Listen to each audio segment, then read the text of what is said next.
The man was Elimelech, and the name of his wife, Naomi.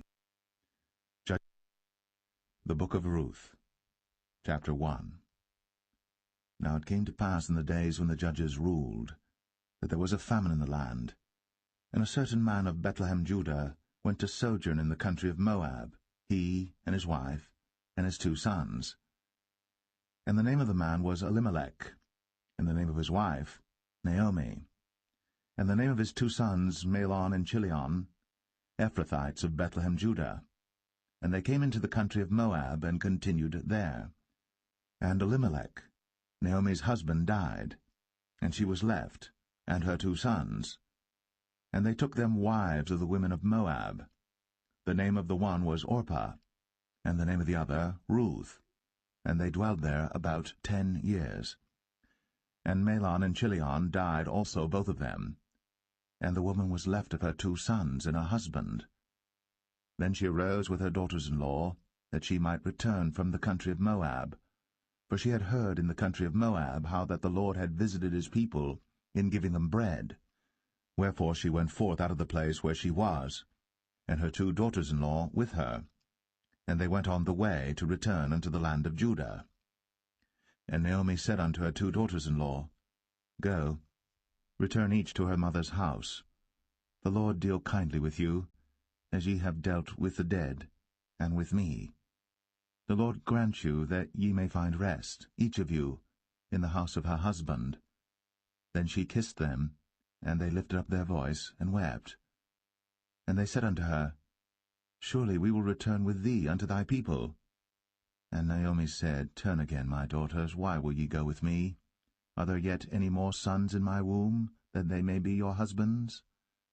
Turn again, my daughters, go your way. For I am too old to have an husband.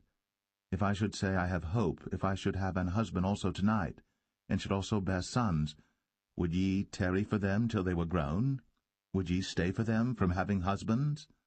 Nay, my daughters, for it grieveth me much for your sakes that the hand of the Lord is gone out against me. And they lifted up their voice, and wept again. And Orpah kissed her mother-in-law. But Ruth clave unto her, and she said, Behold, thy sister-in-law is gone back unto her people, and unto her gods. Return thou after thy sister-in-law. And Ruth said, Entreat me not to leave thee, or to return from following after thee, for whither thou goest, I will go, and where thou lodgest, I will lodge. Thy people shall be my people, and thy God, my God. Where thou diest, will I die, and there will I be buried. The Lord do so to me, and more also, if aught but death part thee and me. When she saw that she was steadfastly minded to go with her, then she left speaking unto her. So they 2 went until they came to Bethlehem. And it came to pass, when they were come to Bethlehem, that all the city was moved about them, and they said, Is this Naomi? And she said unto them, Call me not Naomi, call me Mara, for the Almighty hath dealt very bitterly with me. I went out full, and the Lord hath brought me home again empty. Why then call ye me Naomi, seeing the Lord hath testified against me, and the Almighty hath afflicted me? So Naomi returned, and Ruth the Moabitess her daughter-in-law with her, which returned out of the country of Moab, and they came to Bethlehem in the beginning of barley harvest.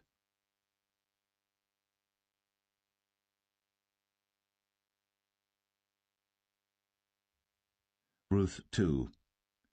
And Naomi had a kinsman of her husband's, a mighty man of wealth, of the family of Elimelech, and his name was Boaz.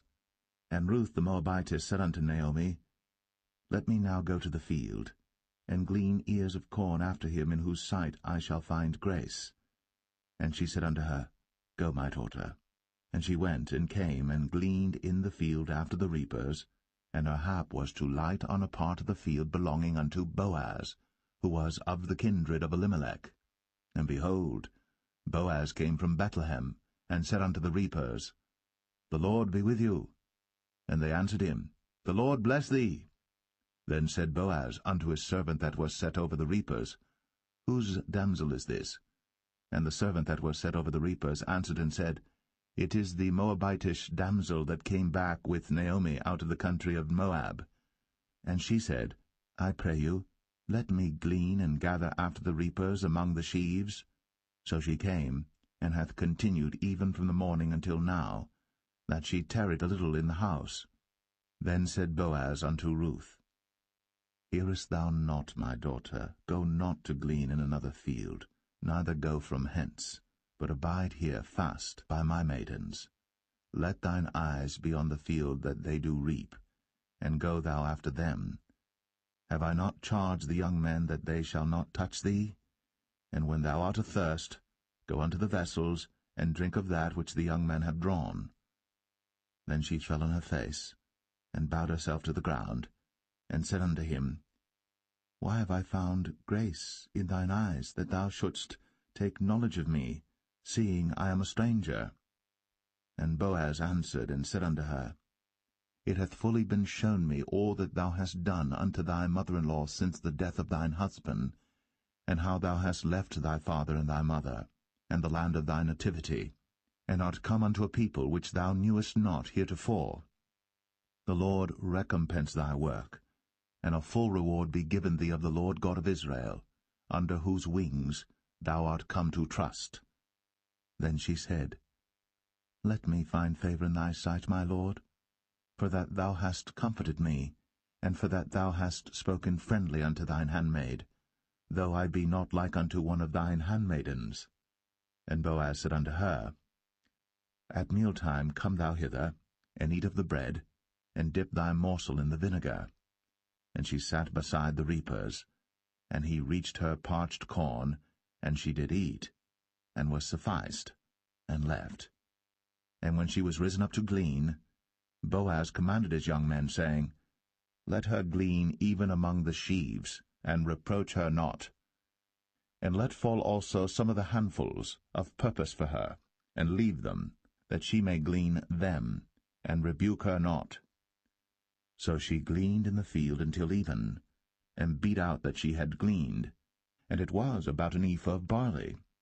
And she took it up, and went into the city, and her mother-in-law saw what she had gleaned, and she brought forth, and gave to her that she had reserved after she was sufficed. And her mother-in-law said unto her, Where hast thou gleaned today? And where wroughtest thou? Blessed be he that did take knowledge of thee.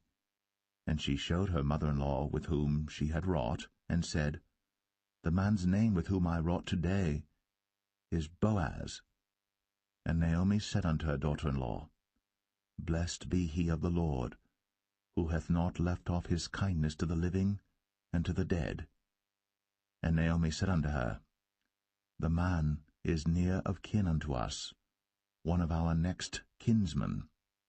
And Ruth, the Moabitess, said, He said unto me also, Thou shalt keep fast by my young men, until they have ended all my harvest. And Naomi said unto Ruth her daughter-in-law, It is good, my daughter, that thou go out with his maidens, that they meet thee not in any other field. So she kept fast by the maidens of Boaz to glean unto the end of barley harvest and of wheat harvest, and dwelt with her mother-in-law.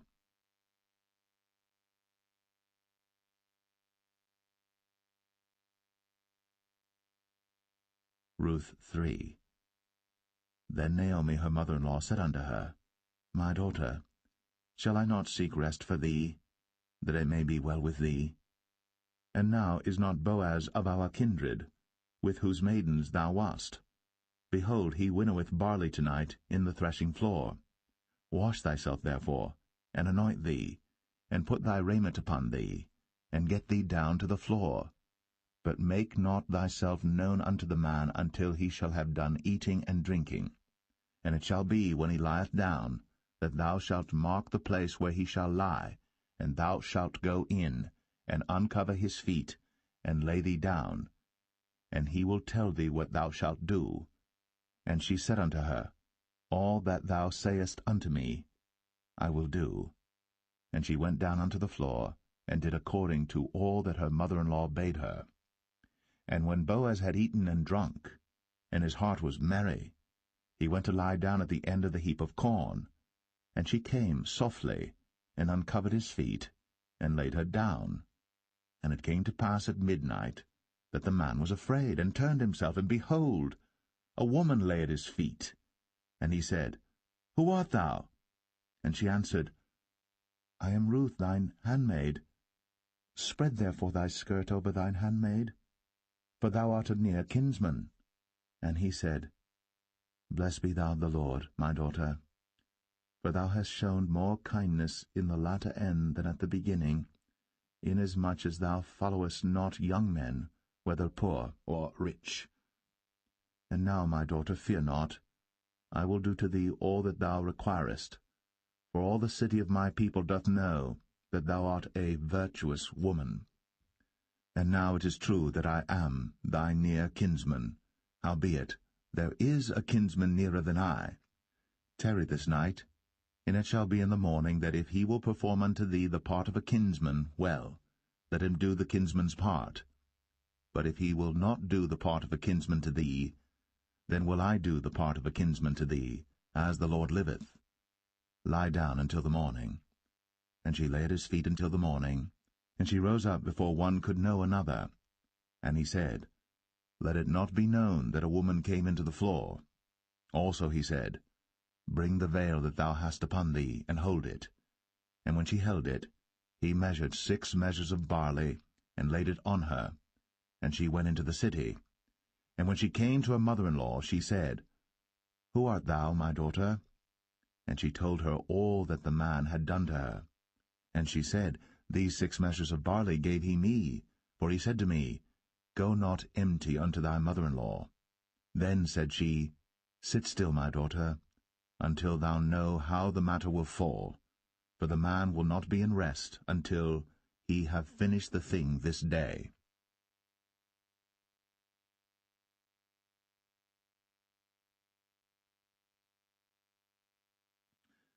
Ruth 4. Then went Boaz up to the gate, and sat him down there, and behold, the kinsman of whom Boaz spake came by, unto whom he said, Ho, such a one, turn aside, sit down here. And he turned aside and sat down. And he took 10 men of the elders of the city, and said, Sit ye down here. And they sat down. And he said unto the kinsman, Naomi, that is come again out of the country of Moab, selleth a parcel of land, which was our brother Elimelech's. And I thought to advertise thee, saying, Buy it before the inhabitants, and before the elders of my people. If thou wilt redeem it, redeem it. But if thou wilt not redeem it, then tell me, that I may know. For there is none to redeem it beside thee, and I am after thee. And he said, I will redeem it. Then said Boaz, What day thou buyest the field of the hand of Naomi, thou must buy it also of Ruth the Moabitess, the wife of the dead, to raise up the name of the dead upon his inheritance. And the kinsman said, I cannot redeem it for myself, lest I mar mine own inheritance. Redeem thou my right to thyself, for I cannot redeem it. Now this was the manner in former time in Israel concerning redeeming and concerning changing, for to confirm all things, a man plucked off his shoe, and gave it to his neighbor, and this was a testimony in Israel. Therefore the kinsman said unto Boaz, Buy it for thee. So he drew off his shoe. And Boaz said unto the elders, and unto all the people, Ye are witnesses this day, that I have bought all that was Elimelech's, and all that was Chilion's and Mahlon's of the hand of Naomi. Moreover, Ruth the Moabitess, the wife of Mahlon, have I purchased to be my wife, to raise up the name of the dead upon his inheritance, that the name of the dead be not cut off from among his brethren, and from the gate of his place. Ye are witnesses this day. And all the people that were in the gate, and the elders said, We are witnesses. The Lord make the woman that is come into thine house like Rachel and like Leah, which two did build the house of Israel. And do thou worthily in Ephratah, and be famous in Bethlehem. And let thy house be like the house of Pharez, whom Tamar bare unto Judah, of the seed which the Lord shall give thee of this young woman. So Boaz took Ruth, and she was his wife. And when he went in unto her, the Lord gave her conception, and she bare a son. And the women said unto Naomi, Blessed be the Lord, which hath not left thee this day without a kinsman, that his name may be famous in Israel. And he shall be unto thee a restorer of thy life, and a nourisher of thine old age. For thy daughter-in-law, which loveth thee, which is better to thee than 7 sons, hath borne him. And Naomi took the child, and laid it in her bosom, and became nurse unto it. And the women her neighbours gave it a name, saying, There is a son born to Naomi. And they called his name Obed. He is the father of Jesse, the father of David. Now these are the generations of Pharez. Pharez begat Hezron, and Hezron begat Ram, and Ram begat Amminadab, and Amminadab begat Nahshon, and Nahshon begat Salmon, and Salmon begat Boaz, and Boaz begat Obed, and Obed begat Jesse, and Jesse begat David.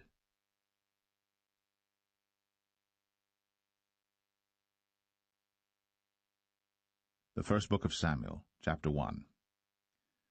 Now there was a certain man of Ramathaim Zophim of Mount Ephraim, and his name was Elkanah, the son of Jeroham, the son of Elihu, the son of Tohu, the son of Zoph, an Ephrathite. And he had 2 wives. The name of the one was Hannah, and the name of the other was Peninnah. And Peninnah had children, but Hannah had no children. And this man went up out of his city yearly to worship and to sacrifice unto the Lord of hosts in Shiloh. And the 2 sons of Eli, Hophni and Phinehas, the priests of the Lord, were there. And when the time was that Elkanah offered, he gave to Peninnah his wife and to all her sons and her daughters portions. But unto Hannah he gave a worthy portion, for he loved Hannah. But the Lord had shut up her womb. And her adversary also provoked her sore, for to make her fret, because the Lord had shut up her womb. And as he did so year by year, when she went up to the house of the Lord, so she provoked her. Therefore she wept, and did not eat. Then said Elkanah her husband to her, Hannah, why weepest thou?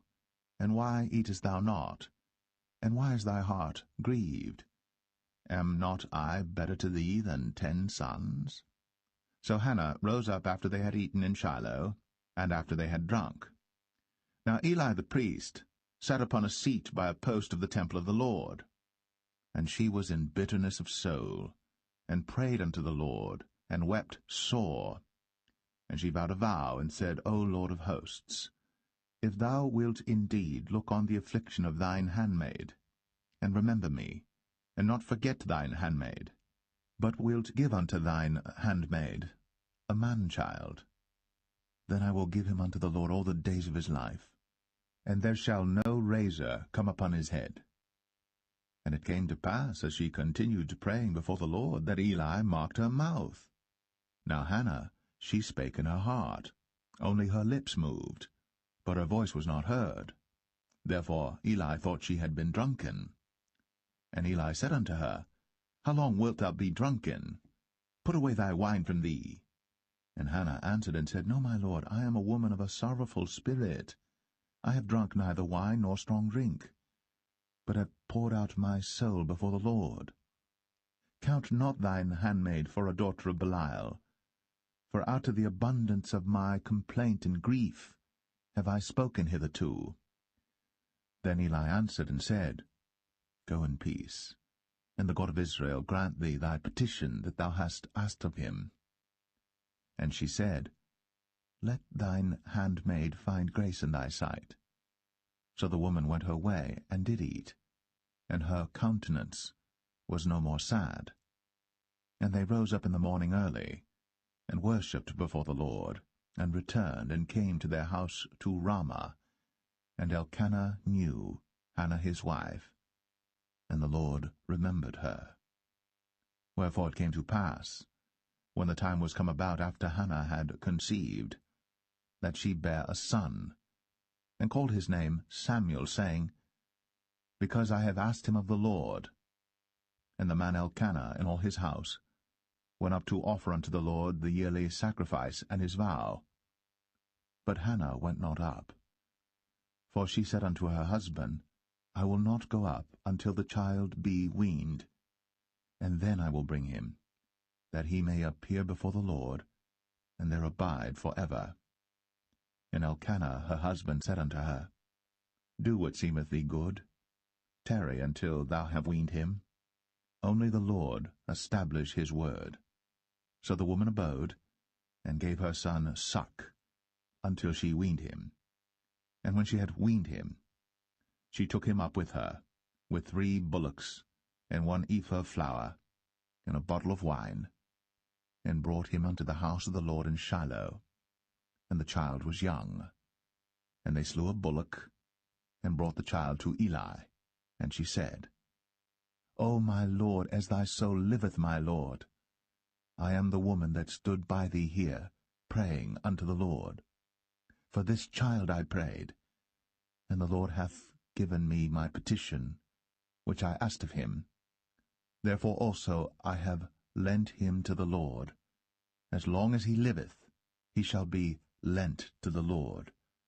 And he worshipped the Lord there.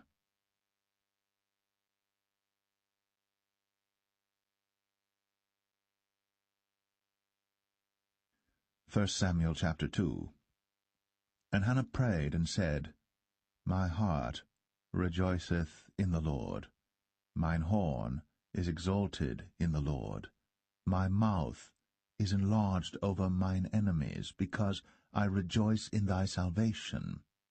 There is none holy as the Lord, for there is none beside thee, neither is there any rock like our God. Talk no more so exceeding proudly. Let not arrogancy come out of your mouth. For the Lord is a God of knowledge, and by him actions are weighed. The bows of the mighty men are broken, and they that stumbled are girded with strength. They that were full have hired out themselves for bread, and they that were hungry ceased, so that the barren hath borne 7, and she that hath many children is waxed feeble. The Lord killeth, and maketh alive. He bringeth down to the grave, and bringeth up. The Lord maketh poor, and maketh rich. He bringeth low, and lifteth up. He raiseth up the poor out of the dust, and lifteth up the beggar from the dunghill, to set them among princes, and to make them inherit the throne of glory. For the pillars of the earth are the Lord's, and he hath set the world upon them. He will keep the feet of his saints, and the wicked shall be silent in darkness, for by strength shall no man prevail. The adversaries of the Lord shall be broken to pieces. Out of heaven shall he thunder upon them. The Lord shall judge the ends of the earth, and he shall give strength unto his king, and exalt the horn of his anointed. And Elkanah went to Ramah to his house, and the child did minister unto the Lord before Eli the priest. Now the sons of Eli were sons of Belial. They knew not the Lord. And the priest's custom with the people was, that when any man offered sacrifice, the priest's servant came, while the flesh was in seething, with a flesh-hook of 3 teeth in his hand, and he struck it into the pan or kettle or cauldron or pot. All that the flesh-hook brought up, the priest took for himself. So they did in Shiloh unto all the Israelites that came thither. Also before they burnt the fat, the priest's servant came and said to the man that sacrificed, Give flesh to roast for the priest, for he will not have sodden flesh of thee, but raw. And if any man said unto him, Let them not fail to burn the fat presently, and then take as much as thy soul desireth, then he would answer him, Nay, but thou shalt give it me now, and if not, I will take it by force. Wherefore the sin of the young men was very great before the Lord, for men abhorred the offering of the Lord. But Samuel ministered before the Lord, being a child, girded with a linen ephod. Moreover, his mother made him a little coat, and brought it to him from year to year, when she came up with her husband to offer the yearly sacrifice. And Eli blessed Elkanah and his wife, and said, The Lord give thee seed of this woman for the loan which is lent to the Lord. And they went unto their own home. And the Lord visited Hannah, so that she conceived, and bare 3 sons and 2 daughters. And the child Samuel grew before the Lord. Now Eli was very old, and heard all that his sons did unto all Israel, and how they lay with the women that assembled at the door of the tabernacle of the congregation. And he said unto them, Why do ye such things? For I hear of your evil dealings by all this people. Nay, my sons, for it is no good report that I hear. Ye make the Lord's people to transgress. If one man sin against another, the judge shall judge him. But if a man sin against the Lord, who shall entreat for him? Notwithstanding, they hearkened not unto the voice of their father, because the Lord would slay them.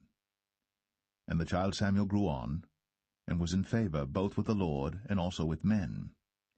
And there came a man of God unto Eli, and said unto him, Thus saith the Lord, Did I plainly appear unto the house of thy father, when they were in Egypt, in Pharaoh's house?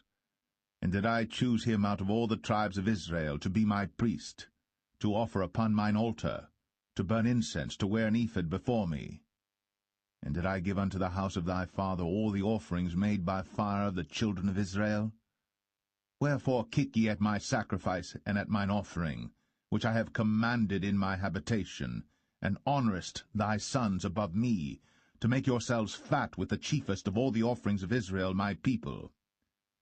Wherefore the Lord God of Israel saith, I said indeed that thy house and the house of thy father should walk before me for ever. But now the Lord saith, Be it far from me, for them that honour me I will honour, and they that despise me shall be lightly esteemed.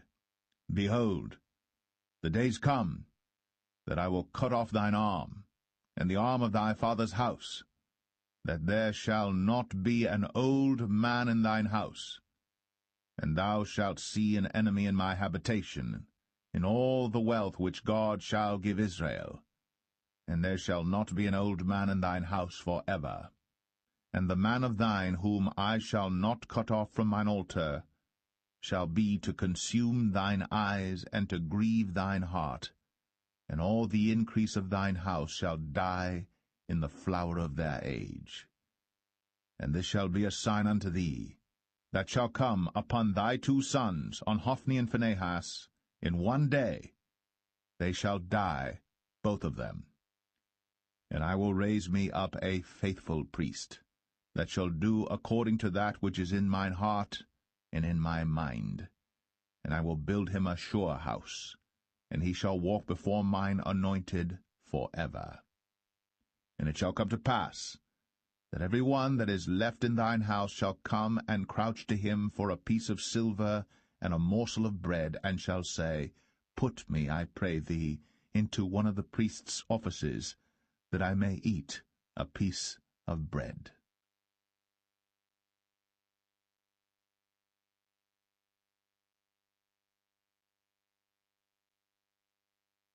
1 Samuel 3. And the child Samuel ministered unto the Lord before Eli. And the word of the Lord was precious in those days. There was no open vision. And it came to pass at that time, when Eli was laid down in his place, and his eyes began to wax dim, that he could not see, and ere the lamp of God went out in the temple of the Lord, where the ark of God was, and Samuel was laid down to sleep, that the Lord called Samuel, and he answered, Here am I. And he ran unto Eli, and said, Here am I, for thou calledst me. And he said, I called not, lie down again. And he went and lay down. And the Lord called yet again, Samuel. And Samuel arose and went to Eli, and said, Here am I, for thou didst call me. And he answered, I called not, my son, lie down again. Now Samuel did not yet know the Lord, neither was the word of the Lord yet revealed unto him. And the Lord called Samuel again the third time, and he arose, and went to Eli, and said, Here am I, for thou didst call me. And Eli perceived that the Lord had called the child. Therefore Eli said unto Samuel, Go, lie down, and it shall be, if he call thee, that thou shalt say, Speak, Lord, for thy servant heareth. So Samuel went, and lay down in his place. And the Lord came, and stood, and called, as at other times, Samuel, Samuel. Then Samuel answered, Speak, for thy servant heareth. And the Lord said to Samuel, Behold, I will do a thing in Israel, at which both the ears of every one that heareth it shall tingle. In that day I will perform against Eli all things which I have spoken concerning his house. When I begin, I will also make an end. For I have told him that I will judge his house for ever for the iniquity which he knoweth, because his sons made themselves vile, and he restrained them not. And therefore I have sworn unto the house of Eli, that the iniquity of Eli's house shall not be purged with sacrifice nor offering for ever. And Samuel lay until the morning, and opened the doors of the house of the Lord. And Samuel feared to show Eli the vision. Then Eli called Samuel, and said, Samuel, my son. And he answered, Here am I. And he said, What is the thing that the Lord hath said unto thee? I pray thee, hide it not from me. God do so to thee, and more also, if thou hide anything from me of all the things that he said unto thee. And Samuel told him every whit, and hid nothing from him. And he said, It is the Lord. Let him do what seemeth him good. And Samuel grew, and the Lord was with him, and did let none of his words fall to the ground. And all Israel from Dan even to Beersheba knew that Samuel was established to be a prophet of the Lord. And the Lord appeared again in Shiloh. For the Lord revealed himself to Samuel in Shiloh by the word of the Lord.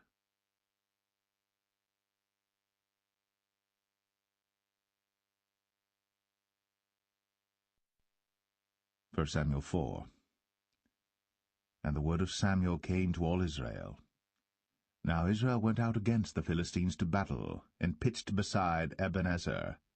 And the Philistines pitched in Aphek. And the Philistines put themselves in array against Israel. And when they joined battle, Israel was smitten before the Philistines, and they slew of the army in the field about 4,000 men. And when the people were come into the camp, the elders of Israel said, Wherefore hath the Lord smitten us today before the Philistines? Let us fetch the ark of the covenant of the Lord out of Shiloh unto us, that, when it cometh among us, it may save us out of the hand of our enemies. So the people sent to Shiloh, that they might bring from thence the ark of the covenant of the Lord of hosts, which dwelleth between the cherubims. And the two sons of Eli, Hophni and Phinehas, were there with the ark of the covenant of God. And when the ark of the covenant of the Lord came into the camp, all Israel shouted with a great shout, so that the earth rang again. And when the Philistines heard the noise of the shout, they said, What meaneth the noise of this great shout in the camp of the Hebrews? And they understood that the ark of the Lord was come into the camp. And the Philistines were afraid, for they said, God is come into the camp. And they said, Woe unto us! for there hath not been such a thing heretofore. Woe unto us! Who shall deliver us out of the hand of these mighty gods? These are the gods that smote the Egyptians with all the plagues in the wilderness. Be strong, and quit yourselves like men, O ye Philistines, that ye be not servants unto the Hebrews, as they have been to you. Quit yourselves like men, and fight. And the Philistines fought, and Israel was smitten, and they fled every man into his tent. And there was a very great slaughter, for there fell of Israel 30,000 footmen. And the ark of God was taken, and the two sons of Eli, Hophni and Phinehas, were slain. And there ran a man of Benjamin out of the army, and came to Shiloh the same day with his clothes rent, and with earth upon his head. And when he came, lo, Eli sat upon a seat by the wayside, watching, for his heart trembled for the ark of God. And when the man came into the city and told it, all the city cried out. And when Eli heard the noise of the crying, he said, What meaneth the noise of this tumult? And the man came in hastily, and told Eli. Now Eli was 98 years old, and his eyes were dim, that he could not see. And the man said unto Eli, I am he that came out of the army, and I fled today out of the army. And he said, What is that done, my son? And the messenger answered and said, Israel is fled before the Philistines, and there hath been also a great slaughter among the people. And thy two sons also, Hophni and Phinehas, are dead, and the ark of God is taken.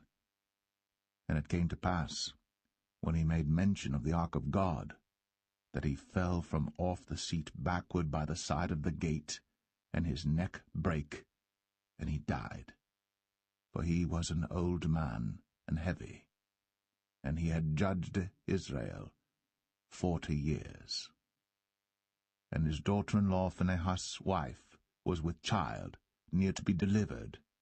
And when she heard the tidings that the ark of God was taken, and that her father-in-law and her husband were dead, she bowed herself and travailed, for her pains came upon her. And about the time of her death the women that stood by her said unto her, Fear not, for thou hast borne a son. But she answered not, neither did she regard it. And she named the child Ichabod, saying, The glory is departed from Israel, because the ark of God was taken, and because of her father-in-law and her husband. And she said, The glory is departed from Israel, for the ark of God is taken.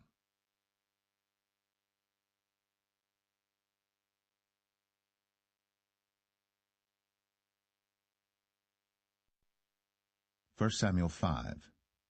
And the Philistines took the ark of God, and brought it from Ebenezer unto Ashdod. When the Philistines took the ark of God, they brought it into the house of Dagon, and set it by Dagon. And when they of Ashdod arose early on the morrow, behold, Dagon was fallen upon his face to the earth before the ark of the Lord. And they took Dagon, and set him in his place again. And when they arose early on the morrow morning, behold, Dagon was fallen upon his face to the ground before the ark of the Lord, and the head of Dagon and both the palms of his hands were cut off upon the threshold. Only the stump of Dagon was left to him. Therefore neither the priests of Dagon, nor any that come into Dagon's house, tread on the threshold of Dagon in Ashdod unto this day. But the hand of the Lord was heavy upon them of Ashdod, and he destroyed them, and smote them with emerods, even Ashdod, and the coasts thereof. And when the men of Ashdod saw that it was so, they said, The ark of the God of Israel shall not abide with us, for his hand is sore upon us, and upon Dagon our God. They sent therefore, and gathered all the lords of the Philistines unto them, and said, What shall we do with the ark of the God of Israel? And they answered, Let the ark of the God of Israel be carried about unto Gath. And they carried the ark of the God of Israel about thither. And it was so, that after they had carried it about, The hand of the Lord was against the city with a very great destruction, and he smote the men of the city, both small and great, and they had emerods in their secret parts. Therefore they sent the ark of God to Ekron, and it came to pass, as the ark of God came to Ekron, that the Ekronites cried out, saying, They have brought about the ark of the God of Israel to us, to slay us and our people. So they sent and gathered together all the lords of the Philistines, and said, Send away the ark of the God of Israel, and let it go again to his own place, that it slay us not and our people. For there was a deadly destruction throughout all the city. The hand of God was very heavy there. And the men that died not were smitten with the emerods, and the cry of the city went up to heaven.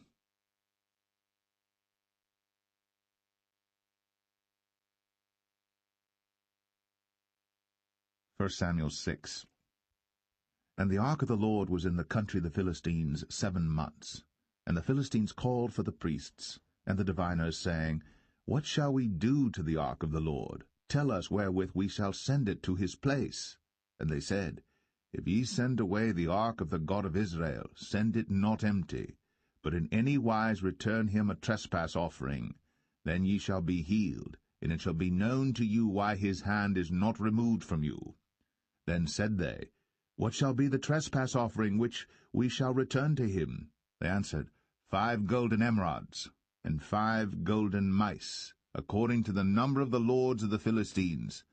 For 1 plague was on you all, and on your lords.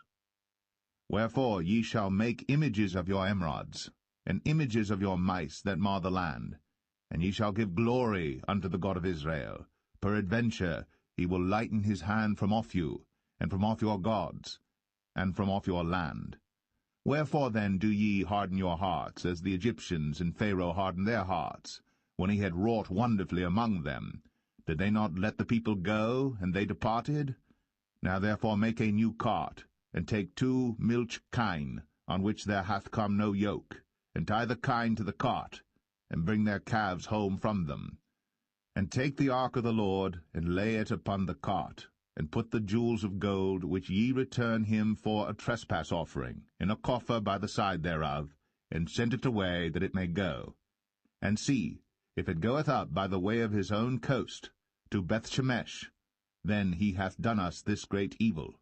But if not, then we shall know that it is not his hand that smote us. It was a chance that happened to us. And the men did so, and took 2 milch kine, and tied them to the cart, and shut up their calves at home. And they laid the ark of the Lord upon the cart, and the coffer with the mice of gold, and the images of their emerods. And the kine took the straight way to the way of Bethshemesh, and went along the highway, lowing as they went, and turned not aside to the right hand or to the left. And the lords of the Philistines went after them unto the border of Bethshemesh. And they of Bethshemesh were reaping their wheat harvest in the valley. And they lifted up their eyes, and saw the ark, and rejoiced to see it. And the cart came into the field of Joshua, a Bethshemite, and stood there, where there was a great stone. And they clave the wood of the cart, and offered the kine a burnt offering unto the Lord.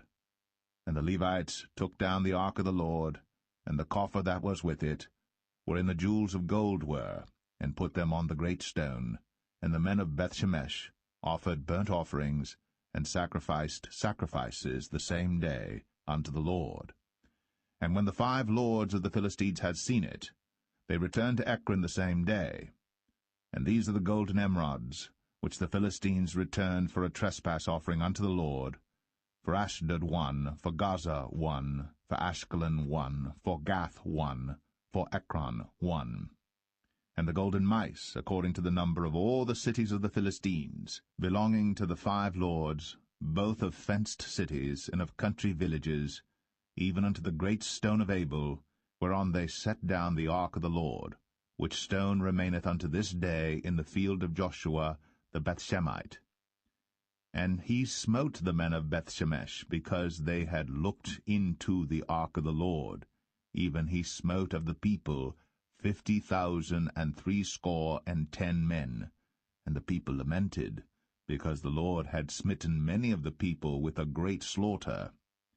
And the men of Bethshemesh said, Who is able to stand before this holy Lord God? And to whom shall he go up from us? And they sent messengers to the inhabitants of Kirjath-jearim, saying, The Philistines have brought again the ark of the Lord. Come ye down, and fetch it up to you.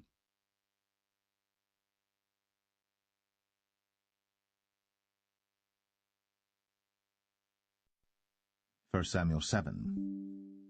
And the men of Kirjath-jearim came and fetched up the ark of the Lord, and brought it into the house of Abinadab in the hill, and sanctified Eleazar his son to keep the ark of the Lord. And it came to pass, while the ark abode in Kirjath-jearim, that the time was long, for it was 20 years. And all the house of Israel lamented after the Lord. And Samuel spake unto all the house of Israel, saying, If ye do return unto the Lord with all your hearts, then put away the strange gods and Ashtoreth from among you, and prepare your hearts unto the Lord, and serve him only, and he will deliver you out of the hand of the Philistines. Then the children of Israel did put away Baalim and Ashtoreth, and served the Lord only. And Samuel said, Gather all Israel to Mizpeh, and I will pray for you unto the Lord. And they gathered together to Mizpeh, and drew water, and poured it out before the Lord, and fasted on that day, and said there, We have sinned against the Lord. And Samuel judged the children of Israel in Mizpeh. And when the Philistines heard that the children of Israel were gathered together to Mizpeh, the lords of the Philistines went up against Israel. And when the children of Israel heard it, they were afraid of the Philistines. And the children of Israel said to Samuel, Cease not to cry unto the Lord our God for us, that he will save us out of the hand of the Philistines. And Samuel took a sucking lamb, and offered it for a burnt offering holy unto the Lord. And Samuel cried unto the Lord for Israel. And the Lord heard him. And as Samuel was offering up the burnt offering, the Philistines drew near to battle against Israel. But the Lord thundered with a great thunder on that day upon the Philistines, and discomfited them, and they were smitten before Israel. And the men of Israel went out of Mizpeh, and pursued the Philistines, and smote them until they came unto Bethkar. Then Samuel took a stone, and set it between Mizpeh and Shen, and called the name of it Ebenezer, saying, Hitherto hath the Lord helped us. So the Philistines were subdued, and they came no more into the coast of Israel. And the hand of the Lord was against the Philistines all the days of Samuel. And the cities which the Philistines had taken from Israel were restored to Israel, from Ekron even unto Gath. And the coasts thereof did Israel deliver out of the hands of the Philistines. And there was peace between Israel and the Amorites. And Samuel judged Israel all the days of his life. And he went from year to year in circuit to Bethel, and Gilgal, and Mizpeh, and judged Israel in all those places. And his return was to Ramah, for there was his house, and there he judged Israel, and there he built an altar unto the Lord.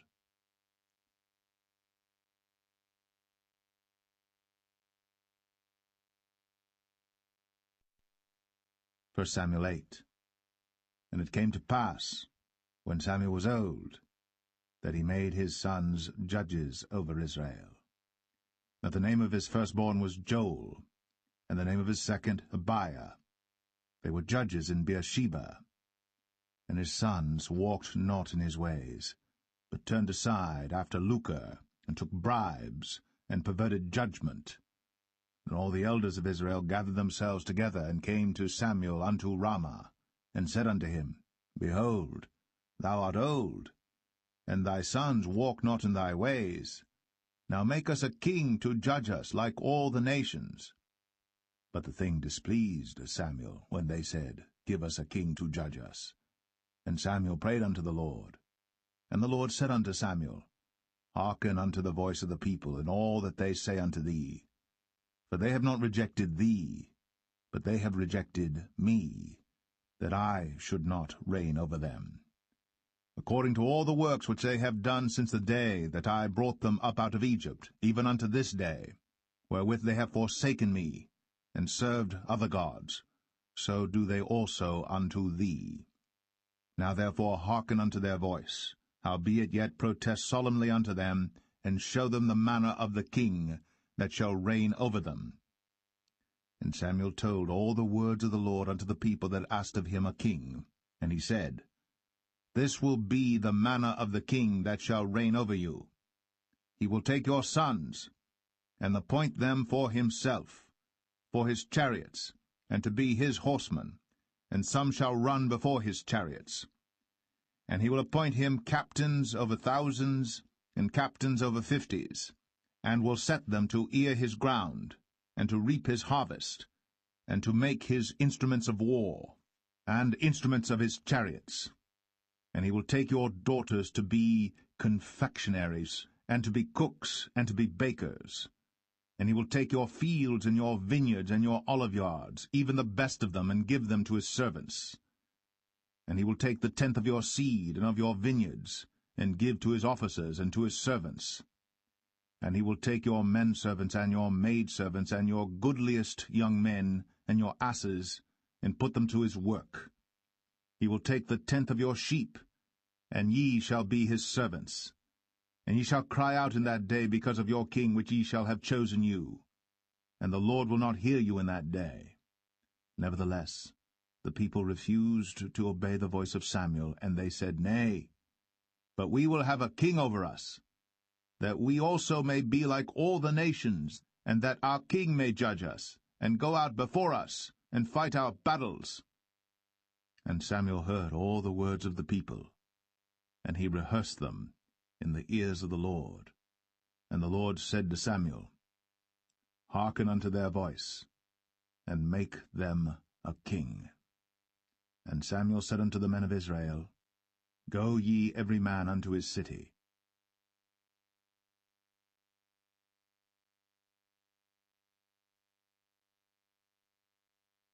1 Samuel 9. Now there was a man of Benjamin, whose name was Kish, the son of Abiel, the son of Zeror, the son of Bechorath, the son of Aphiah, a Benjamite, a mighty man of power. And he had a son whose name was Saul, a choice young man, and a goodly. And there was not among the children of Israel a goodlier person than he.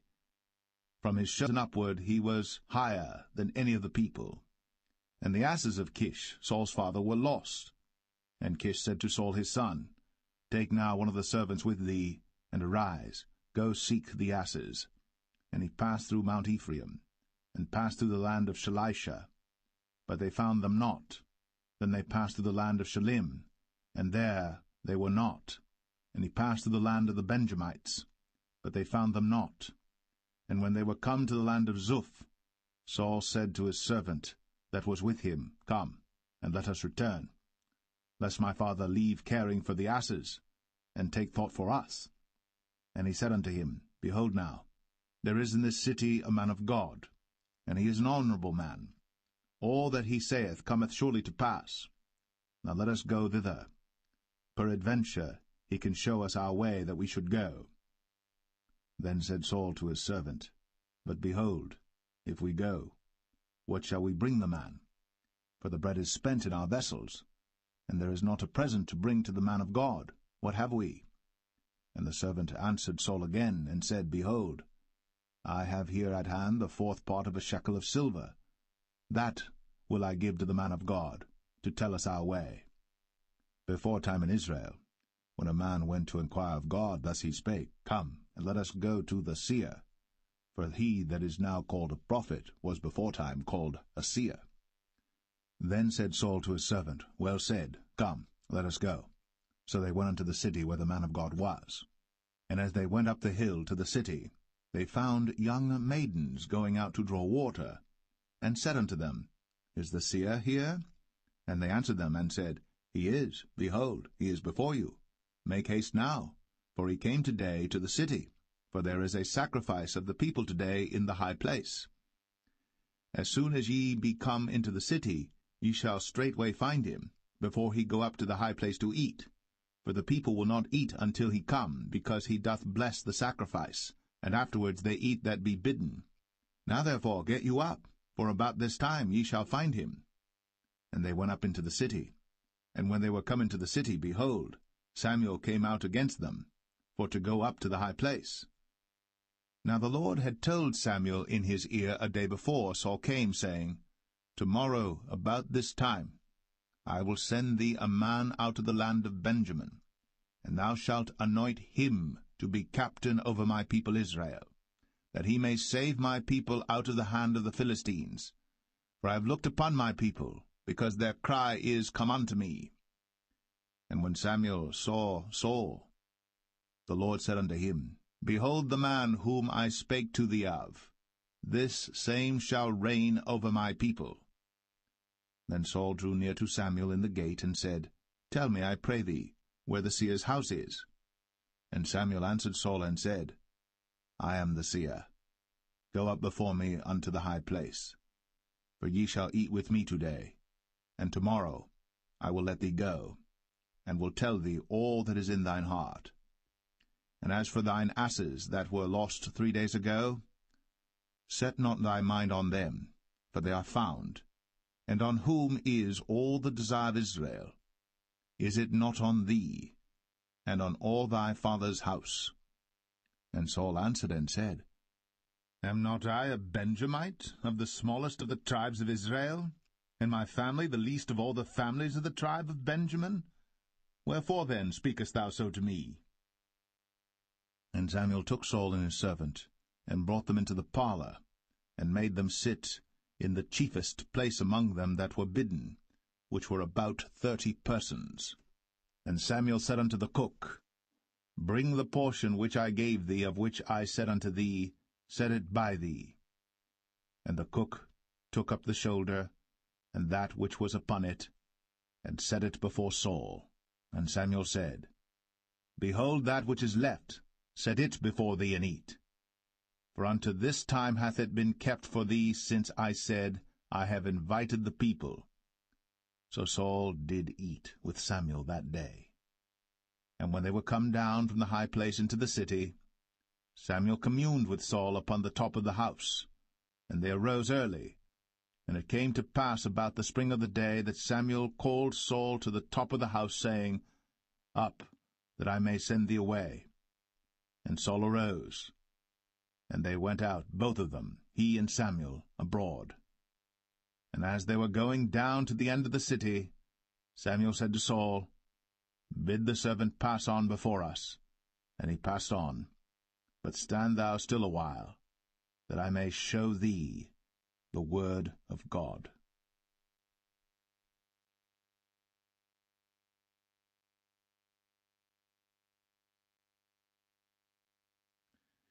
1 Samuel 10. Then Samuel took a vial of oil, and poured it upon his head, and kissed him, and said, Is it not because the Lord hath anointed thee to be captain over his inheritance?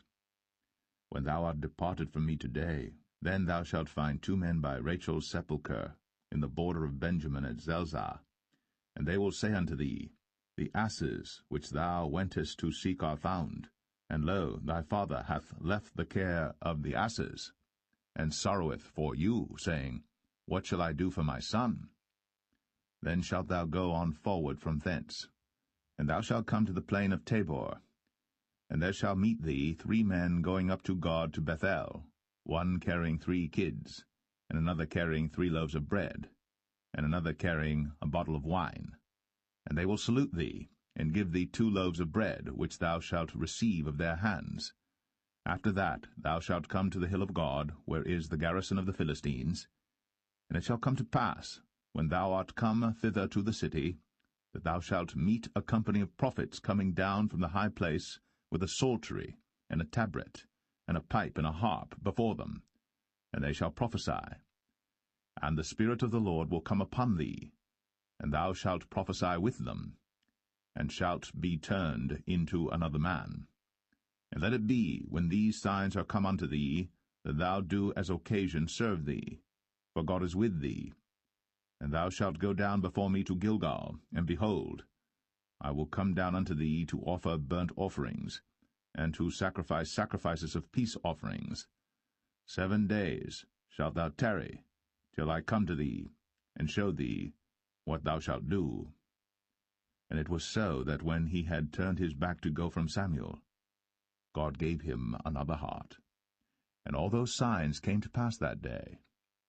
And when they came thither to the hill, behold, a company of prophets met him, and the Spirit of God came upon him, and he prophesied among them. And it came to pass, when all that knew him beforetime saw that, behold, he prophesied among the prophets, then the people said one to another, What is this that is come unto the son of Kish? Is Saul also among the prophets? And one of the same place answered and said, But who is their father? Therefore it became a proverb, Is Saul also among the prophets? And when he had made an end of prophesying, he came to the high place. And Saul's uncle said unto him and to his servant, Whither went ye? And he said, To seek the asses. And when we saw that they were nowhere, we came to Samuel. And Saul's uncle said, Tell me, I pray thee, what Samuel said unto you. And Saul said unto his uncle, He told us plainly that the asses were found. But of the matter of the kingdom whereof Samuel spake, he told him not. And Samuel called the people together unto the Lord to Mizpeh, and said unto the children of Israel, Thus saith the Lord God of Israel, I brought up Israel out of Egypt, and delivered you out of the hand of the Egyptians, and out of the hand of all kingdoms, and of them that oppressed you. And ye have this day rejected your God, who himself saved you out of all your adversities and your tribulations. And ye have said unto him, Nay, but set a king over us. Now therefore present yourselves before the Lord by your tribes and by your thousands. And when Samuel had caused all the tribes of Israel to come near, the tribe of Benjamin was taken. When he had caused the tribe of Benjamin to come near by their families, the family of Matri was taken. And Saul the son of Kish was taken. And when they sought him, he could not be found. Therefore they inquired of the Lord further, if the man should yet come thither. And the Lord answered, Behold, he hath hid himself among the stuff. And they ran and fetched him thence. And when he stood among the people, he was higher than any of the people, from his shoulders and upward. And Samuel said to all the people, See ye him, whom the Lord hath chosen, that there is none like him among all the people? And all the people shouted and said, God save the king. Then Samuel told the people the manner of the kingdom, and wrote it in a book, and laid it up before the Lord. And Samuel sent all the people away, every man to his house. And Saul also went home to Gibeah, and there went with him a band of men, whose hearts God had touched. But the children of Belial said, How shall this man save us? And they despised him, and brought him no presents. But he held his peace.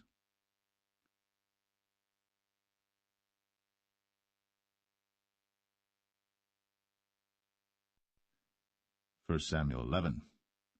Then Nahash the Ammonite came up, and encamped against Jabesh-Gilead. And all the men of Jabesh said unto Nahash, Make a covenant with us, and we will serve thee. And Nahash the Ammonite answered them, On this condition will I make a covenant with you, that I may thrust out all your right eyes, and lay it for a reproach upon all Israel. And the elders of Jabesh said unto him, Give us 7 days' respite, that we may send messengers unto all the coasts of Israel, and then, if there be no man to save us, we will come out to thee. Then came the messengers to Gibeah of Saul, and told the tidings in the ears of the people. And all the people lifted up their voices and wept. And behold, Saul came after the herd out of the field. And Saul said, What aileth the people that they weep? And they told him the tidings of the men of Jabesh. And the Spirit of God came upon Saul when he heard those tidings, and his anger was kindled greatly. And he took a yoke of oxen, and hewed them in pieces, and sent them throughout all the coast of Israel by the hands of messengers, saying, Whosoever cometh not forth after Saul and after Samuel, so shall it be done unto his oxen. And the fear of the Lord fell on the people, and they came out with one consent. And when he numbered them in Bezek, the children of Israel were 300,000, and the men of Judah 30,000. And they said unto the messengers that came, Thus shall ye say unto the men of Jabesh Gilead, Tomorrow by that time the sun be hot, ye shall have help. And the messengers came and showed it to the men of Jabesh, and they were glad. Therefore the men of Jabesh said, Tomorrow we will come out unto you, and ye shall do with us all that seemeth good unto you. And it was so in the morrow, that Saul put the people in 3 companies, and they came into the midst of the host in the morning watch, and slew the Ammonites until the heat of the day. And it came to pass, that they which remained were scattered, so that 2 of them were not left together. And the people said unto Samuel, Who is he that said, Shall Saul reign over us? Bring the men, that we may put them to death. And Saul said, There shall not a man be put to death this day, for today the Lord hath wrought salvation in Israel. Then said Samuel to the people, Come, and let us go to Gilgal, and renew the kingdom there.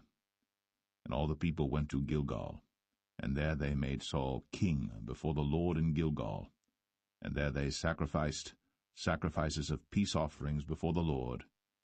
And there Saul and all the men of Israel rejoiced greatly.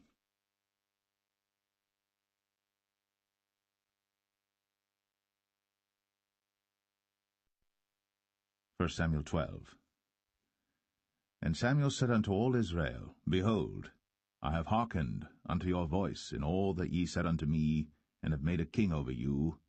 And now, behold, the king walketh before you, and I am old and grey-headed, and behold, my sons are with you.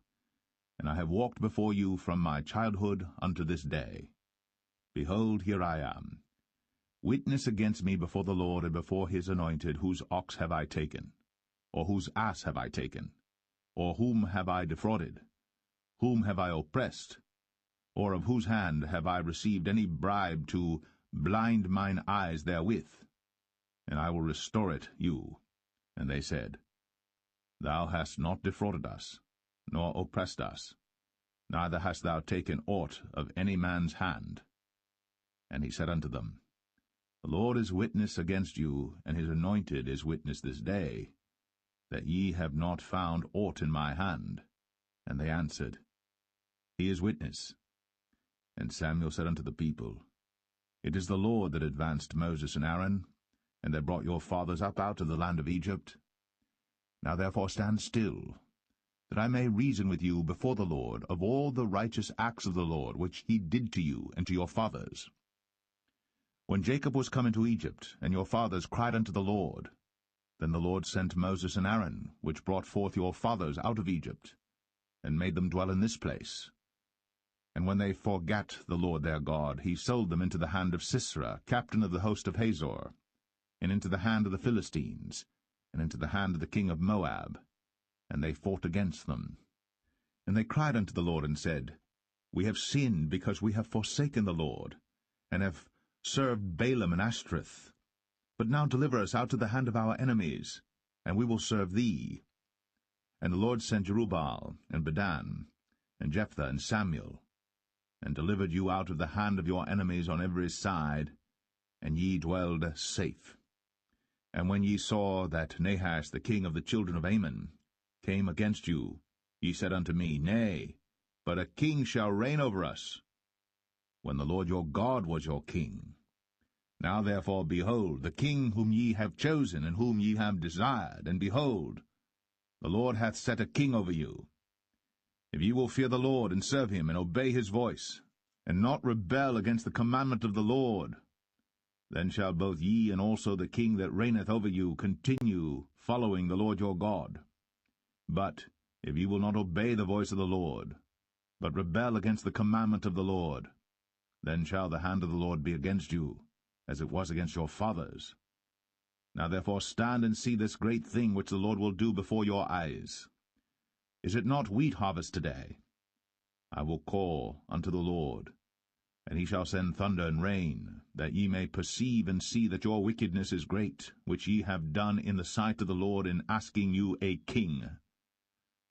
So Samuel called unto the Lord, and the Lord sent thunder and rain that day. And all the people greatly feared the Lord and Samuel. And all the people said unto Samuel, Pray for thy servants unto the Lord thy God, that we die not, for we have added unto all our sins this evil, to ask us a king. And Samuel said unto the people, Fear not, ye have done all this wickedness. Yet turn not aside from following the Lord, but serve the Lord with all your heart. And turn ye not aside, for then should ye go after vain things which cannot profit nor deliver, for they are vain.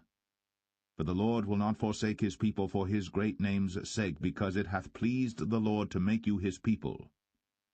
Moreover, as for me, God forbid that I should sin against the Lord in ceasing to pray for you. But I will teach you the good and the right way. Only fear the Lord, and serve him in truth with all your heart. For consider how great things he hath done for you. But if ye shall still do wickedly, ye shall be consumed, both ye and your king.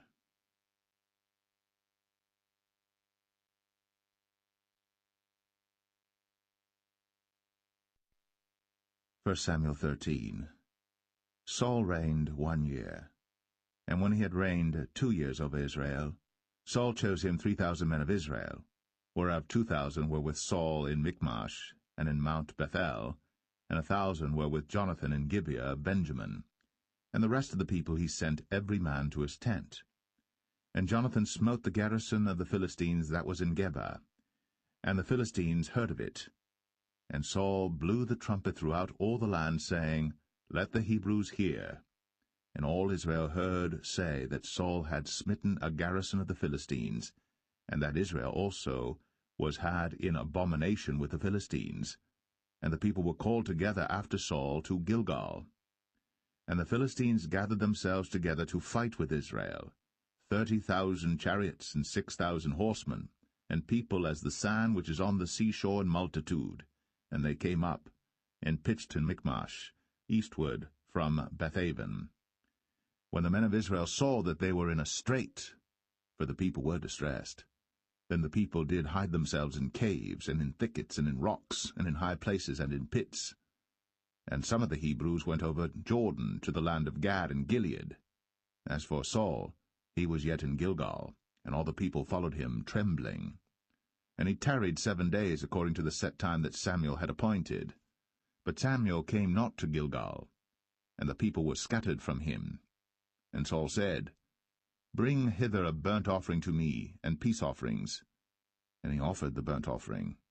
And it came to pass that as soon as he had made an end of offering the burnt offering, behold, Samuel came. And Saul went out to meet him, that he might salute him. And Samuel said, What hast thou done?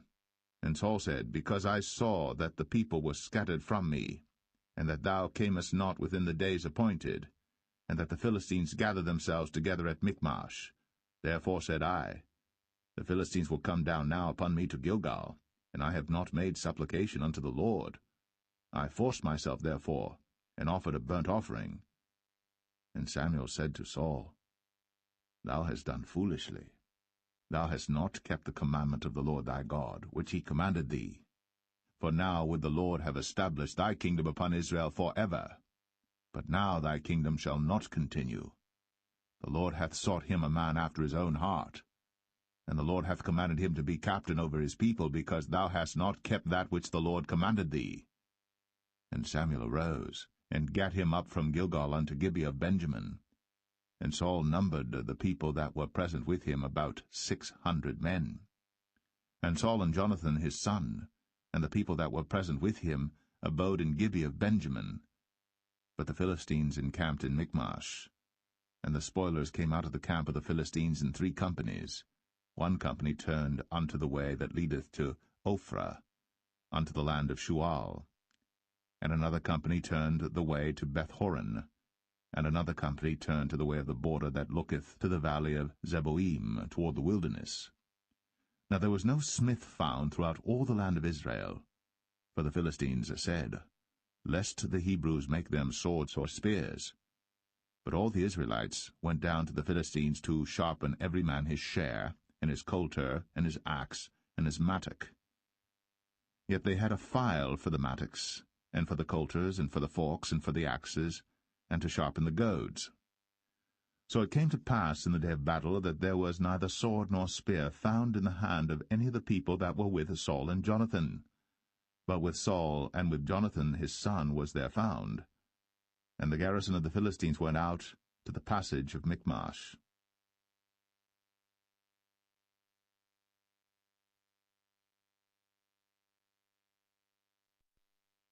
1 Samuel 14. Now it came to pass upon a day that Jonathan the son of Saul said unto the young man that bare his armor, Come, and let us go over to the Philistines' garrison that is on the other side. But he told not his father. And Saul tarried in the uttermost part of Gibeah, under a pomegranate tree which is in Migron. And the people that were with him were about 600 men.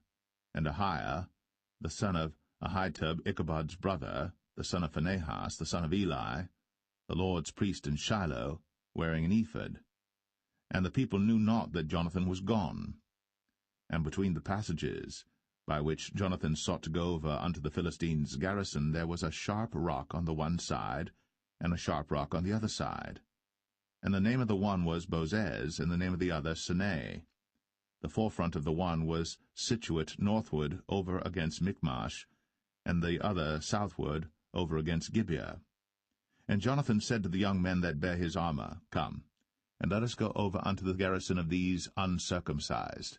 It may be that the Lord will work for us, for there is no restraint to the Lord to save by many or by few. And his armor-bearer said unto him, Do all that is in thine heart, turn thee, behold, I am with thee according to thy heart. Then said Jonathan, Behold, we will pass over unto these men, and we will discover ourselves unto them. If they say thus unto us, Tarry until we come to you, then we will stand still in our place, and will not go up unto them. But if they say thus, Come up unto us, then we will go up. For the Lord hath delivered them into our hand, and this shall be a sign unto us. And both of them discovered themselves unto the garrison of the Philistines. And the Philistines said, Behold, the Hebrews come forth out of the holes where they had hid themselves. And the men of the garrison answered Jonathan and his armor-bearer, and said, Come up to us, and we will show you a thing. And Jonathan said unto his armor-bearer, Come up after me, for the Lord hath delivered them into the hand of Israel. And Jonathan climbed up upon his hands and upon his feet, and his armor-bearer after him, and they fell before Jonathan, and his armor-bearer slew after him. And that first slaughter which Jonathan and his armor-bearer made was about 20 men, within as it were an half acre of land, which a yoke of oxen might plough. And there was trembling in the host, in the field, and among all the people. The garrison and the spoilers, they also trembled, and the earth quaked. So it was a very great trembling. And the watchmen of Saul and Gibeah of Benjamin looked, and behold, the multitude melted away, and they went on beating down one another. Then said Saul unto the people that were with him, Number now, and see who is gone from us. And when they had numbered, behold, Jonathan and his armor-bearer were not there. And Saul said unto Ahiah, Bring hither the ark of God. For the ark of God was at that time with the children of Israel. And it came to pass, while Saul talked unto the priest, that the noise that was in the host of the Philistines went on and increased. And Saul said unto the priest, Withdraw thine hand. And Saul and all the people that were with him assembled themselves. And they came to the battle. And behold, every man's sword was against his fellow, and there was a very great discomfiture. Moreover, the Hebrews that were with the Philistines before that time, which went up with them into the camp from the country round about, even they also turned to be with the Israelites that were with Saul and Jonathan. Likewise all the men of Israel, which had hid themselves in Mount Ephraim, when they heard that the Philistines fled, even they also followed hard after them in the battle. So the Lord saved Israel that day. And the battle passed over unto Bethaven. And the men of Israel were distressed that day. For Saul had adjured the people, saying, Cursed be the man that eateth any food until evening. that I may be avenged on mine enemies. So none of the people tasted any food. And all they of the land came to a wood, and there was honey upon the ground. And when the people were come into the wood, behold, the honey dropped. But no man put his hand to his mouth, for the people feared the oath. But Jonathan heard not, when his father charged the people with the oath. Wherefore he put forth the end of the rod that was in his hand, and dipped it in an honeycomb, and put his hand to his mouth, and his eyes were enlightened. Then answered one of the people, and said, Thy father straitly charged the people with an oath, saying, Cursed be the man that eateth any food this day. And the people were faint. Then said Jonathan, My father hath troubled the land. See, I pray you, how mine eyes have been enlightened, because I tasted a little of this honey. How much more, if haply the people had eaten freely today of the spoil of their enemies which they found? For had there not been now a much greater slaughter among the Philistines? And they smote the Philistines that day, from Michmash to Ajalon. And the people were very faint. And the people flew upon the spoil, and took sheep and oxen and calves, and slew them on the ground. And the people did eat them with the blood. Then they told Saul, saying, Behold, the people sin against the Lord, in that they eat with the blood. And he said, Ye have transgressed. Roll a great stone unto me this day. And Saul said, Disperse yourselves among the people, and say unto them, Bring me hither every man his ox, and every man his sheep, and slay them here, and eat, and sin not against the Lord in eating with the blood. And all the people brought every man his ox with him that night, and slew them there. And Saul built an altar unto the Lord. The same was the first altar that he built unto the Lord. And Saul said, Let us go down after the Philistines by night, and spoil them until the morning light, and let us not leave a man of them. And they said, Do whatsoever seemeth good unto thee. Then said the priest, Let us draw near hither unto God. And Saul asked counsel of God, Shall I go down after the Philistines? Wilt thou deliver them into the hand of Israel? But he answered him not that day. And Saul said, Draw ye near hither, all the chief of the people, and know and see wherein this sin hath been this day. For as the Lord liveth, which saveth Israel, though it be in Jonathan my son, he shall surely die. But there was not a man among all the people that answered him. Then said he unto all Israel, Be ye on one side, and I and Jonathan my son will be on the other side. And the people said unto Saul, Do what seemeth good unto thee. Therefore Saul said unto the Lord God of Israel, Give a perfect lot. And Saul and Jonathan were taken, but the people escaped. And Saul said, Cast lots between me and Jonathan my son. And Jonathan was taken. Then Saul said to Jonathan, Tell me what thou hast done. And Jonathan told him, and said, I did but taste a little honey with the end of the rod that was in mine hand, and lo, I must die. And Saul answered, God do so and more also, for thou shalt surely die, Jonathan. And the people said unto Saul, Shall Jonathan die, who hath wrought this great salvation in Israel? God forbid, as the Lord liveth. There shall not one hair of his head fall to the ground, for he hath wrought with God this day. So the people rescued Jonathan, that he died not. Then Saul went up from following the Philistines, and the Philistines went to their own place. So Saul took the kingdom over Israel, and fought against all his enemies on every side, against Moab, and against the children of Ammon, and against Edom, and against the kings of Zobah, and against the Philistines. And whithersoever he turned himself, he vexed them. And he gathered an host, and smote the Amalekites, and delivered Israel out of the hands of them that spoiled them. Now the sons of Saul were Jonathan and Ishuai, and Melch-Ishuai. And the names of his two daughters were these, the name of the firstborn Merab, and the name of the younger Michal.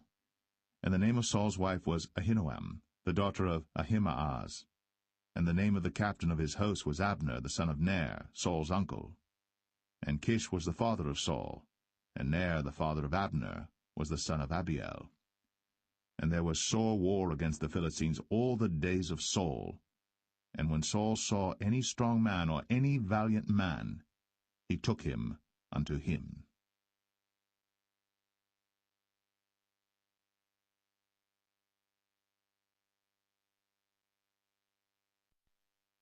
1 Samuel 15.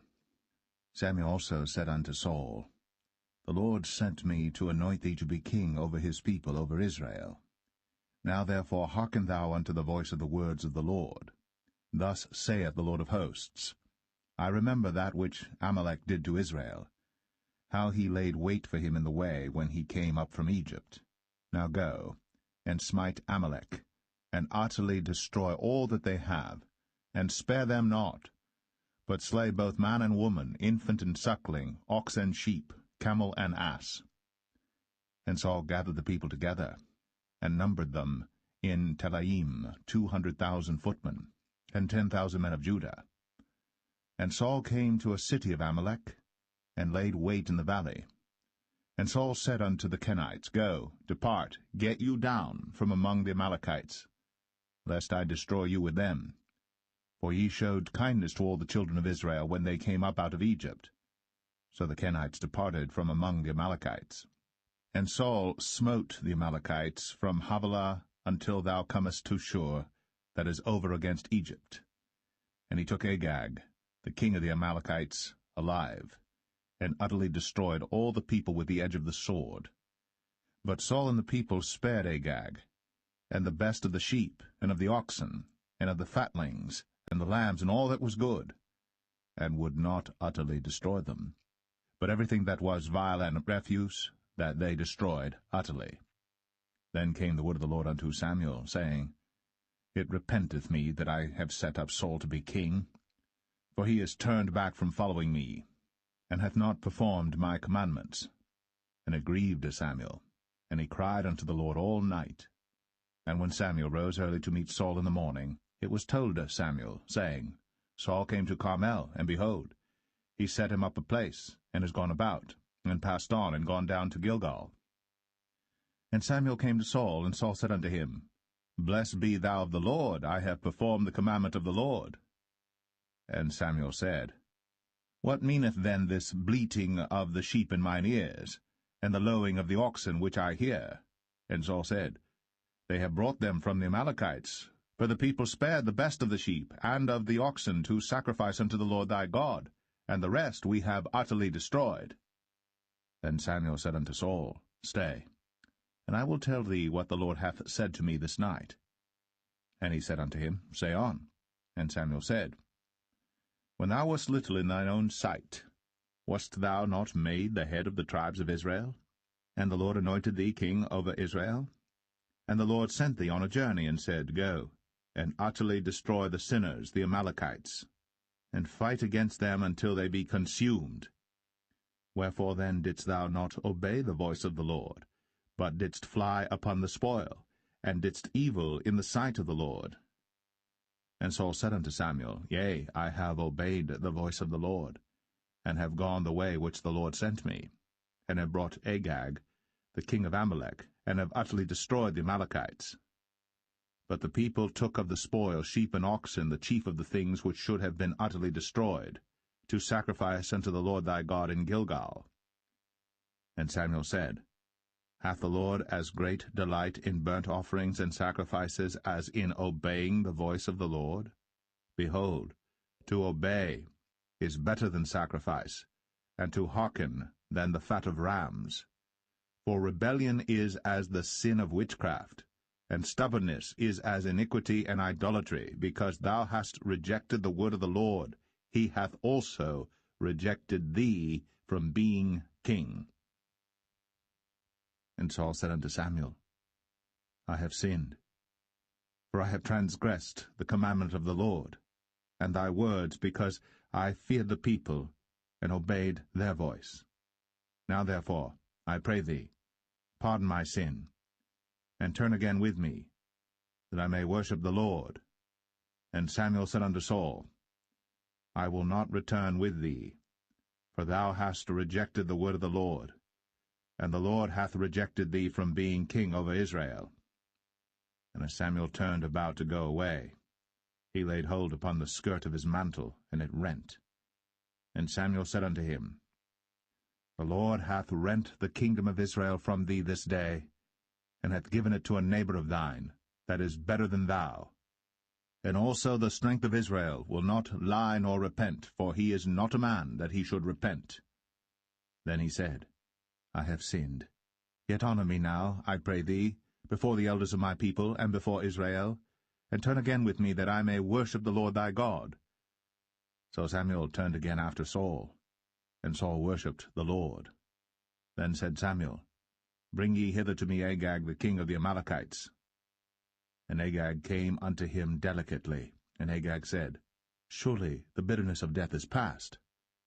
And Samuel said, As thy sword hath made women childless, so shall thy mother be childless among women. And Samuel hewed Agag in pieces before the Lord in Gilgal. Then Samuel went to Ramah, and Saul went up to his house to Gibeah of Saul. And Samuel came no more to see Saul until the day of his death. Nevertheless Samuel mourned for Saul, and the Lord repented that he had made Saul king over Israel.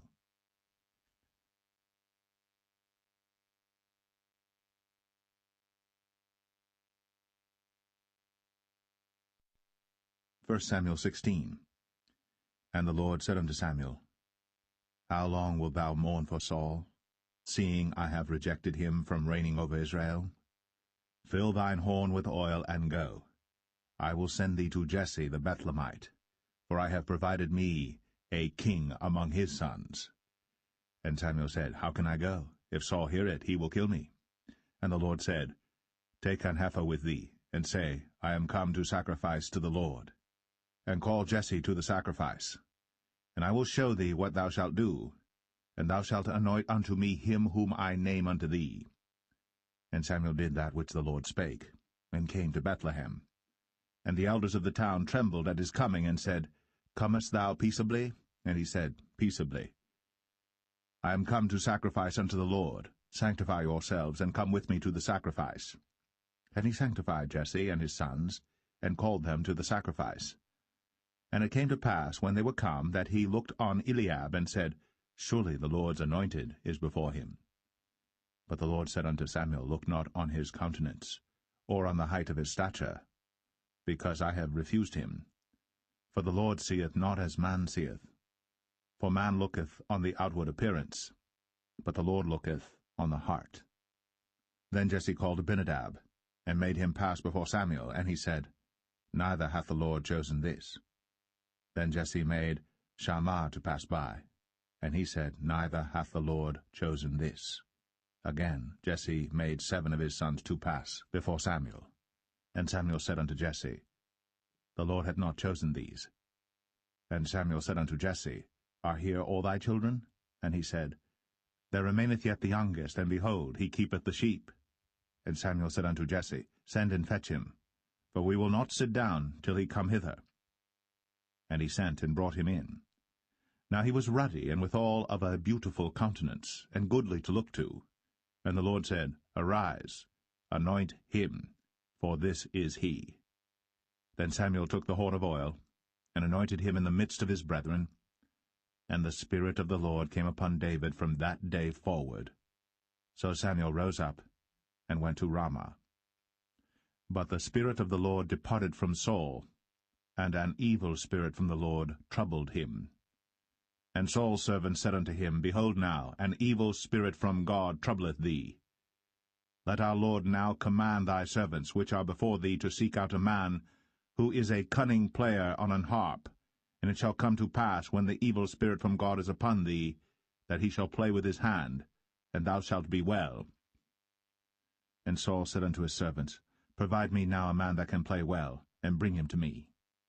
Then answered one of the servants, and said, Behold, I have seen a son of Jesse the Bethlehemite, that is cunning in playing, and a mighty valiant man, and a man of war, and prudent in matters, and a comely person.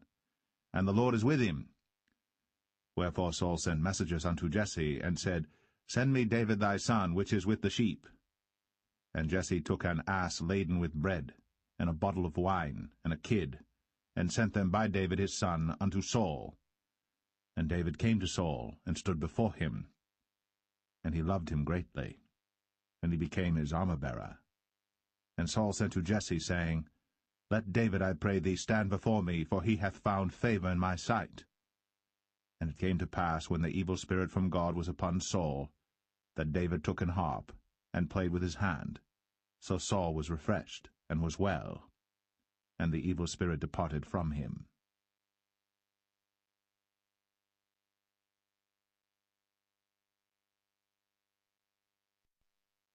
1 Samuel 17. Now the Philistines gathered together their armies to battle, and were gathered together at Shochoh, which belongeth to Judah, and pitched between Shochoh and Azekah in Ephes-dammim. And Saul and the men of Israel were gathered together and pitched by the valley of Elah, and set the battle in array against the Philistines. And the Philistines stood on a mountain on the one side, and Israel stood on a mountain on the other side, and there was a valley between them. And there went out a champion out of the camp of the Philistines, named Goliath of Gath, whose height was 6 cubits and a span. And he had an helmet of brass upon his head, and he was armed with a coat of mail, and the weight of the coat was 5,000 shekels of brass. And he had greaves of brass upon his legs, and a target of brass between his shoulders. And the staff of his spear was like a weaver's beam, and his spear's head weighed 600 shekels of iron, and one bearing a shield went before him. And he stood and cried unto the armies of Israel, and said unto them, Why are ye come out to set your battle in array? Am not I a Philistine, and ye servants to Saul? Choose you a man for you, and let him come down to me. If he be able to fight with me and to kill me, then will we be your servants. But if I prevail against him, and kill him, then shall ye be our servants, and serve us. Whom the Philistine said, I defy the armies of Israel this day. Give me a man, that we may fight together. When Saul and all Israel heard those words of the Philistine, they were dismayed, and greatly afraid. Now David was the son of that Ephrathite of Bethlehem, Judah, whose name was Jesse, and he had 8 sons. And the man went among men, for an old man, in the days of Saul. And the 3 eldest sons of Jesse went and followed Saul to the battle. And the names of his 3 sons that went to the battle were Eliab the firstborn, and next unto him Abinadab, and the third Shammah. And David was the youngest, and the 3 eldest followed Saul. But David went and returned from Saul to feed his father's sheep at Bethlehem. And the Philistine drew near morning and evening, and presented himself 40 days. And Jesse said unto David his son, Take now for thy brethren an ephah of this parched corn, and these 10 loaves, and run to the camp to thy brethren. And carry these 10 cheeses unto the captain of their 1,000, and look how thy brethren fare, and take their pledge. Now Saul and they, and all the men of Israel, were in the valley of Elah, fighting with the Philistines. And David rose up early in the morning, and left the sheep with a keeper, and took and went, as Jesse had commanded him. And he came to the trench, as the host was going forth to the fight, and shouted for the battle. For Israel and the Philistines had put the battle in array, army against army. And David left his carriage in the hand of the keeper of the carriage, and ran into the army, and came and saluted his brethren. And as he talked with them, behold, there came up the champion, the Philistine of Gath, Goliath by name, out of the armies of the Philistines, and spake according to the same words, and David heard them. And all the men of Israel, when they saw the man, fled from him, and were sore afraid. And the men of Israel said, Have ye seen this man that is come up? Surely to defy Israel is he come up. And it shall be that the man who killeth him, the king will enrich him with great riches, and will give him his daughter, and make his father's house free in Israel. And David spake to the men that stood by him, saying, What shall be done to the man that killeth this Philistine, and taketh away the reproach from Israel? For who is this uncircumcised Philistine, that he should defy the armies of the living God? And the people answered him after this manner, saying, So shall it be done to the man that killeth him. And Eliab, his eldest brother, heard when he spake unto the men. And Eliab's anger was kindled against David, and he said, Why camest thou down hither? And with whom hast thou left those few sheep in the wilderness? I know thy pride, and the naughtiness of thine heart, for thou art come down that thou mightest see the battle. And David said, What have I now done? Is there not a cause? And he turned from him toward another, and spake after the same manner. And the people answered him again after the former manner. And when the words were heard which David spake, they rehearsed them before Saul, and he sent for him. And David said to Saul, Let no man's heart fail because of him. Thy servant will go and fight with this Philistine. And Saul said to David, Thou art not able to go against this Philistine to fight with him, for thou art but a youth, and he a man of war from his youth. And David said unto Saul, Thy servant kept his father's sheep, and there came a lion and a bear, and took a lamb out of the flock. And I went out after him, and smote him, and delivered it out of his mouth. And when he arose against me, I caught him by his beard, and smote him, and slew him. Thy servant slew both the lion and the bear, and this uncircumcised Philistine shall be as one of them, seeing he hath defied the armies of the living God. David said, moreover, The Lord that delivered me out of the paw of the lion, and out of the paw of the bear, he will deliver me out of the hand of this Philistine. And Saul said unto David, Go, and the Lord be with thee. And Saul armed David with his armor, and he put an helmet of brass upon his head. Also he armed him with a coat of mail. And David girded his sword upon his armor, and he essayed to go, for he had not proved it. And David said unto Saul, I cannot go with these, for I have not proved them. And David put them off him. And he took his staff in his hand, and chose him 5 smooth stones out of the brook, and put them in a shepherd's bag which he had, even in a scrip, and his sling was in his hand. And he drew near to the Philistine. And the Philistine came on and drew near unto David, and the man that bare the shield went before him. And when the Philistine looked about and saw David, he disdained him, for he was but a youth, and ruddy, and of a fair countenance. And the Philistine said unto David, Am I a dog that thou comest to me with staves? And the Philistine cursed David by his gods. And the Philistine said to David, Come to me, and I will give thy flesh unto the fowls of the air, and to the beasts of the field. Then said David to the Philistine, Thou comest to me with a sword, and with a spear, and with a shield. But I come to thee in the name of the Lord of hosts, the God of the armies of Israel, whom thou hast defied. This day will the Lord deliver thee into mine hand, and I will smite thee, and take thine head from thee. And I will give the carcasses of the host of the Philistines this day unto the fowls of the air, and to the wild beasts of the earth, that all the earth may know that there is a God in Israel. And all this assembly shall know that the Lord saveth not with sword and spear, for the battle is the Lord's, and he will give you into our hands. And it came to pass, when the Philistine arose, and came and drew nigh to meet David, that David hasted, and ran toward the army to meet the Philistine. And David put his hand in his bag, and took thence a stone, and slang it, and smote the Philistine in his forehead, that the stone sunk into his forehead, and he fell upon his face to the earth. So David prevailed over the Philistine with a sling and with a stone, and smote the Philistine, and slew him. But there was no sword in the hand of David. Therefore David ran, and stood upon the Philistine, and took his sword, and drew it out of the sheath thereof, and slew him, and cut off his head therewith. And when the Philistines saw their champion was dead, they fled. And the men of Israel and of Judah arose, and shouted, and pursued the Philistines until thou come to the valley, and to the gates of Ekron. And the wounded of the Philistines fell down by the way to Sharaim, even unto Gath and unto Ekron. And the children of Israel returned from chasing after the Philistines, and they spoiled their tents. And David took the head of the Philistine, and brought it to Jerusalem, but he put his armor in his tent.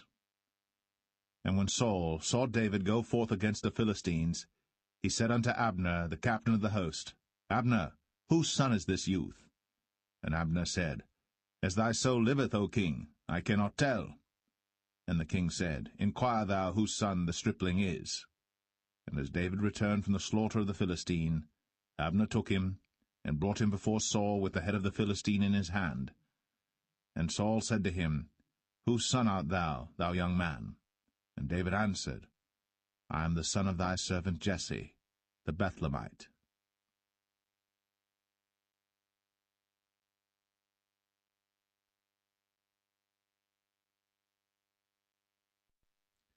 First Samuel 18. And it came to pass, when he had made an end of speaking unto Saul, that the soul of Jonathan was knit with the soul of David, and Jonathan loved him as his own soul. And Saul took him that day, and would let him go no more home to his father's house. Then Jonathan and David made a covenant, because he loved him as his own soul. And Jonathan stripped himself of the robe that was upon him, and gave it to David, and his garments, even to his sword, and to his bow, and to his girdle. And David went out whithersoever Saul sent him, and behaved himself wisely. And Saul set him over the men of war, and he was accepted in the sight of all the people, and also in the sight of Saul's servants. And it came to pass, as they came, when David was returned from the slaughter of the Philistine, that women came out of all cities of Israel, singing and dancing to meet King Saul, with tabrets, with joy, and with instruments of music. And the women answered one another as they played, and said, Saul hath slain his thousands, and David his 10,000s. And Saul was very wroth. And the saying displeased him, and he said, They have ascribed unto David 10,000s, and to me they have ascribed but thousands. And what can he have more but the kingdom? And Saul eyed David from that day and forward. And it came to pass on the morrow that the evil spirit from God came upon Saul, and he prophesied in the midst of the house. And David played with his hand, as at other times. And there was a javelin in Saul's hand. And Saul cast the javelin, for he said, I will smite David even to the wall with it. And David avoided out of his presence twice. And Saul was afraid of David, because the Lord was with him, and was departed from Saul. Therefore Saul removed him from him, and made him his captain over 1,000, and he went out and came in before the people. And David behaved himself wisely in all his ways, and the Lord was with him. Wherefore when Saul saw that he behaved himself very wisely, he was afraid of him. But all Israel and Judah loved David, because he went out and came in before them. And Saul said to David, Behold my elder daughter Merab, her will I give thee to wife. Only be thou valiant for me, and fight the Lord's battles. For Saul said, Let not mine hand be upon him, but let the hand of the Philistines be upon him. And David said unto Saul, Who am I, and what is my life, or my father's family in Israel, that I should be son-in-law to the king? But it came to pass at the time when Merab, Saul's daughter, should have been given to David, that she was given unto Adriel, the Maholathite, to wife. And Michal, Saul's daughter, loved David. And they told Saul, and the thing pleased him. And Saul said, I will give him her, that she may be a snare to him, and that the hand of the Philistines may be against him. Wherefore Saul said to David, Thou shalt this day be my son-in-law in the one of the twain. And Saul commanded his servants, saying, Commune with David secretly, and say, Behold, the king hath delight in thee, and all his servants love thee. Now therefore be the king's son-in-law. And Saul's servants spake those words in the ears of David. And David said, Seemeth it to you a light thing to be a king's son-in-law, seeing that I am a poor man, and lightly esteemed? And the servants of Saul told him, saying, On this manner spake David. And Saul said, Thus shall ye say to David, The king desireth not any dowry, but 100 foreskins of the Philistines, to be avenged of the king's enemies. But Saul thought to make David fall by the hand of the Philistines. And when his servants told David these words, it pleased David well to be the king's son-in-law, and the days were not expired. Wherefore David arose, and went, he and his men, and slew of the Philistines 200 men. And David brought their foreskins, and they gave them in full tale to the king, that he might be the king's son-in-law. And Saul gave him Michal his daughter to wife. And Saul saw and knew that the Lord was with David, and that Michal, Saul's daughter, loved him. And Saul was yet the more afraid of David, and Saul became David's enemy continually. Then the princes of the Philistines went forth, and it came to pass after they went forth that David behaved himself more wisely than all the servants of Saul, so that his name was much set by.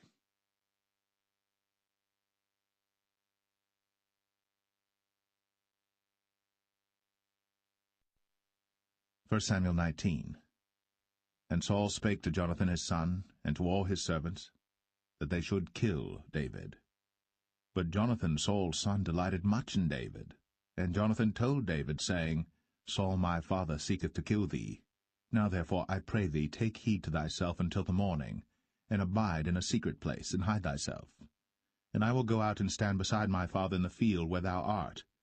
And I will commune with my father of thee, and what I see, that I will tell thee. And Jonathan spake good of David unto Saul his father, and said unto him, Let not the king sin against his servant, against David, because he hath not sinned against thee, and because his works have been to thee ward very good. For he did put his life in his hand, and slew the Philistine. And the Lord wrought a great salvation for all Israel. Thou sawest it, and didst rejoice. Wherefore then wilt thou sin against innocent blood, to slay David without a cause? And Saul hearkened unto the voice of Jonathan. And Saul sware, As the Lord liveth, he shall not be slain. And Jonathan called David. And Jonathan showed him all those things. And Jonathan brought David to Saul, and he was in his presence, as in times past. And there was war again. And David went out, and fought with the Philistines, and slew them with a great slaughter, and they fled from him. And the evil spirit from the Lord was upon Saul, as he sat in his house with his javelin in his hand. And David played with his hand. And Saul sought to smite David even to the wall with the javelin, but he slipped away out of Saul's presence. And he smote the javelin to the wall, and David fled, and escaped that night. Saul also sent messengers unto David's house, to watch him, and to slay him in the morning. And Michal, David's wife, told him, saying, If thou save not thy life tonight, tomorrow thou shalt be slain. So Michal let David down through a window, and he went and fled, and escaped. And Michal took an image, and laid it in the bed, and put a pillow of goat's hair for his bolster, and covered it with a cloth. And when Saul sent messengers to take David, she said, He is sick. And Saul sent the messengers again to see David, saying, Bring him up to me in the bed, that I may slay him. And when the messengers were come in, behold, there was an image in the bed, with a pillow of goat's hair for his bolster. And Saul said unto Michal, Why hast thou deceived me so, and sent away mine enemy, that he is escaped? And Michal answered Saul, He said unto me, Let me go, why should I kill thee? So David fled, and escaped, and came to Samuel to Ramah, and told him all that Saul had done to him. And he and Samuel went, and dwelt in Naueth. And it was told Saul, saying, Behold, David is at Naueth in Ramah. And Saul sent messengers to take David. And when they saw the company of the prophets prophesying, and Samuel standing as appointed over them, the Spirit of God was upon the messengers of Saul, and they also prophesied. And when it was told Saul, he sent other messengers, and they prophesied likewise. And Saul sent messengers again the third time, and they prophesied also. Then went he also to Ramah, and came to a great well that is in Sechu. And he asked and said, Where are Samuel and David? And one said, Behold, they be at Naueth and Ramah. And he went thither to Naueth and Ramah. And the Spirit of God was upon him also. And he went on, and prophesied, until he came to Naueth and Ramah. And he stripped off his clothes also, and prophesied before Samuel in like manner, and lay down naked all that day, and all that night. Wherefore they say, Is Saul also among the prophets?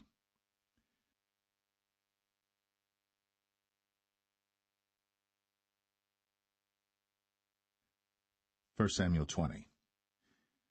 And David fled from Naueth in Ramah, and came and said before Jonathan, What have I done?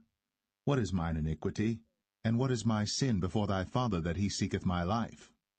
And he said unto him, God forbid, thou shalt not die. Behold, My father will do nothing either great or small, but that he will show it me.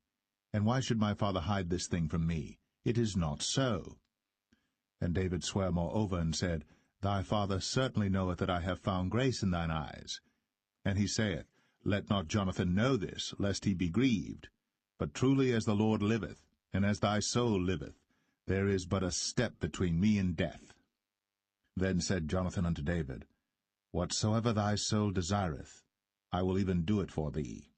And David said unto Jonathan, Behold, tomorrow is the new moon, and I should not fail to sit with the king at meat, but let me go, that I may hide myself in the field unto the 3rd day at even. If thy father at all miss me, then say, David earnestly asked leave of me that he might run to Bethlehem his city, for there is a yearly sacrifice there for all the family. If he say thus, it is well, thy servant shall have peace. But if he be very wroth, then be sure that evil is determined by him. Therefore thou shalt deal kindly with thy servant. For thou hast brought thy servant into a covenant of the Lord with thee. Notwithstanding, if there be in me iniquity, slay me thyself. For why shouldest thou bring me to thy father? And Jonathan said, Far be it from thee, for if I knew certainly that evil were determined by my father to come upon thee, then would not I tell it thee? Then said David to Jonathan, Who shall tell me? Or what if thy father answer thee roughly? And Jonathan said unto David, Come, and let us go out into the field. And they went out, both of them, into the field. And Jonathan said unto David, O Lord God of Israel, when I have sounded my father about tomorrow any time, or the 3rd day, and behold, if there be good toward David, and I then send not unto thee, and show it thee, the Lord do so, and much more to Jonathan. But if it please my father to do thee evil, then I will show it thee, and send thee away, that thou mayest go in peace, and the Lord be with thee, as he hath been with my father. And thou shalt not only while yet I live show me the kindness of the Lord, that I die not, but also thou shalt not cut off thy kindness from my house for ever, no, not when the Lord hath cut off the enemies of David every one from the face of the earth. So Jonathan made a covenant with the house of David, saying, Let the Lord even require it at the hand of David's enemies. And Jonathan caused David to swear again, because he loved him, for he loved him as he loved his own soul. Then Jonathan said to David, Tomorrow is the new moon, and thou shalt be missed, because thy seat will be empty. And when thou hast stayed 3 days, then thou shalt go down quickly, and come to the place where thou didst hide thyself when the business was in hand, and shalt remain by the stone Zelle. And I will shoot 3 arrows on the side thereof, as though I shot at a mark, and behold, I will send a lad, saying, Go, find out the arrows. If I expressly say unto the lad, Behold, the arrows are on this side of thee, take them, then come thou. For there is peace to thee, and no hurt, as the Lord liveth. But if I say thus unto the young man, Behold, the arrows are beyond thee, go thy way, for the Lord hath sent thee away. And as touching the matter which thou and I have spoken of, behold, the Lord be between thee and me for ever. So David hid himself in the field. And when the new moon was come, the king sat him down to eat meat. And the king sat upon his seat as at other times, even upon a seat by the wall. And Jonathan arose, and Abner sat by Saul's side, and David's place was empty. Nevertheless Saul spake not anything that day, for he thought, Something hath befallen him. He is not clean. Surely he is not clean. And it came to pass on the morrow, which was the 2nd day of the month, that David's place was empty. And Saul said unto Jonathan his son, Wherefore cometh not the son of Jesse to meat, neither yesterday nor today? And Jonathan answered Saul, David earnestly asked leave of me to go to Bethlehem. And he said, Let me go, I pray thee. For our family hath a sacrifice in the city, and my brother, he hath commanded me to be there. And now, if I have found favor in thine eyes, let me get away, I pray thee, and see my brethren. therefore he cometh not unto the king's table.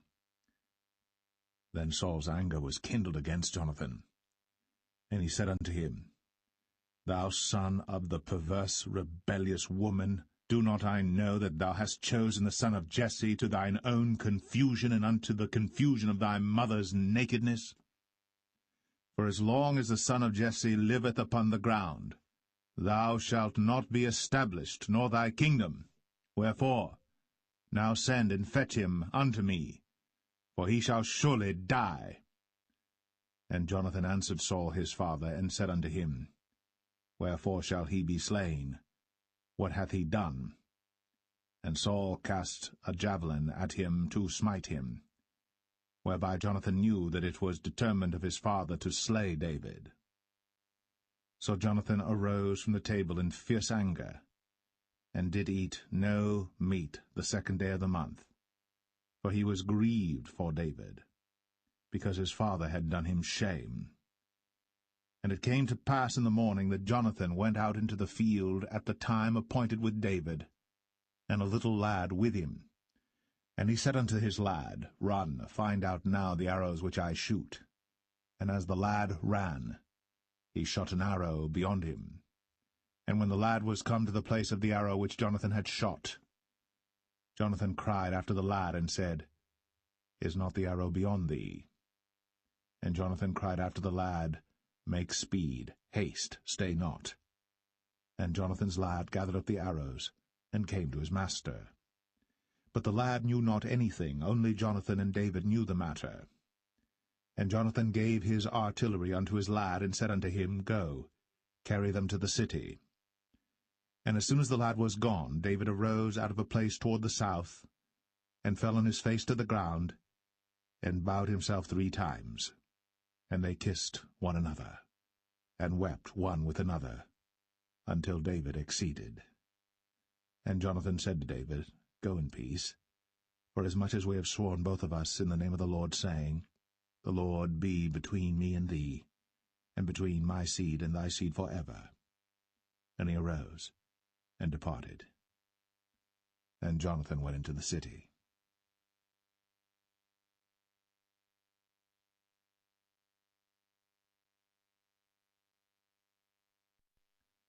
1 Samuel 21. Then came David to Nob, to Ahimelech the priest. And Ahimelech was afraid at the meeting of David, and said unto him, Why art thou alone, and no man with thee? And David said unto Ahimelech the priest, The king hath commanded me a business, and hath said unto me, Let no man know anything of the business whereabout I send thee, and what I have commanded thee. And I have appointed my servants to such and such a place. Now therefore, what is under thine hand? Give me 5 loaves of bread in mine hand, or what there is present. And the priest answered David, and said, There is no common bread under mine hand, but there is hallowed bread, if the young men have kept themselves at least from women. And David answered the priest, and said unto him, Of a truth, women have been kept from us, about these 3 days, since I came out. And the vessels of the young men are holy, and the bread is in a manner common, yea, though it was sanctified this day in the vessel. So the priests gave him hallowed bread, for there was no bread there but the showbread, that was taken from before the Lord, to put hot bread in the day when it was taken away.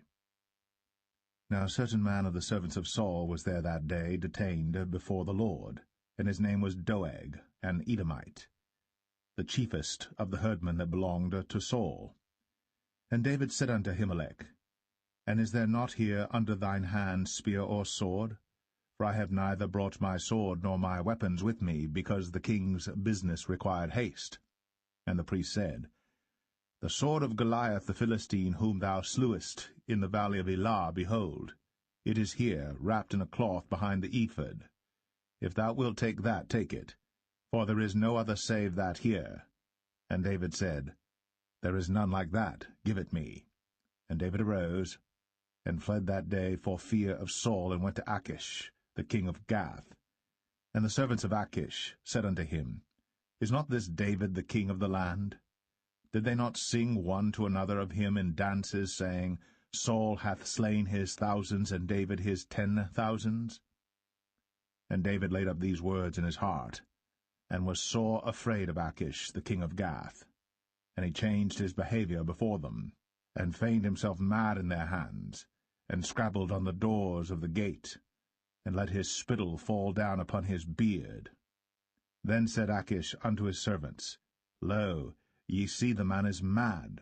Wherefore then have ye brought him to me? Have I need of madmen, that ye have brought this fellow to play the madman in my presence? Shall this fellow come into my house?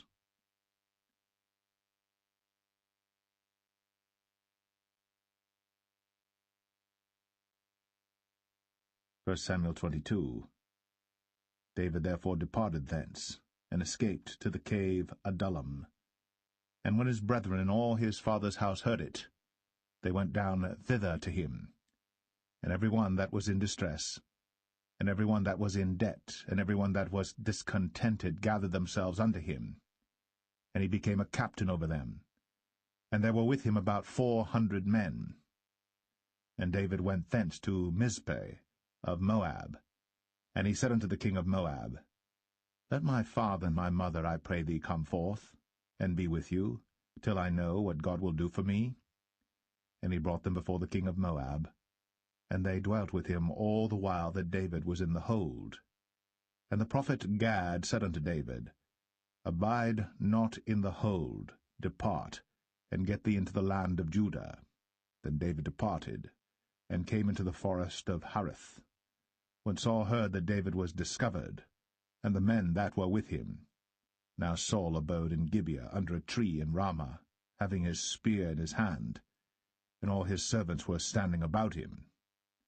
Then Saul said unto his servants that stood about him, Hear now, ye Benjamites, will the son of Jesse give every one of you fields and vineyards, and make you all captains of thousands and captains of hundreds, that all of you have conspired against me? And there is none that showeth me that my son hath made a league with the son of Jesse. And there is none of you that is sorry for me, or showeth unto me that my son hath stirred up my servant against me, to lie in wait, as at this day. Then answered Doeg the Edomite, which was set over the servants of Saul, and said, I saw the son of Jesse coming to Nob, to Ahimelech, the son of Ahitub. And he inquired of the Lord for him, and gave him victuals, and gave him the sword of Goliath the Philistine. Then the king sent to call Ahimelech the priest, the son of Ahitub, and all his father's house, the priests that were in Nob, and they came all of them to the king. And Saul said, Hear now, thou son of Ahitub. And he answered, Here I am, my lord. And Saul said unto him, Why have ye conspired against me, thou and the son of Jesse, in that thou hast given him bread and a sword, and hast inquired of God for him, that he should rise against me to lie in wait, as at this day? Then Ahimelech answered the king, and said, And who is so faithful among all thy servants as David, which is the king's son-in-law, and goeth at thy bidding, and is honourable in thine house? Did I then begin to inquire of God for him? Be it far from me. Let not the king impute anything unto his servant, nor to all the house of my father, for thy servant knew nothing of all this, less or more. And the king said, Thou shalt surely die, Ahimelech, thou, and all thy father's house. And the king said unto the footmen that stood about him, Turn, and slay the priests of the Lord, because their hand also is with David, and because they knew when he fled, and did not show it to me. But the servants of the king would not put forth their hand to fall upon the priests of the Lord. And the king said to Doeg, Turn thou, and fall upon the priests. And Doeg the Edomite turned, and he fell upon the priests, and slew on that day 75 persons that did wear a linen ephod. And Nob, the city of the priests, smote he with the edge of the sword both men and women, children and sucklings, and oxen and asses, and sheep, with the edge of the sword. And one of the sons of Ahimelech, the son of Ahitub, named Abiathar, escaped, and fled after David. And Abiathar showed David that Saul had slain the Lord's priests. And David said unto Abiathar, I knew it that day when Doeg the Edomite was there. that he would surely tell Saul, I have occasioned the death of all the persons of thy father's house. Abide thou with me. Fear not, for he that seeketh my life seeketh thy life. But with me thou shalt be in safeguard.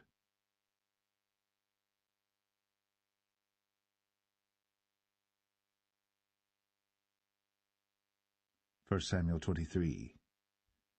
Then they told David, saying, Behold, the Philistines fight against Keilah, and they rob the threshing floors. Therefore David inquired of the Lord, saying, Shall I go and smite these Philistines? And the Lord said unto David, Go, and smite the Philistines, and save Keilah. And David's men said unto him, Behold, we be afraid here in Judah. How much more then if we come to Keilah against the armies of the Philistines? Then David inquired of the Lord yet again.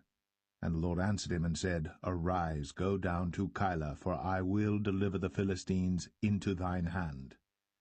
So David and his men went to Keilah, and fought with the Philistines, and brought away their cattle, and smote them with a great slaughter. So David saved the inhabitants of Keilah. And it came to pass, when Abiathar the son of Ahimelech fled to David to Keilah, that he came down with an ephod in his hand. And it was told Saul that David was come to Keilah, and Saul said, God hath delivered him into mine hand, for he is shut in, by entering into a town that hath gates and bars. And Saul called all the people together to war, to go down to Keilah, to besiege David and his men. And David knew that Saul secretly practised mischief against him. And he said to Abiathar the priest, Bring hither the ephod. Then said David, O Lord God of Israel, thy servant hath certainly heard that Saul seeketh to come to Keilah, to destroy the city for my sake. Will the men of Keilah deliver me up into his hand? Will Saul come down as thy servant hath heard? O Lord God of Israel, I beseech thee, tell thy servant. And the Lord said, He will come down. Then said David, Will the men of Keilah deliver me and my men into the hand of Saul? And the Lord said, They will deliver thee up. Then David and his men, which were about 600, arose, and departed out of Keilah, and went whithersoever they could go. And it was told Saul that David was escaped from Keilah, and he forbare to go forth. And David abode in the wilderness in strongholds, and remained in a mountain in the wilderness of Ziph. And Saul sought him every day, but God delivered him not into his hand. And David saw that Saul was come out to seek his life. And David was in the wilderness of Ziph in a wood. And Jonathan, Saul's son, arose, and went to David into the wood, and strengthened his hand in God. And he said unto him, Fear not, but the hand of Saul my father shall not find thee, and thou shalt be king over Israel, and I shall be next unto thee, and that also Saul my father knoweth. And they two made a covenant before the Lord. And David abode in the wood, and Jonathan went to his house. Then came up the Ziphites to Saul to Gibeah, saying, Doth not David hide himself with us in strongholds in the wood, in the hill of Hachilah, which is on the south of Jeshimon? Now therefore, O king, come down according to all the desire of thy soul to come down, and our part shall be to deliver him into the king's hand. And Saul said, Blessed be ye of the Lord, for ye have compassion on me. Go, I pray you, prepare yet, and know and see his place where his haunt is. And who hath seen him there? For it is told me that he dealeth very subtly. See therefore, and take knowledge of all the lurking places where he hideth himself, and come ye again to me with the certainty, and I will go with you. And it shall come to pass, if he be in the land, that I will search him out throughout all the thousands of Judah. And they arose, and went to Ziph before Saul. But David and his men were in the wilderness of Maon, in the plain on the south of Jeshimon. Saul also and his men went to seek him, and they told David, wherefore he came down into a rock, and abode in the wilderness of Maon. And when Saul heard that, he pursued after David in the wilderness of Maon. And Saul went on this side of the mountain, and David and his men on that side of the mountain. And David made haste to get away for fear of Saul. For Saul and his men compassed David and his men round about to take them.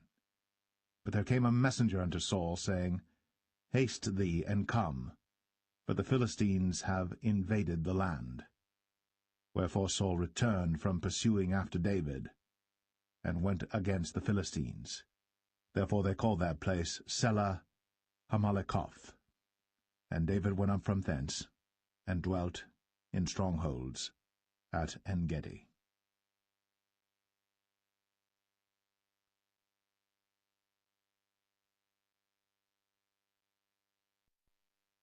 1 Samuel 24. And it came to pass, when Saul was returned from following the Philistines, that it was told him, saying, Behold, David is in the wilderness of En-gedi. Then Saul took 3,000 chosen men out of all Israel, and went to seek David and his men upon the rocks of the wild goats. And he came to the sheepcotes by the way, where was a cave, and Saul went in to cover his feet, and David and his men remained in the sides of the cave. And the men of David said unto him, Behold the day of which the Lord said unto thee, Behold, I will deliver thine enemy into thine hand, that thou mayest do to him as it shall seem good unto thee. Then David arose, and cut off the skirt of Saul's robe privily. And it came to pass afterward that David's heart smote him, because he had cut off Saul's skirt. And he said unto his men, The Lord forbid that I should do this thing unto my master, the Lord's anointed, to stretch forth mine hand against him, seeing he is the anointed of the Lord.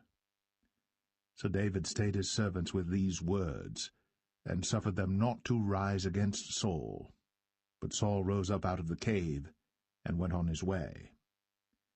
David also rose afterward, and went out of the cave, and cried after Saul, saying, My lord the king. And when Saul looked behind him, David stooped with his face to the earth, and bowed himself.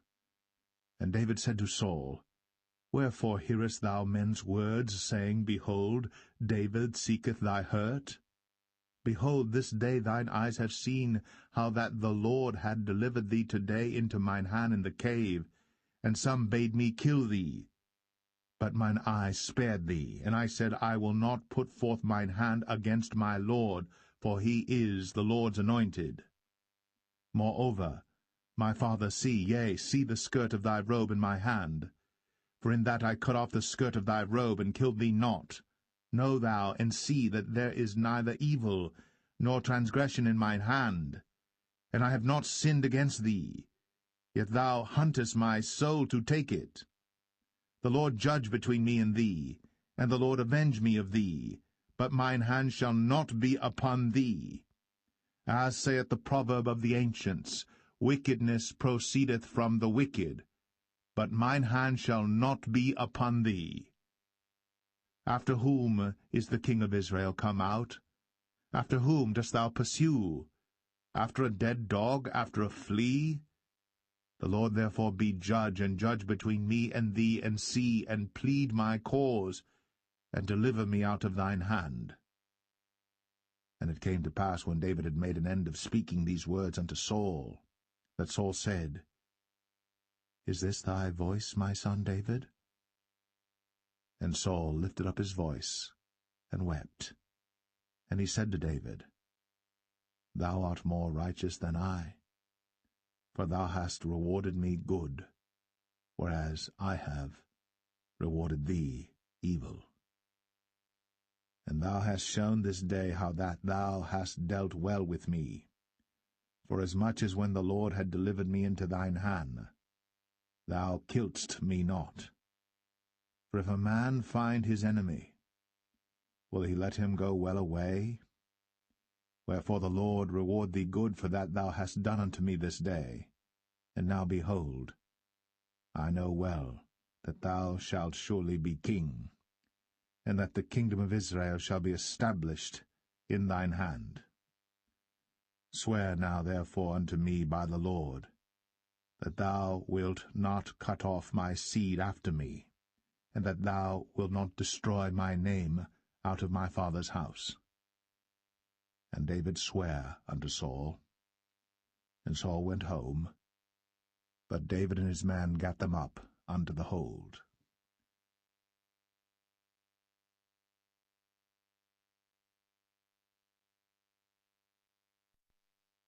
1 Samuel 25. And Samuel died, and all the Israelites were gathered together, and lamented him, and buried him in his house at Ramah. And David arose, and went down to the wilderness of Paran.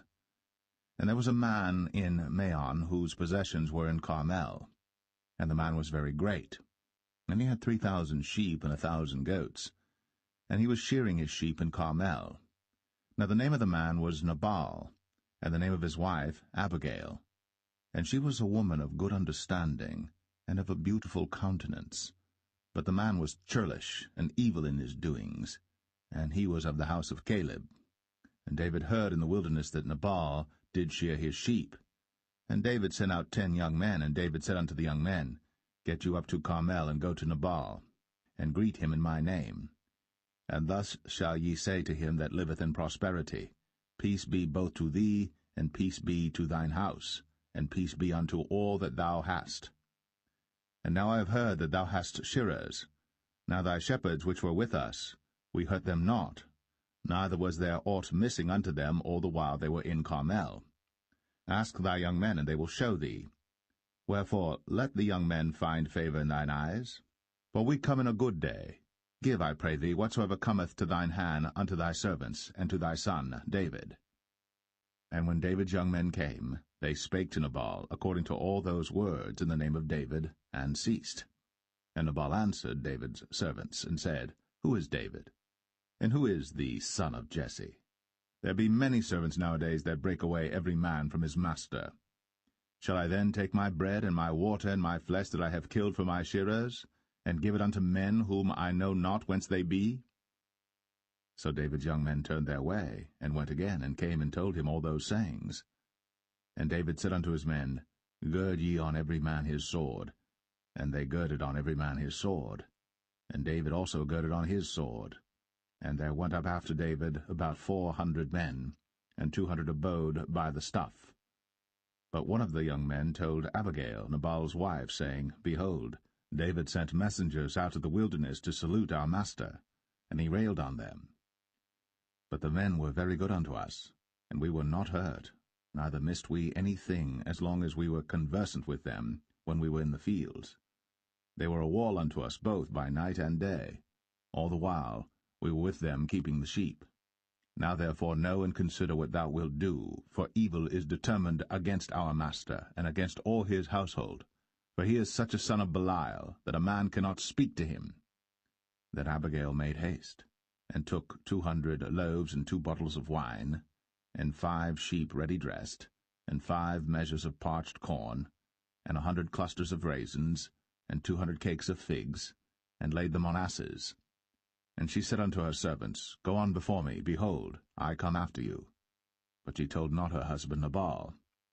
And it was so, as she rode on the ass, that she came down by the covert of the hill, and behold, David and his men came down against her, and she met them. Now David had said, Surely in vain have I kept all that this fellow hath in the wilderness, so that nothing was missed of all that pertained unto him, and he hath requited me evil for good. So, and more also do God unto the enemies of David, if I leave of all that pertain to him by the morning light any that pisseth against the wall. And when Abigail saw David, she hasted, and lighted off the ass, and fell before David on her face, and bowed herself to the ground, and fell at his feet, and said, Upon me, my lord, upon me let this iniquity be, and let thine handmaid, I pray thee, speak in thine audience, and hear the words of thine handmaid. Let not, my lord, I pray thee, regard this man of Belial, even Nabal. For as his name is, so is he. Nabal is his name, and folly is with him. But I, thine handmaid, saw not the young men of my lord, whom thou didst send. Now therefore, my lord, as the Lord liveth, and as thy soul liveth, seeing the Lord hath withholden thee from coming to shed blood, and from avenging thyself with thine own hand, now let thine enemies, and they that seek evil to my lord, be as Nabal. And now this blessing which thine handmaid hath brought unto my lord, let it even be given unto the young men that follow my lord. I pray thee, forgive the trespass of thine handmaid, for the Lord will certainly make my lord a sure house, because my lord fighteth the battles of the Lord, and evil hath not been found in thee all thy days. Yet a man is risen to pursue thee, and to seek thy soul. But the soul of my lord shall be bound in the bundle of life with the Lord thy God, and the souls of thine enemies, them shall he sling out, as out of the middle of a sling. And it shall come to pass, when the Lord shall have done to my lord according to all the good that he hath spoken concerning thee, and shall have appointed thee ruler over Israel, that this shall be no grief unto thee, nor offense of heart unto my lord, either that thou hast shed blood causeless, or that my lord hath avenged himself. But when the Lord shall have dealt well with my lord, then remember thine handmaid. And David said to Abigail, Blessed be the Lord God of Israel, which sent thee this day to meet me. And blessed be thy advice, and blessed be thou, which hast kept me this day from coming to shed blood, and from avenging myself with mine own hand. For in very deed, as the Lord God of Israel liveth, which hath kept me back from hurting thee, except thou hadst hasted and come to meet me, surely there had not been left unto Nabal by the morning light any that pisseth against the wall. So David received of her hand that which she had brought him, and said unto her, Go up in peace to thine house. See, I have hearkened to thy voice, and have accepted thy person. And Abigail came to Nabal, and behold, he held a feast in his house, like the feast of a king. And Nabal's heart was merry within him, for he was very drunken. Wherefore she told him nothing, less or more, until the morning light. But it came to pass in the morning, when the wine was gone out of Nabal, and his wife had told him these things, that his heart died within him, and he became as a stone. And it came to pass about 10 days after, that the Lord smote Nabal, that he died. And when David heard that Nabal was dead, he said, Blessed be the Lord, that hath pleaded the cause of my reproach from the hand of Nabal, and hath kept his servant from evil. For the Lord hath returned the wickedness of Nabal upon his own head. And David sent and communed with Abigail, to take her to him to wife. And when the servants of David were come to Abigail to Carmel, they spake unto her, saying, David sent us unto thee, to take thee to him to wife. And she arose, and bowed herself on her face to the earth, and said, Behold, let thine handmaid be a servant to wash the feet of the servants of my lord. And Abigail hasted, and arose, and rode upon an ass, with 5 damsels of hers that went after her. And she went after the messengers of David, and became his wife. David also took Ahinoam of Jezreel, and they were also both of them his wives. But Saul had given Michal his daughter, David's wife, to Phalti, the son of Laish, which was of Galim.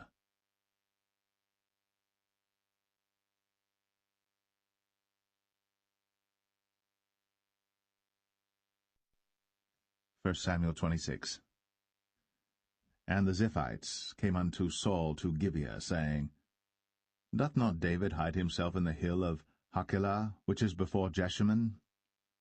Then Saul arose, and went down to the wilderness of Ziph, having 3,000 chosen men of Israel with him to seek David in the wilderness of Ziph. And Saul pitched in the hill of Hachilah, which is before Jeshimon, by the way. But David abode in the wilderness, and he saw that Saul came after him into the wilderness. David therefore sent out spies, and understood that Saul was come in very deed. And David arose, and came to the place where Saul had pitched. And David beheld the place where Saul lay, and Abner the son of Ner, the captain of his host. And Saul lay in the trench, and the people pitched round about him. Then answered David, and said to Ahimelech the Hittite, and to Abishai, the son of Zeruiah, brother to Joab, saying, Who will go down with me to Saul to the camp? And Abishai said, I will go down with thee. So David and Abishai came to the people by night, and behold, Saul lay sleeping within the trench, and his spear stuck in the ground at his bolster. But Abner and the people lay round about him. Then said Abishai to David, God hath delivered thine enemy into thine hand this day. Now therefore let me smite him, I pray thee, with the spear even to the earth at once, and I will not smite him the second time. And David said to Abishai, Destroy him not, for who can stretch forth his hand against the Lord's anointed, and be guiltless? David said furthermore, As the Lord liveth, the Lord shall smite him, or his day shall come to die, or he shall descend into battle and perish. The Lord forbid that I should stretch forth mine hand against the Lord's anointed.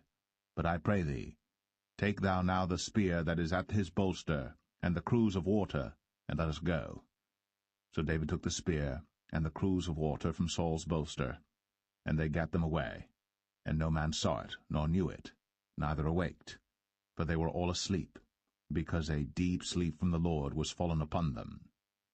Then David went over to the other side, and stood on the top of an hill afar off, a great space being between them.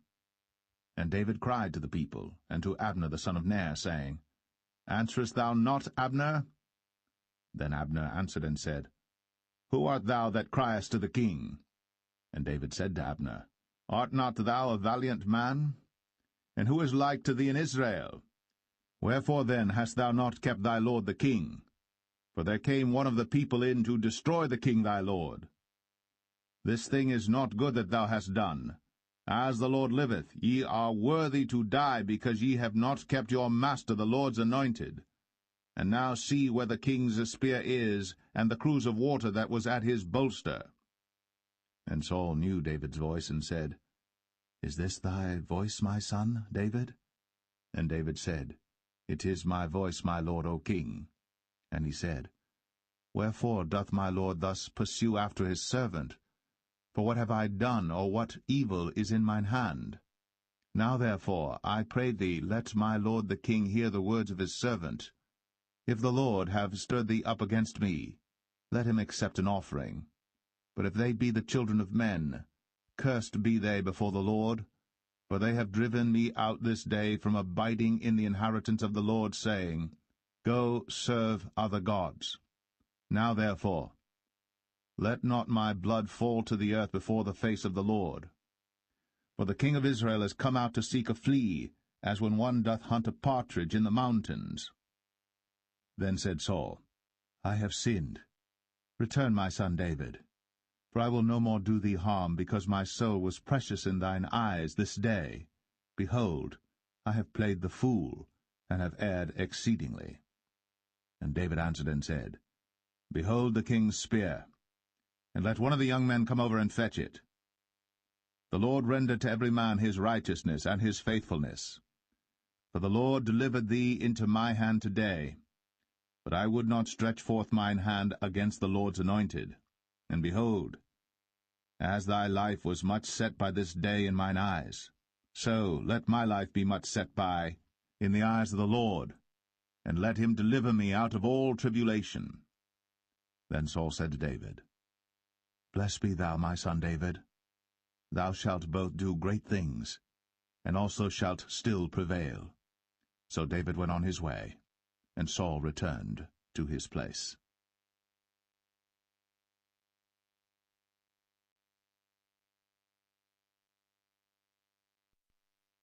1 Samuel 27.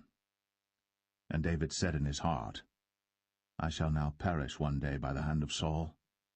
There is nothing better for me than that I should speedily escape into the land of the Philistines, and Saul shall despair of me, to seek me any more in any coast of Israel. So shall I escape out of his hand. And David arose, and he passed over with the 600 men that were with him unto Achish, the son of Maoch, king of Gath. And David dwelt with Achish at Gath, he and his men, every man with his household, even David with his 2 wives, Ahinoam the Jezreelitess, and Abigail the Carmelitess, Nabal's wife. And it was told Saul that David was fled to Gath, and he sought no more again for him. And David said unto Achish, If I have now found grace in thine eyes, let them give me a place in some town in the country, that I may dwell there. For why should thy servant dwell in the royal city with thee? Then Achish gave him Ziklag that day. Wherefore Ziklag pertaineth unto the kings of Judah unto this day. And the time that David dwelt in the country of the Philistines was a full year and 4 months. And David and his men went up, and invaded the Geshurites, and the Gezrites, and the Amalekites. For those nations were of old the inhabitants of the land, as thou goest to Shur, even unto the land of Egypt. And David smote the land, and left neither man nor woman alive, and took away the sheep and the oxen, and the asses, and the camels, and the apparel, and returned and came to Achish. And Achish said, Whither have ye made a road today? And David said, Against the south of Judah, and against the south of the Jerahmeelites, and against the south of the Kenites. And David saved neither man nor woman alive, to bring tidings to Gath, saying, Lest they should tell on us, saying, So did David, and so will be his manner all the while he dwelleth in the country of the Philistines. And Achish believed David, saying, He hath made his people Israel utterly to abhor him. Therefore he shall be my servant for ever.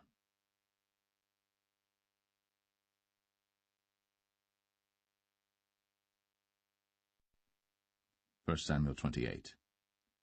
And it came to pass in those days that the Philistines gathered their armies together for warfare, to fight with Israel. And Achish said unto David, Know thou assuredly that thou shalt go out with me to battle, thou and thy men. And David said to Achish, Surely thou shalt know what thy servant can do? And Achish said to David, Therefore will I make thee keeper of mine head for ever. Now Samuel was dead, and all Israel had lamented him, and buried him in Ramah, even in his own city. And Saul had put away those that had familiar spirits, and the wizards out of the land. And the Philistines gathered themselves together, and came and pitched in Shunem. And Saul gathered all Israel together, and they pitched in Gilboa. And when Saul saw the host of the Philistines, he was afraid, and his heart greatly trembled. And when Saul inquired of the Lord answered him not, neither by dreams, nor by Urim, nor by prophets. Then said Saul unto his servants, Seek me a woman that hath a familiar spirit, that I may go to her, and inquire of her. And his servants said to him, Behold, there is a woman that hath a familiar spirit at Endor. And Saul disguised himself, and put on other raiment, and he went, and 2 men with him. And they came to the woman by night. And he said, I pray thee, divine unto me by the familiar spirit, and bring me him up, whom I shall name unto thee.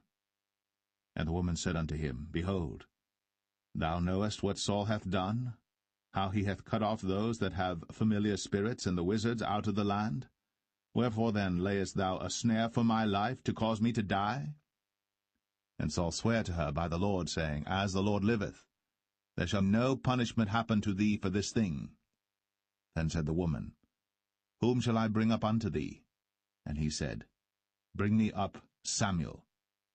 And when the woman saw Samuel, she cried with a loud voice. And the woman spake to Saul, saying, Why hast thou deceived me? For thou art Saul. And the king said unto her, Be not afraid. For what sawest thou?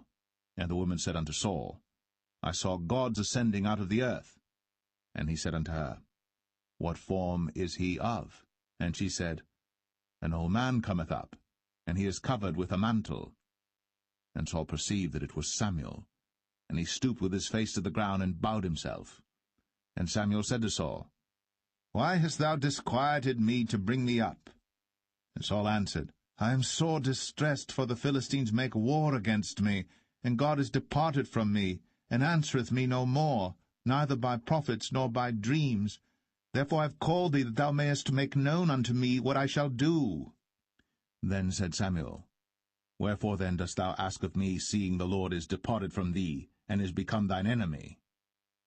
And the Lord hath done to him as he spake by me. For the Lord hath rent the kingdom out of thine hand, and given it to thy neighbor, even to David, because thou obeyest not the voice of the Lord, nor executest his fierce wrath upon Amalek. Therefore hath the Lord done this thing unto thee this day. Moreover the Lord will also deliver Israel with thee into the hand of the Philistines, and tomorrow shalt thou and thy sons be with me. The Lord also shall deliver the host of Israel into the hand of the Philistines. Then Saul fell straightway all along on the earth, and was sore afraid because of the words of Samuel. And there was no strength in him, for he had eaten no bread all the day, nor all the night. And the woman came unto Saul, and saw that he was sore troubled, and said unto him, Behold, thine handmaid hath obeyed thy voice, and I have put my life in my hand, and have hearkened unto thy words which thou spakest unto me. Now therefore, I pray thee, hearken thou also unto the voice of thine handmaid, and let me set a morsel of bread before thee, and eat, that thou mayest have strength, when thou goest on thy way. But he refused, and said, I will not eat.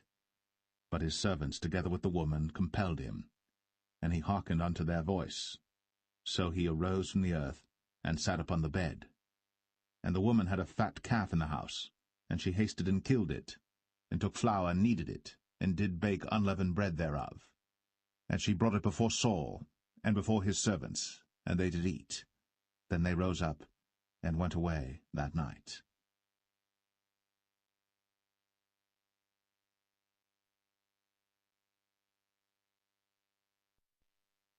1 Samuel 29.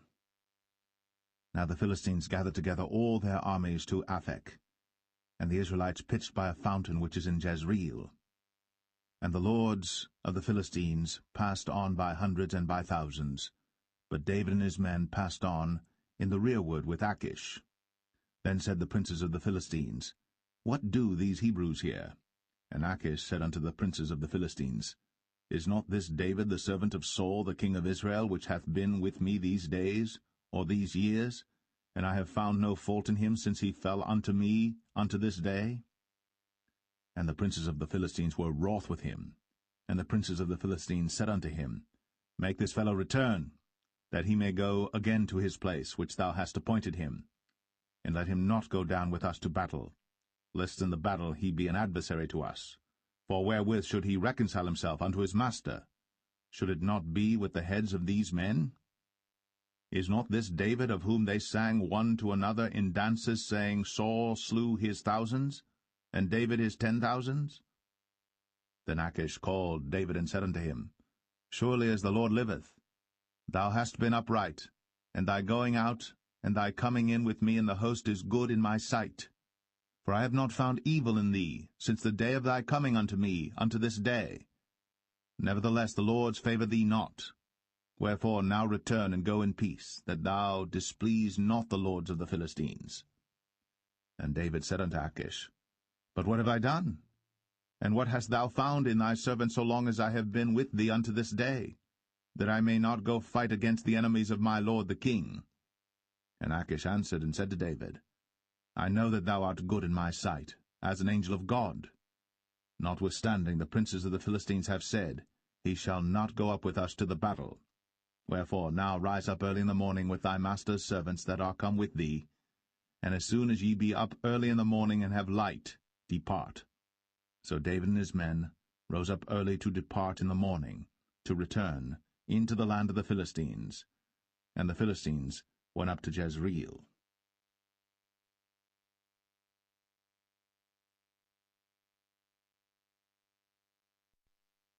1 Samuel 30. And it came to pass, when David and his men were come to Ziklag on the 3rd day, that the Amalekites had invaded the south and Ziklag, and smitten Ziklag, and burnt it with fire, and had taken the women captives that were therein. They slew not any, either great or small, but carried them away, and went on their way. So David and his men came to the city, and behold, it was burned with fire, and their wives and their sons and their daughters were taken captives. Then David and the people that were with him lifted up their voice and wept until they had no more power to weep. And David's 2 wives were taken captives, Ahinoam the Jezreelitess, and Abigail the wife of Nabal the Carmelite. And David was greatly distressed, for the people spake of stoning him, because the soul of all the people was grieved, every man for his sons and for his daughters. But David encouraged himself in the Lord his God. And David said to Abiathar the priest, Ahimelech's son, I pray thee, bring me hither the ephod. And Abiathar brought thither the ephod to David. And David inquired at the Lord, saying, Shall I pursue after this troop? Shall I overtake them? And he answered him, Pursue, for thou shalt surely overtake them, and without fail recover all. So David went, he and the 600 men that were with him, and came to the brook Besor, where those that were left behind stayed. But David pursued, he and 400 men, for 200 abode behind, which were so faint that they could not go over the brook Besor. And they found an Egyptian in the field, and brought him to David, and gave him bread, and he did eat, and they made him drink water. And they gave him a piece of a cake of figs, and 2 clusters of raisins. And when he had eaten, his spirit came again to him, for he had eaten no bread nor drunk any water 3 days and 3 nights. And David said unto him, To whom belongest thou, and whence art thou? And he said, I am a young man of Egypt, servant to an Amalekite, and my master left me because 3 days agone I fell sick. We made an invasion upon the south of the Cherethites, and upon the coast which belongeth to Judah, and upon the south of Caleb, and we burned Ziklag with fire. And David said to him, Canst thou bring me down to this company? And he said, Swear unto me by God, that thou wilt neither kill me, nor deliver me into the hands of my master, and I will bring thee down to this company. And when he had brought him down, behold, they were spread abroad upon all the earth, eating and drinking and dancing, because of all the great spoil that they had taken out of the land of the Philistines, and out of the land of Judah. And David smote them from the twilight even unto the evening of the next day. And there escaped not a man of them, save 400 young men which rode upon camels and fled. And David recovered all that the Amalekites had carried away. And David rescued his 2 wives. And there was nothing lacking to them, neither small nor great, neither sons nor daughters, neither spoil nor anything that they had taken to them. David recovered all. And David took all the flocks and the herds, which they drave before those other cattle, and said, This is David's spoil. And David came to the 200 men, which were so faint that they could not follow David, whom they had made also to abide at the brook Besor. And they went forth to meet David, and to meet the people that were with him. And when David came near to the people, he saluted them. Then answered all the wicked men and men of Belial, of those that went with David, and said, Because they went not with us, we will not give them aught of the spoil that we have recovered, save to every man his wife and his children, that they may lead them away and depart. Then said David, Ye shall not do so, my brethren, with that which the Lord hath given us, who hath preserved us, and delivered the company that came against us into our hand. For who will hearken unto you in this matter? But as his part is that goeth down to the battle, so shall his part be that tarrieth by the stuff. They shall part alike.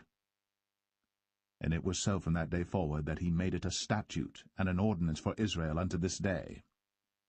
And when David came to Ziklag, he sent of the spoil unto the elders of Judah, even to his friends, saying, Behold, a present for you of the spoil of the enemies of the Lord, to them which were in Bethel, and to them which were in South Ramoth, and to them which were in Jatir, and to them which were in Aroer, and to them which were in Siphmoth, and to them which were in Eshtemoa, and to them which were in Rakal, and to them which were in the cities of the Jerahmeelites, and to them which were in the cities of the Kenites, and to them which were in Hormah, and to them which were in Chor-Ashan, and to them which were in Athak, and to them which were in Hebron, and to all the places where David himself and his men were wont to haunt.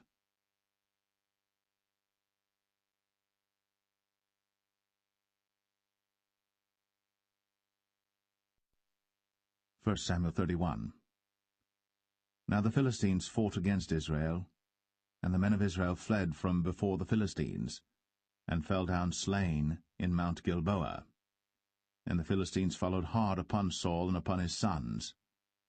And the Philistines slew Jonathan, and Abinadab, and Milchishua, Saul's sons. And the battle went sore against Saul, and the archers hit him, and he was sore wounded of the archers. Then said Saul unto his armor-bearer, Draw thy sword, and thrust me through therewith, lest these uncircumcised come and thrust me through and abuse me. But his armor-bearer would not, for he was sore afraid. Therefore Saul took a sword, and fell upon it. And when his armor-bearer saw that Saul was dead, he fell likewise upon his sword, and died with him. So Saul died, and his 3 sons, and his armor-bearer, and all his men, that same day together. And when the men of Israel that were on the other side of the valley, and they that were on the other side Jordan, saw that the men of Israel fled, and that Saul and his sons were dead, they forsook the cities and fled. And the Philistines came and dwelt in them. And it came to pass on the morrow, when the Philistines came to strip the slain, that they found Saul and his 3 sons fallen in Mount Gilboa. And they cut off his head, and stripped off his armor, and sent into the land of the Philistines round about to publish it in the house of their idols, and among the people. And they put his armor in the house of Ashtoreth, and they fastened his body to the wall of Bethshan. And when the inhabitants of Jabesh-Gilead heard of that which the Philistines had done to Saul, all the valiant men arose, and went all night, and took the body of Saul, and the bodies of his sons from the wall of Bethshan, and came to Jabesh, and burnt them there. And they took their bones, and buried them under a tree at Jabesh, and fasted 7 days.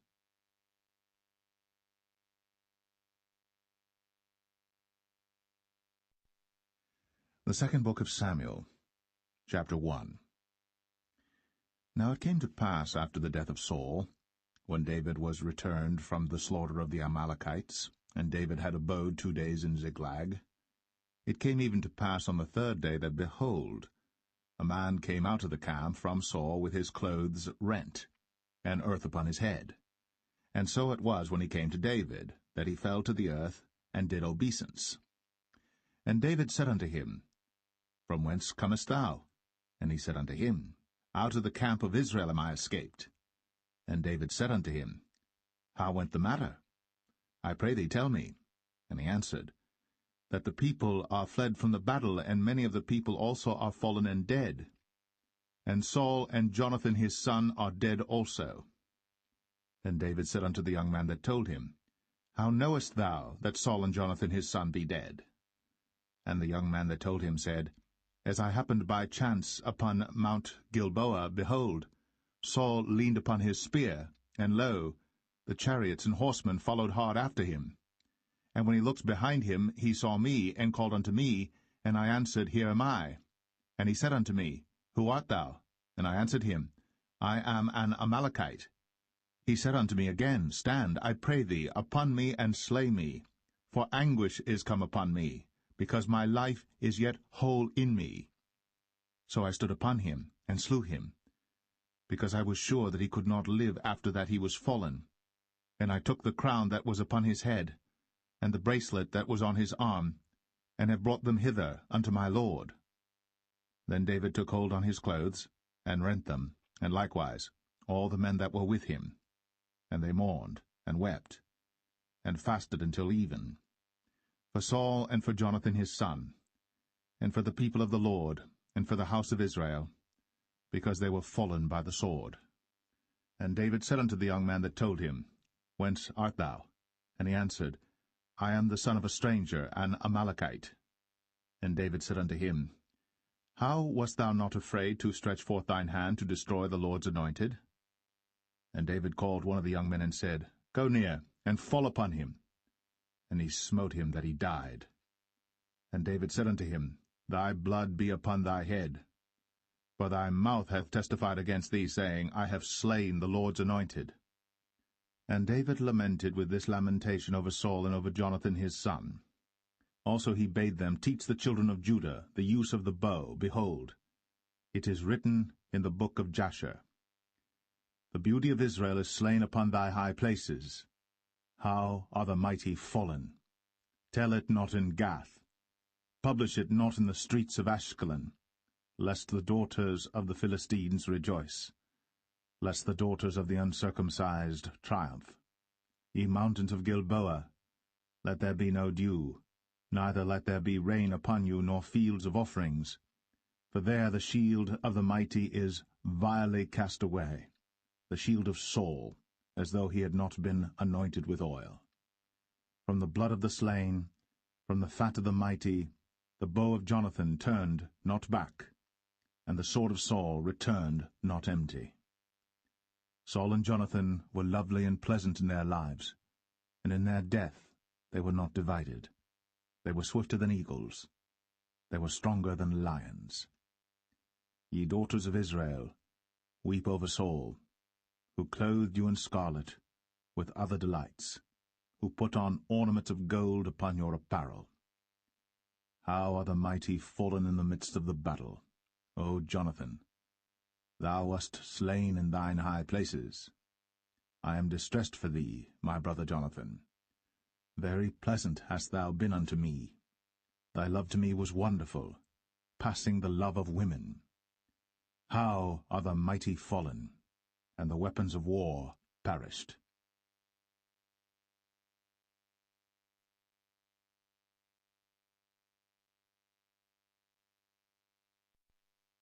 2 Samuel 2.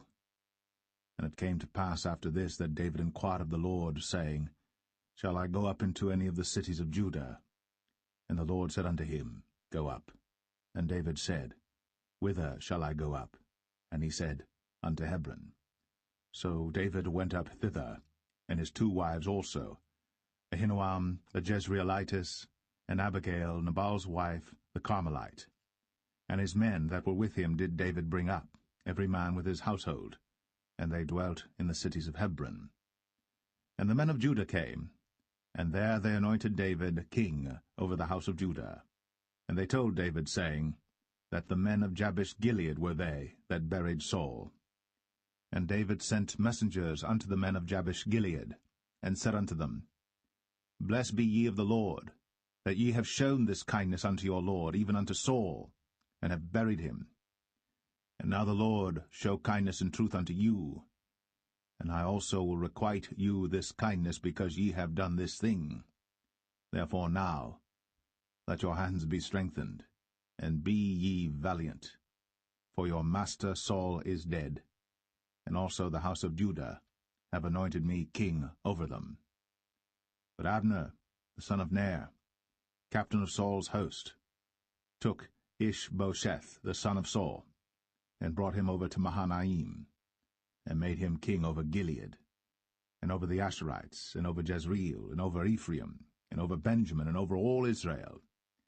Ishbosheth, Saul's son, was 40 years old when he began to reign over Israel, and reigned 2 years. But the house of Judah followed David. And the time that David was king in Hebron over the house of Judah was 7 years and 6 months. And Abner the son of Ner, and the servants of Ishbosheth the son of Saul, went out from Mahanaim to Gibeon. And Joab the son of Zeruiah, and the servants of David went out, and met together by the pool of Gibeon. And they sat down, the one on the one side of the pool, and the other on the other side of the pool. And Abner said to Joab, Let the young men now arise, and play before us. And Joab said, Let them arise. Then there arose and went over by number 12 of Benjamin, which pertained to Ishbosheth the son of Saul, and 12 of the servants of David. And they caught every one his fellow by the head, and thrust his sword in his fellow's side, so they fell down together. Wherefore that place was called Helkath Hazurim, which is in Gibeon. And there was a very sore battle that day, and Abner was beaten, and the men of Israel, before the servants of David. And there were 3 sons of Zeruiah there, Joab, and Abishai, and Asahel. And Asahel was as light of foot as a wild roe. And Asahel pursued after Abner, and in going he turned not to the right hand nor to the left from following Abner. Then Abner looked behind him, and said, Art thou Asahel? And he answered, I am. And Abner said to him, Turn thee aside to thy right hand or to thy left, and lay thee hold on one of the young men, and take thee his armor. But Asahel would not turn aside from following of him. And Abner said again to Asahel, Turn thee aside from following me. Wherefore should I smite thee to the ground? How then should I hold up my face to Joab thy brother? Howbeit he refused to turn aside. Wherefore Abner with the hinder end of the spear smote him under the 5th rib, that the spear came out behind him. And he fell down there, and died in the same place. And it came to pass, that as many as came to the place where Asahel fell down and died stood still. Joab also and Abishai pursued after Abner. And the sun went down when they were come to the hill of Ammah, that lieth before Giah by the way of the wilderness of Gibeon.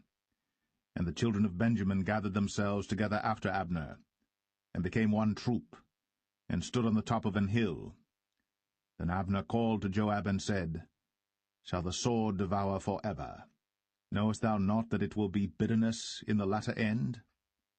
How long shall it be then, ere thou bid the people return from following their brethren? And Joab said, As God liveth, unless thou hadst spoken. Surely then in the morning the people had gone up every one from following his brother.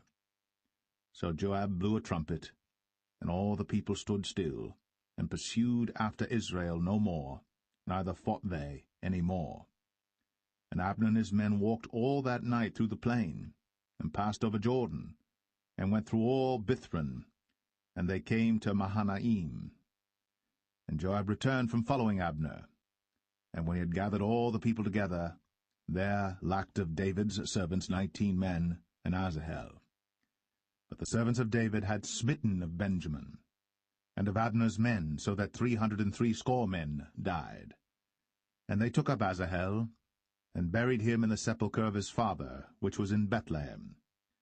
And Joab and his men went all night, and they came to Hebron at break of day.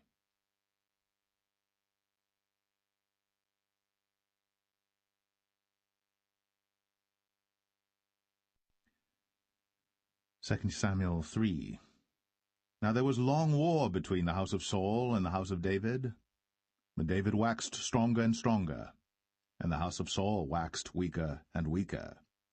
And unto David were sons born in Hebron, and his firstborn was Amnon, of Ahinoam the Jezreelitess, and his second Chileab, of Abigail the wife of Nabal the Carmelite, and the third Absalom the son of Maacah the daughter of Talmai king of Geshur, and the fourth Adonijah the son of Haggith, and the fifth Shephatiah the son of Abital, and the sixth Ithream by Eglah David's wife. These were born to David in Hebron.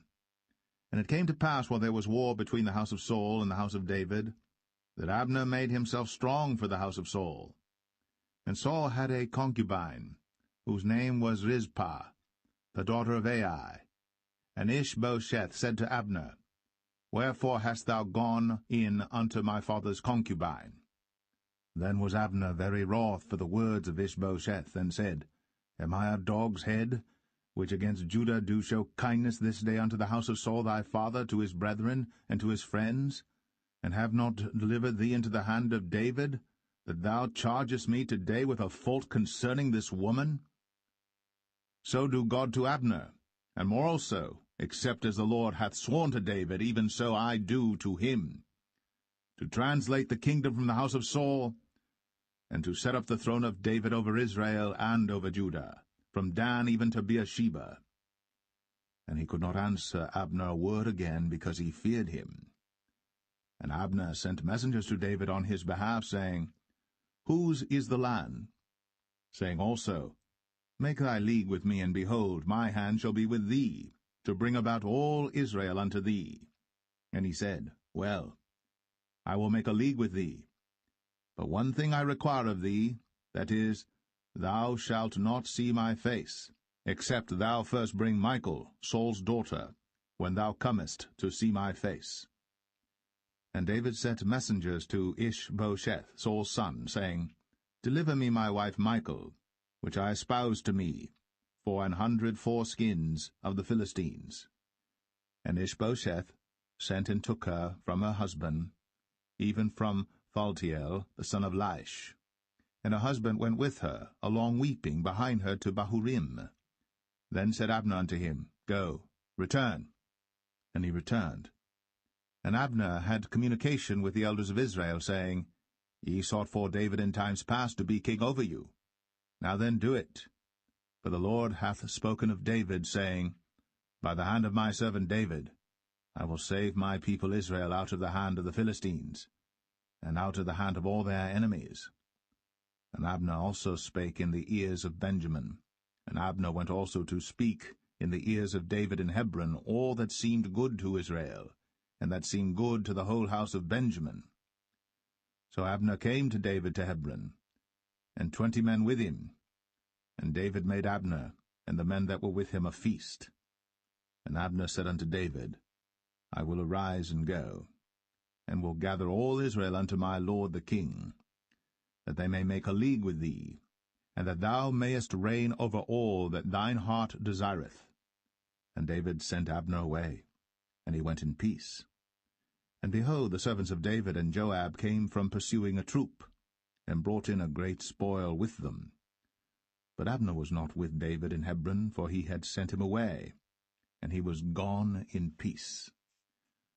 When Joab and all the host that was with him were come, they told Joab, saying, Abner the son of Ner came to the king, and he hath sent him away, and he is gone in peace. Then Joab came to the king and said, What hast thou done? Behold, Abner came unto thee. Why is it that thou hast sent him away, and he is quite gone? Thou knowest Abner the son of Ner, that he came to deceive thee, and to know thy going out and thy coming in, and to know all that thou doest. And when Joab was come out from David, he sent messengers after Abner, which brought him again from the well of Sirah. But David knew it not. And when Abner was returned to Hebron, Joab took him aside in the gate to speak with him quietly, and smote him there, under the 5th rib, that he died, for the blood of Asahel his brother. And afterward, when David heard it, he said, I and my kingdom are guiltless before the Lord, for ever, from the blood of Abner the son of Ner. Let it rest on the head of Joab, and on all his father's house. And let there not fail from the house of Joab one that hath an issue, or that is a leper, or that leaneth on a staff, or that falleth on the sword, or that lacketh bread. So Joab and Abishai his brother slew Abner, because he had slain their brother Asahel at Gibeon in the battle. And David said to Joab and to all the people that were with him, Rend your clothes, and gird you with sackcloth, and mourn before Abner. And King David himself followed the bier. And they buried Abner in Hebron. And the king lifted up his voice, and wept at the grave of Abner. And all the people wept. And the king lamented over Abner, and said, Died Abner as a fool dieth. Thy hands were not bound, nor thy feet put into fetters. As a man falleth before wicked men, so fellest thou. And all the people wept again over him. And when all the people came to cause David to eat meat while it was yet day, David sware, saying, So do God to me, and more also, if I taste bread or aught else, till the sun be down. And all the people took notice of it, and it pleased them, as whatsoever the king did pleased all the people. For all the people and all Israel understood that day that it was not of the king to slay Abner the son of Ner. And the king said unto his servants, Know ye not that there is a prince and a great man fallen this day in Israel? And I am this day weak, though anointed king. And these men, the sons of Zeruiah, be too hard for me. The Lord shall reward the doer of evil according to his wickedness.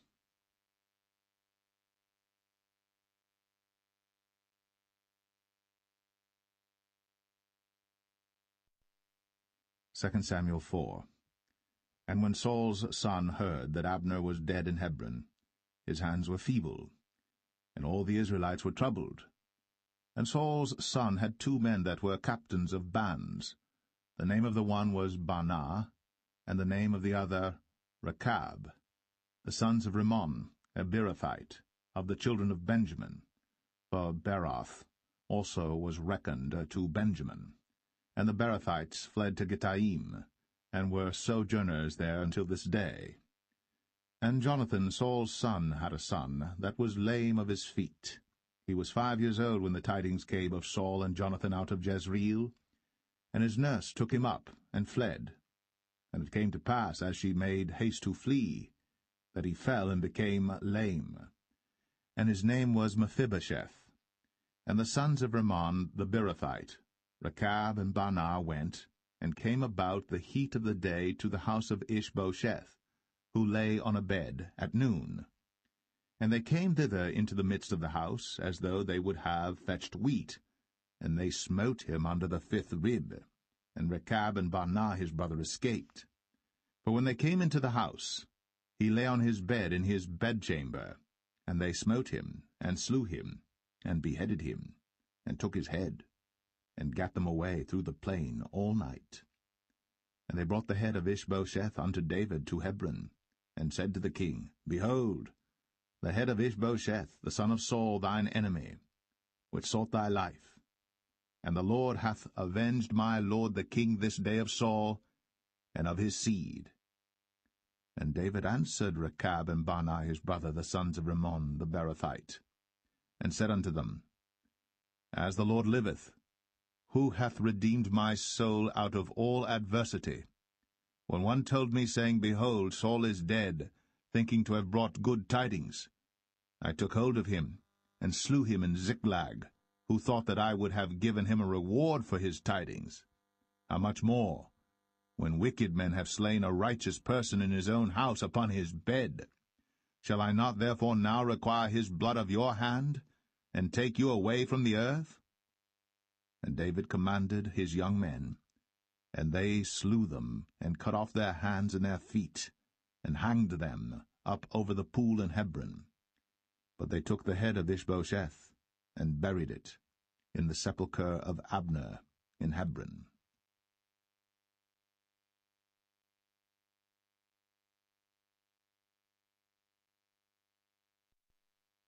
2 Samuel 5. Then came all the tribes of Israel to David unto Hebron, and spake, saying, Behold, we are thy bone and thy flesh. Also in time past, when Saul was king over us, thou wast he that leddest out and broughtest in Israel. And the Lord said to thee, Thou shalt feed my people Israel, and thou shalt be a captain over Israel. So all the elders of Israel came to the king to Hebron, and King David made a league with them in Hebron before the Lord, and they anointed David king over Israel. David was 30 years old when he began to reign, and he reigned 40 years. In Hebron he reigned over Judah 7 years and 6 months, and in Jerusalem he reigned 33 years over all Israel and Judah. And the king and his men went to Jerusalem unto the Jebusites, the inhabitants of the land, which spake unto David, saying, Except thou take away the blind and the lame, thou shalt not come in hither, thinking, David cannot come in hither. Nevertheless, David took the stronghold of Zion, the same is the city of David. And David said on that day, Whosoever getteth up to the gutter, and smiteth the Jebusites, and the lame and the blind, that are hated of David's soul, he shall be chief and captain. Wherefore they said, The blind and the lame shall not come into the house. So David dwelt in the fort, and called it the city of David. And David built round about from Millo and inward. And David went on, and grew great, and the Lord God of hosts was with him. And Hiram king of Tyre sent messengers to David, and cedar trees, and carpenters, and masons, and they built David an house. And David perceived that the Lord had established him king over Israel, and that he had exalted his kingdom for his people Israel's sake. And David took him more concubines and wives out of Jerusalem, after he was come from Hebron, and there were yet sons and daughters born to David.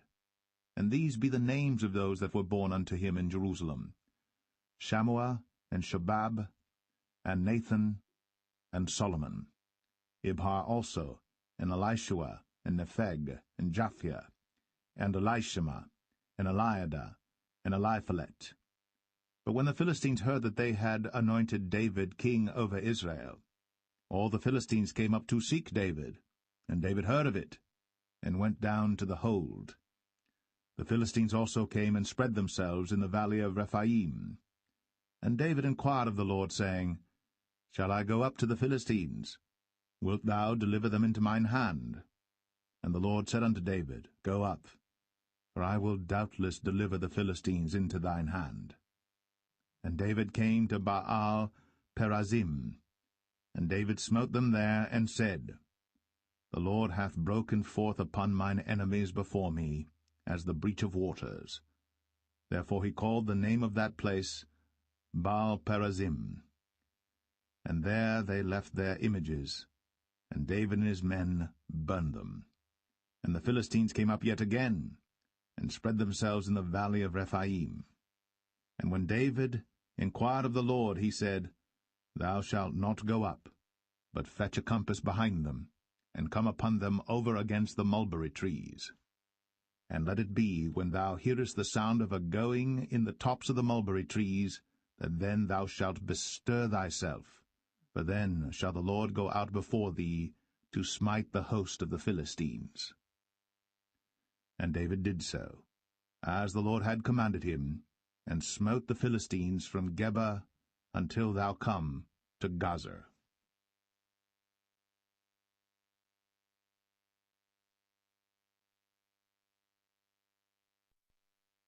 2 Samuel 6. Again David gathered together all the chosen men of Israel, 30,000. And David arose and went with all the people that were with him from Baale of Judah, to bring up from thence the ark of God, whose name is called by the name of the Lord of hosts, that dwelleth between the cherubims. And they set the ark of God upon a new cart, and brought it out of the house of Abinadab that was in Gibeah. And Uzzah and Ahio, the sons of Abinadab, drave the new cart. And they brought it out of the house of Abinadab, which was at Gibeah, accompanying the ark of God, and Ahio went before the ark. And David and all the house of Israel played before the Lord in all manner of instruments made of fir wood, even on harps, and on psalteries, and on timbrels, and on cornets, and on cymbals. And when they came to Nachon's threshing floor, Uzzah put forth his hand to the ark of God, and took hold of it, for the oxen shook it. And the anger of the Lord was kindled against Uzzah, and God smote him there for his error, and there he died by the ark of God. And David was displeased, because the Lord had made a breach upon Uzzah, and he called the name of the place Perez Uzzah to this day. And David was afraid of the Lord that day, and said, How shall the ark of the Lord come to me? So David would not remove the ark of the Lord unto him into the city of David, but David carried it aside into the house of Obed-Edom the Gittite. And the ark of the Lord continued in the house of Obed-Edom the Gittite 3 months. And the Lord blessed Obed-Edom and all his household. And it was told King David, saying, The Lord hath blessed the house of Obed-Edom, and all that pertaineth unto him, because of the ark of God. So David went and brought up the ark of God from the house of Obed-Edom into the city of David with gladness. And it was so, that when they that bare the ark of the Lord had gone 6 paces, he sacrificed oxen and fatlings. And David danced before the Lord with all his might, and David was girded with a linen ephod. So David and all the house of Israel brought up the ark of the Lord with shouting, and with the sound of the trumpet. And as the ark of the Lord came into the city of David, Michal, Saul's daughter, looked through a window, and saw King David leaping and dancing before the Lord. And she despised him in her heart. And they brought in the ark of the Lord, and set it in his place in the midst of the tabernacle that David had pitched for it. And David offered burnt offerings and peace offerings before the Lord. And as soon as David had made an end of offering burnt offerings and peace offerings, he blessed the people in the name of the Lord of hosts.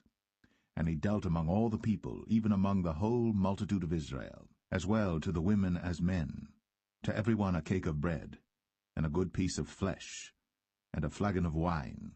So all the people departed every one to his house. Then David returned to bless his household, And Michal, the daughter of Saul, came out to meet David, and said, How glorious was the king of Israel today, who uncovered himself today in the eyes of the handmaids of his servants, as one of the vain fellows shamelessly uncovereth himself. And David said unto Michal, It was before the Lord which chose me before thy father, and before all his house, to appoint me ruler over the people of the Lord, over Israel. Therefore will I play before the Lord. And I will yet be more vile than thus, and will be base in mine own sight. And of the maidservants which thou hast spoken of them shall I be had in honor. Therefore Michal, the daughter of Saul, had no child unto the day of her death.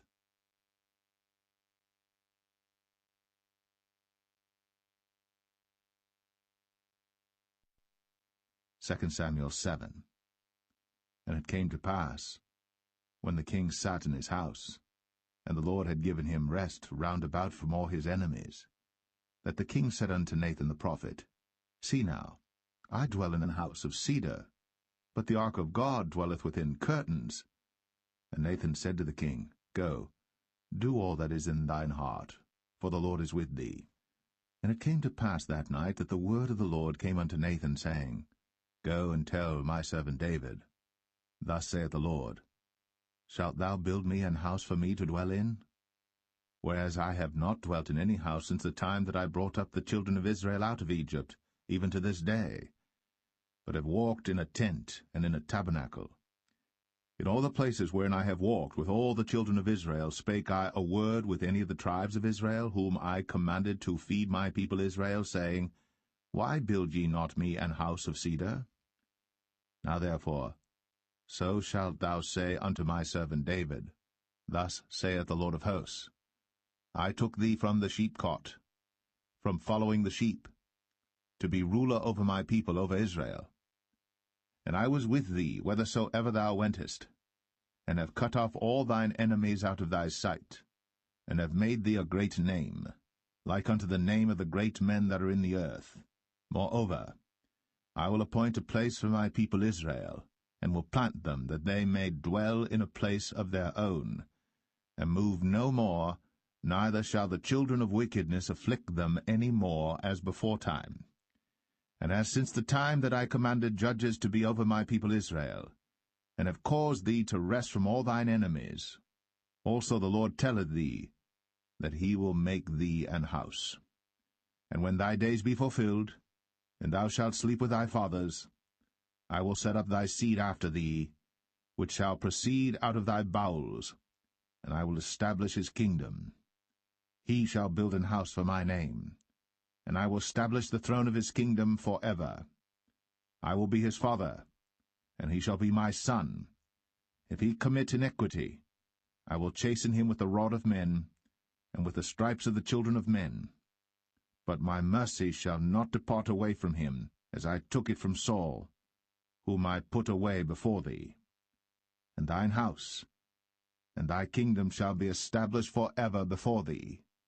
Thy throne shall be established for ever. According to all these words, and according to all this vision, so did Nathan speak unto David. Then went King David in, and sat before the Lord, and he said, Who am I, O Lord God? And what is my house that thou hast brought me hitherto? And this was yet a small thing in thy sight, O Lord God. But thou hast spoken also of thy servant's house for a great while to come. And is this the manner of man, O Lord God? And what can David say more unto thee? For thou, Lord God, knowest thy servant.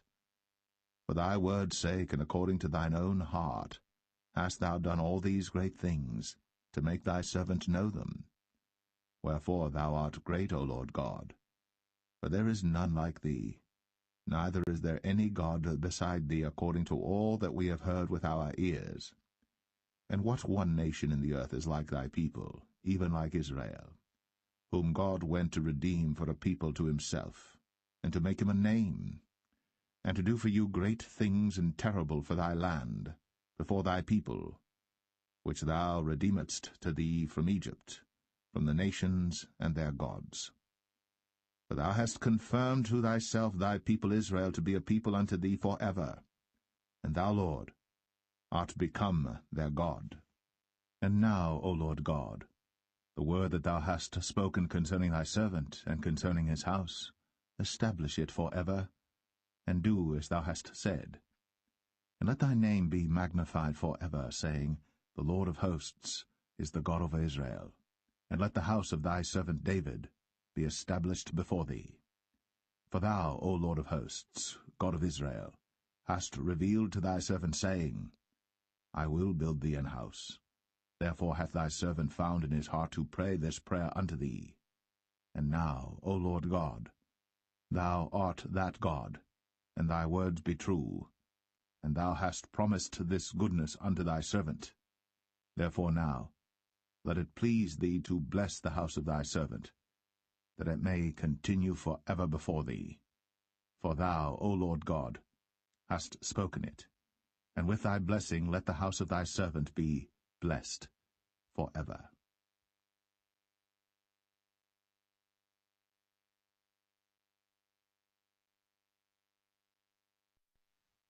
2 Samuel 8. And after this, it came to pass that David smote the Philistines, and subdued them. And David took Metheg Ammah out of the hand of the Philistines. And he smote Moab, and measured them with a line, casting them down to the ground. Even with 2 lines measured he, to put to death, and with 1 full line to keep alive. And so the Moabites became David's servants, and brought gifts. David smote also Hadadezer, the son of Rehob, king of Zobah, as he went to recover his border at the river Euphrates. And David took from him 1,000 chariots, and 700 horsemen, and 20,000 footmen. And David houghed all the chariot horses, but reserved of them 400 chariots. And when the Syrians of Damascus came to succor Hadadezer, king of Zobah, David slew of the Syrians 22,000 men. Then David put garrisons in Syria of Damascus, and the Syrians became servants to David and brought gifts. And the Lord preserved David whithersoever he went. And David took the shields of gold that were on the servants of Hadadezer, and brought them to Jerusalem. And from Betah and from Berothai, cities of Hadadezer, King David took exceeding much brass. When Toi, king of Hamath, heard that David had smitten all the host of Hadadezer, then Toi sent Joram his son unto King David to salute him and to bless him, because he had fought against Hadadezer, and smitten him. For Hadadezer had wars with Toi. And Joram brought with him vessels of silver, and vessels of gold, and vessels of brass, which also King David did dedicate unto the Lord, with the silver and gold that he had dedicated of all nations which he subdued, of Syria, and of Moab, and of the children of Ammon, and of the Philistines, and of Amalek, and of the spoil of Hadadezer, son of Rehob, king of Zobah. And David gat him a name when he returned from smiting of the Syrians in the valley of Salt, being 18,000 men. And he put garrisons in Edom. Throughout all Edom put he garrisons, and all they of Edom became David's servants. And the Lord preserved David whithersoever he went. And David reigned over all Israel. And David executed judgment and justice unto all his people.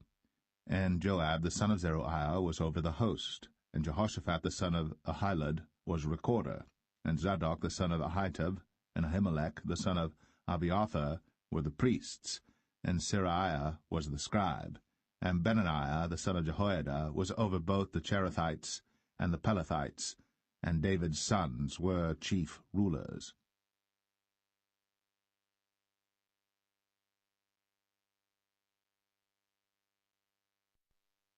2 Samuel 9. And David said, Is there yet any that is left of the house of Saul, that I may show him kindness for Jonathan's sake? And there was of the house of Saul a servant whose name was Ziba. And when they had called him unto David, the king said unto him, Art thou Ziba? And he said, Thy servant is he. And the king said, Is there not yet any of the house of Saul, that I may show the kindness of God unto him? And Ziba said unto the king, Jonathan hath yet a son which is lame on his feet. And the king said unto him, Where is he? And Ziba said unto the king, Behold, he is in the house of Machir, the son of Ammiel, in Lo-debar. Then King David sent and fetched him out of the house of Machir, the son of Ammiel, from Lo-debar. Now when Mephibosheth, the son of Jonathan, the son of Saul, was come unto David, he fell on his face and did reverence. And David said, Mephibosheth. And he answered, Behold, thy servant. And David said unto him, Fear not, for I will surely show thee kindness for Jonathan thy father's sake, and will restore thee all the land of Saul thy father, and thou shalt eat bread at my table continually. And he bowed himself and said, What is thy servant, that thou shouldst look upon such a dead dog as I am? Then the king called to Ziba, Saul's servant, and said unto him, I have given unto thy master's son all that pertained to Saul, and to all his house. Thou therefore, and thy sons and thy servants, shall till the land for him, and thou shalt bring in the fruits, that thy master's son may have food to eat. But Mephibosheth, thy master's son, shall eat bread always at my table. Now Ziba had 15 sons and 20 servants. Then said Ziba unto the king, According to all that my lord the king hath commanded his servant, so shall thy servant do. As for Mephibosheth, said the king, he shall eat at my table as one of the king's sons. And Mephibosheth had a young son whose name was Micah. And all that dwelt in the house of Ziba were servants unto Mephibosheth. So Mephibosheth dwelt in Jerusalem, for he did eat continually at the king's table, and was lame on both his feet.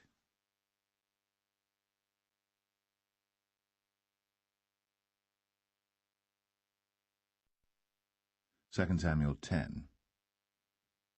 And it came to pass after this, that the king of the children of Ammon died, and Hanan his son reigned in his stead. Then said David, I will show kindness unto Hanan the son of Nahash, as his father showed kindness unto me. And David sent to comfort him by the hand of his servants for his father. And David's servants came into the land of the children of Ammon. And the princes of the children of Ammon said unto Hanan their lord, Thinkest thou that David doth honour thy father, that he hath sent comforters unto thee? Hath not David rather sent his servants unto thee to search the city, and to spy it out, and to overthrow it? Wherefore Hanan took David's servants, and shaved off the one half of their beards, and cut off their garments in the middle, even to their buttocks, and sent them away. When they told it unto David, he sent to meet them, because the men were greatly ashamed. And the king said, Tarry at Jericho until your beards be grown, and then return. And when the children of Ammon saw that they stank before David, the children of Ammon sent and hired the Syrians of Beth-rehob, and the Syrians of Zobah, 20,000 footmen, and of King Maacah 1,000 men, and of Ishtab 12,000 men. And when David heard of it, he sent Joab and all the host of the mighty men. And the children of Ammon came out and put the battle in array at the entering in of the gate. And the Syrians of Zobah, and of Rehob, and Ishtab, and Maacah were by themselves in the field. When Joab saw that the front of the battle was against him before and behind, he chose of all the choice men of Israel, and put them in array against the Syrians. And the rest of the people he delivered into the hand of Abishai his brother, that he might put them in array against the children of Ammon. And he said, If the Syrians be too strong for me, then thou shalt help me. But if the children of Ammon be too strong for thee, then I will come and help thee. Be of good courage. Let us play the men for our people, and for the cities of our God. And the Lord do that which seemeth him good. And Joab drew nigh, and the people that were with him, unto the battle against the Syrians. And they fled before him. And when the children of Ammon saw that the Syrians were fled, then fled they also before Abishai, and entered into the city. So Joab returned from the children of Ammon, and came to Jerusalem. And when the Syrians saw that they were smitten before Israel, they gathered themselves together.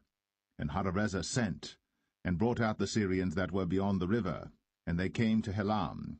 And Shobach, the captain of the host of Hadarezer, went before them.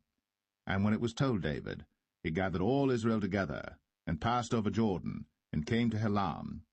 And the Syrians set themselves in array against David, and fought with him. And the Syrians fled before Israel. And David slew the men of 700 chariots of the Syrians, and 40,000 horsemen, and smote Shobach, the captain of their host, who died there. And when all the kings that were servants to Hadarezer saw that they were smitten before Israel, they made peace with Israel, and served them. So the Syrians feared to help the children of Ammon any more.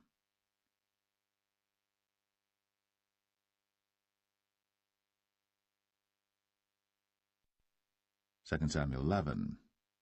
And it came to pass, after the year was expired, at the time when kings go forth to battle, that David sent Joab and his servants with him, and all Israel.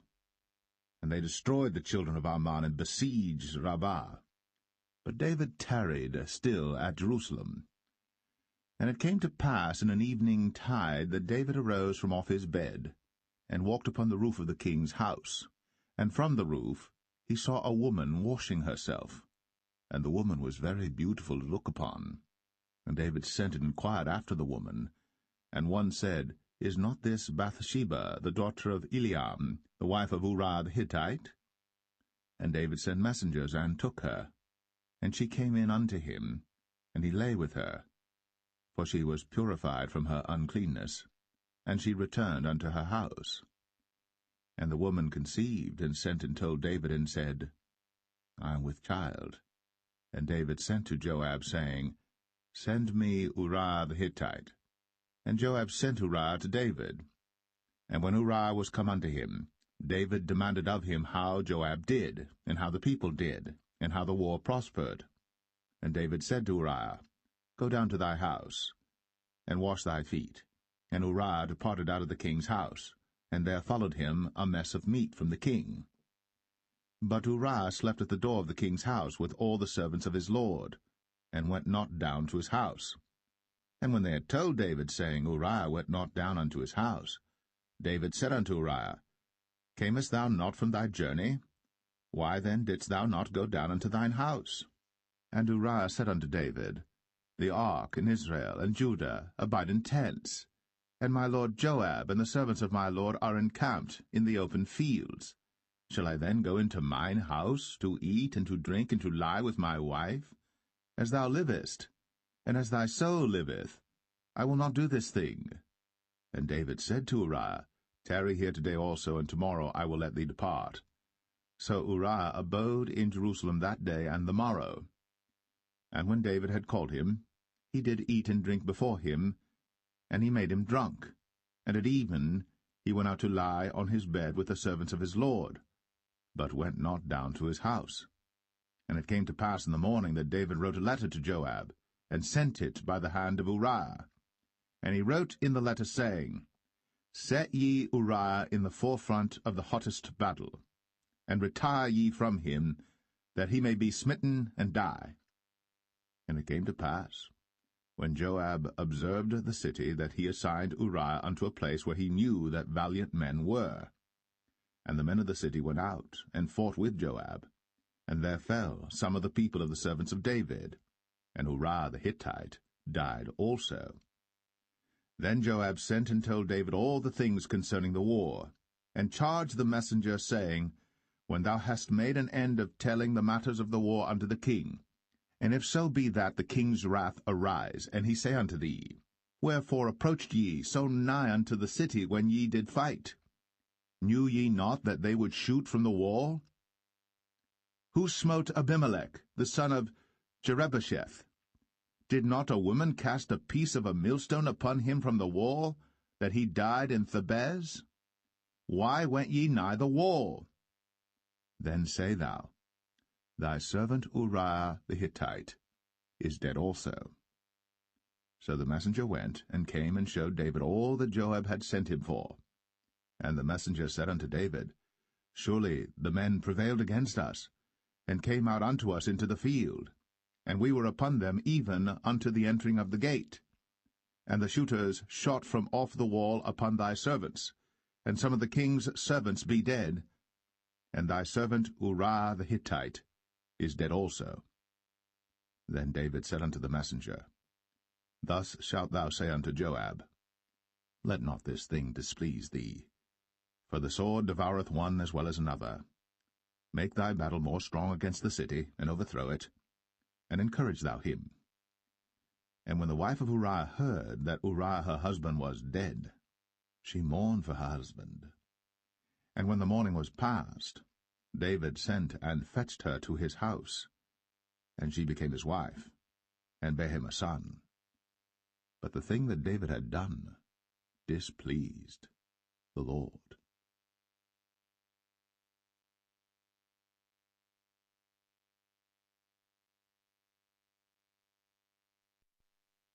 2 Samuel 12. And the Lord sent Nathan unto David.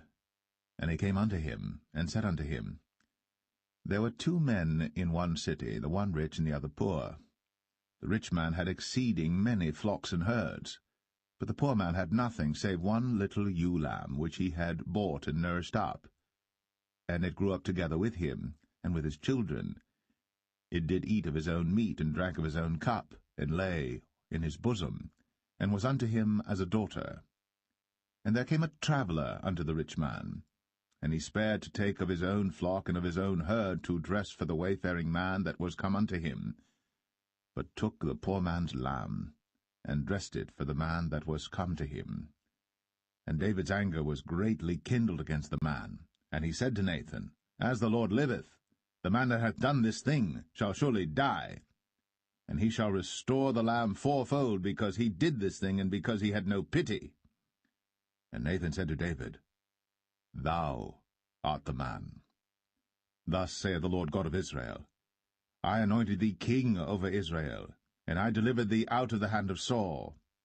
And I gave thee thy master's house, and thy master's wives into thy bosom, and gave thee the house of Israel and of Judah. And if that had been too little, I would moreover have given unto thee such and such things. Wherefore hast thou despised the commandment of the Lord to do evil in his sight? Thou hast killed Uriah the Hittite with the sword, and hast taken his wife to be thy wife, and hast slain him with the sword of the children of Ammon.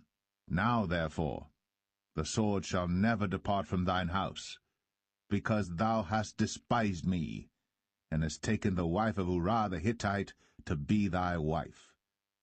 Thus saith the Lord, Behold, I will raise up evil against thee out of thine own house, and I will take thy wives before thine eyes, and give them unto thy neighbor, and he shall lie with thy wives in the sight of this sun.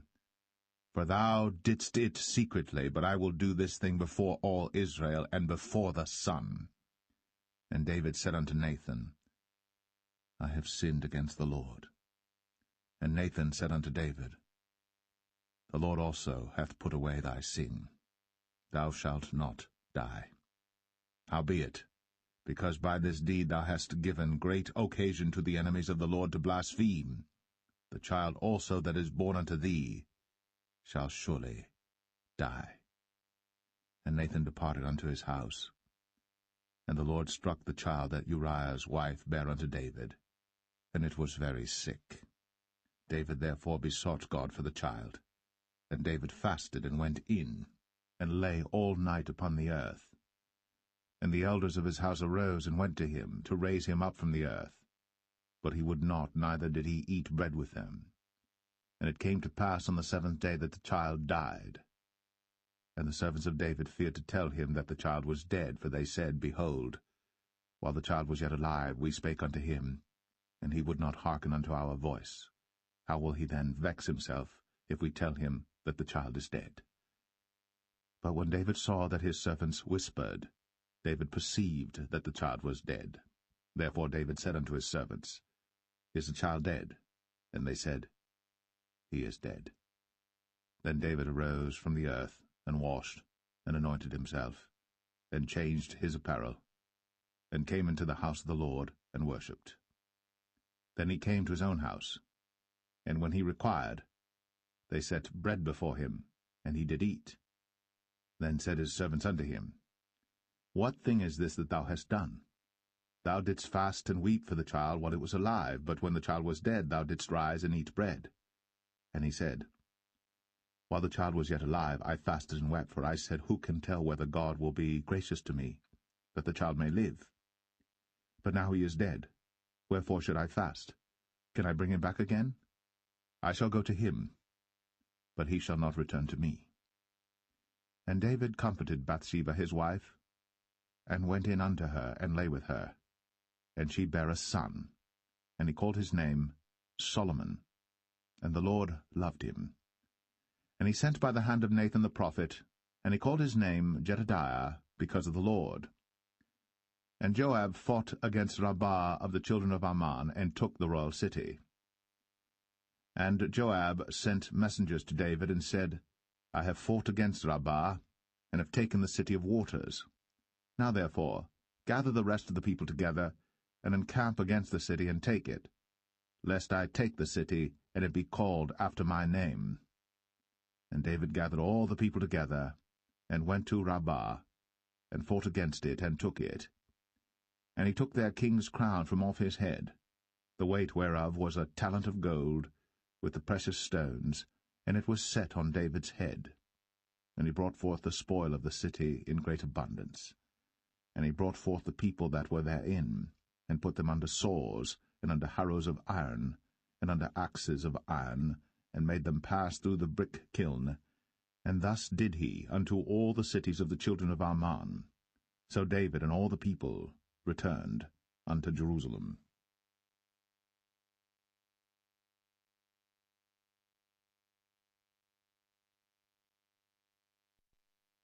2 Samuel 13. And it came to pass after this, that Absalom the son of David had a fair sister whose name was Tamar, and Amnon the son of David loved her. And Amnon was so vexed that he fell sick for his sister Tamar, for she was a virgin, and Amnon thought it hard for him to do anything to her. But Amnon had a friend whose name was Jonadab, the son of Shimea, David's brother. And Jonadab was a very subtle man. And he said unto him, Why art thou, being the king's son, lean from day to day? Wilt thou not tell me? And Amnon said unto him, I love Tamar, my brother Absalom's sister.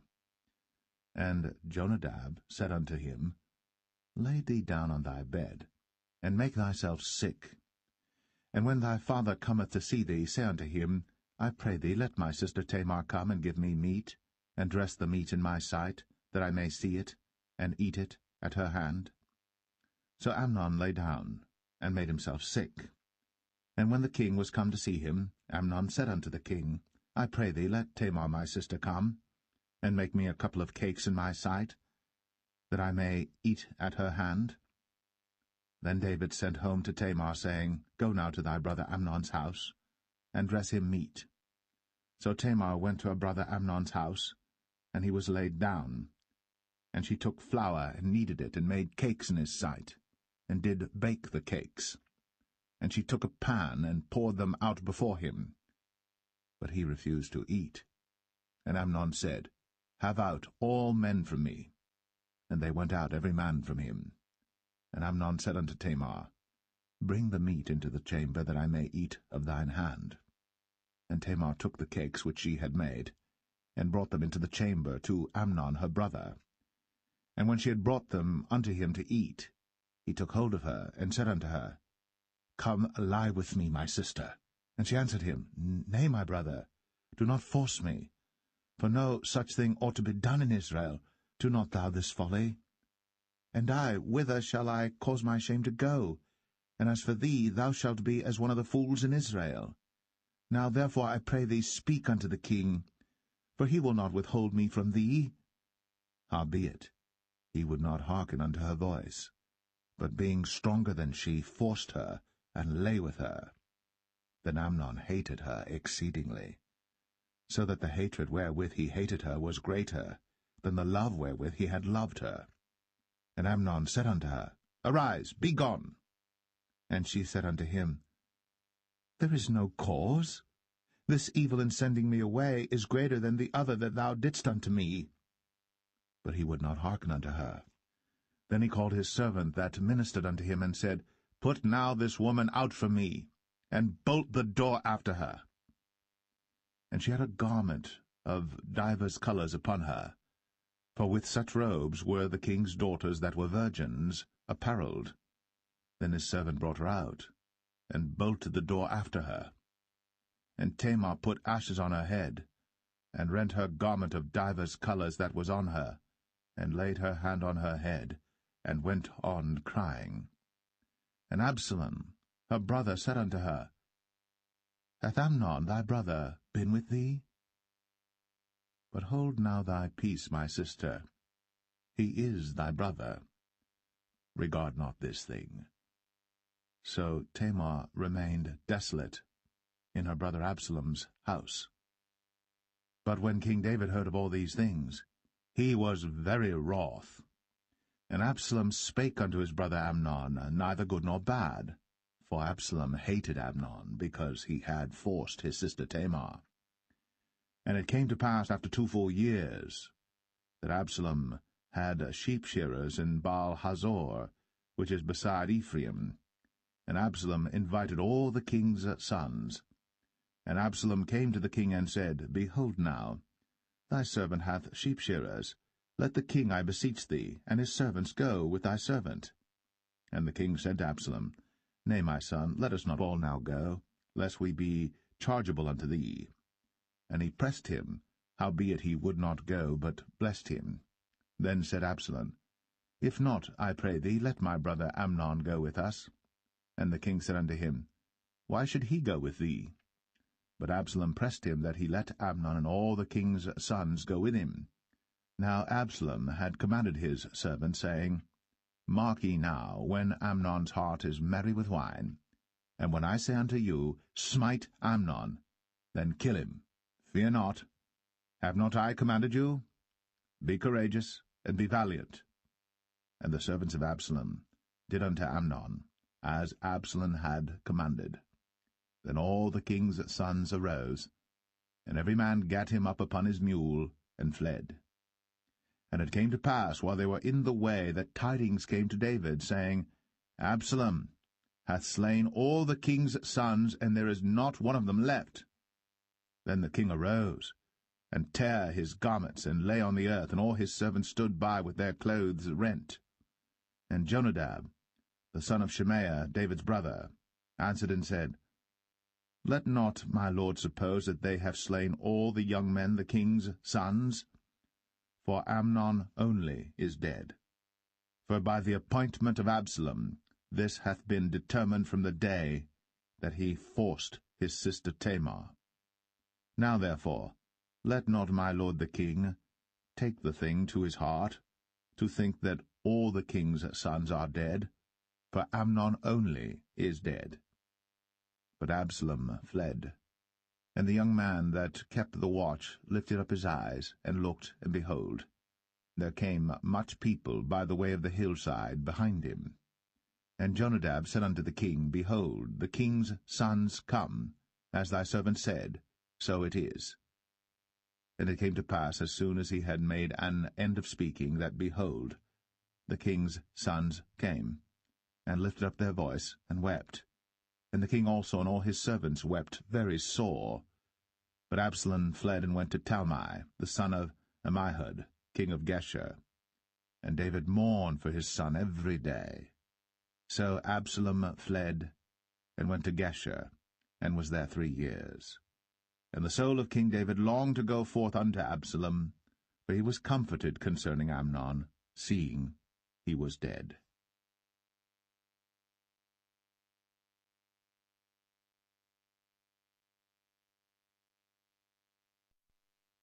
2 Samuel 14. Now Joab the son of Zeruiah perceived that the king's heart was toward Absalom. And Joab sent to Tekoa, and fetched thence a wise woman, and said unto her, I pray thee, feign thyself to be a mourner, and put on now mourning apparel, and anoint not thyself with oil, but be as a woman that had a long time mourned for the dead. And come to the king, and speak on this manner unto him. So Joab put the words in her mouth. And when the woman of Tekoa spake to the king, she fell on her face to the ground, and did obeisance, and said, Help, O king. And the king said unto her, What aileth thee? And she answered, I am indeed a widow woman, and mine husband is dead. And thy handmaid had 2 sons, and they 2 strove together in the field, and there was none to part them. But the one smote the other, and slew him. And behold, the whole family is risen against thine handmaid. And they said, Deliver him that smote his brother, that we may kill him for the life of his brother whom he slew. And we will destroy the heir also. And so they shall quench my coal which is left, and shall not leave to my husband neither name nor remainder upon the earth. And the king said unto the woman, Go to thine house, and I will give charge concerning thee. And the woman of Tekoa said unto the king, My lord, O king, the iniquity be on me, and on my father's house, and the king and his throne be guiltless. And the king said, Whosoever saith aught unto thee, bring him to me, and he shall not touch thee any more. Then said she, I pray thee, let the king remember the Lord thy God, that thou wouldst not suffer the revengers of blood to destroy any more, lest they destroy my son. And he said, As the Lord liveth, there shall not one hair of thy son fall to the earth.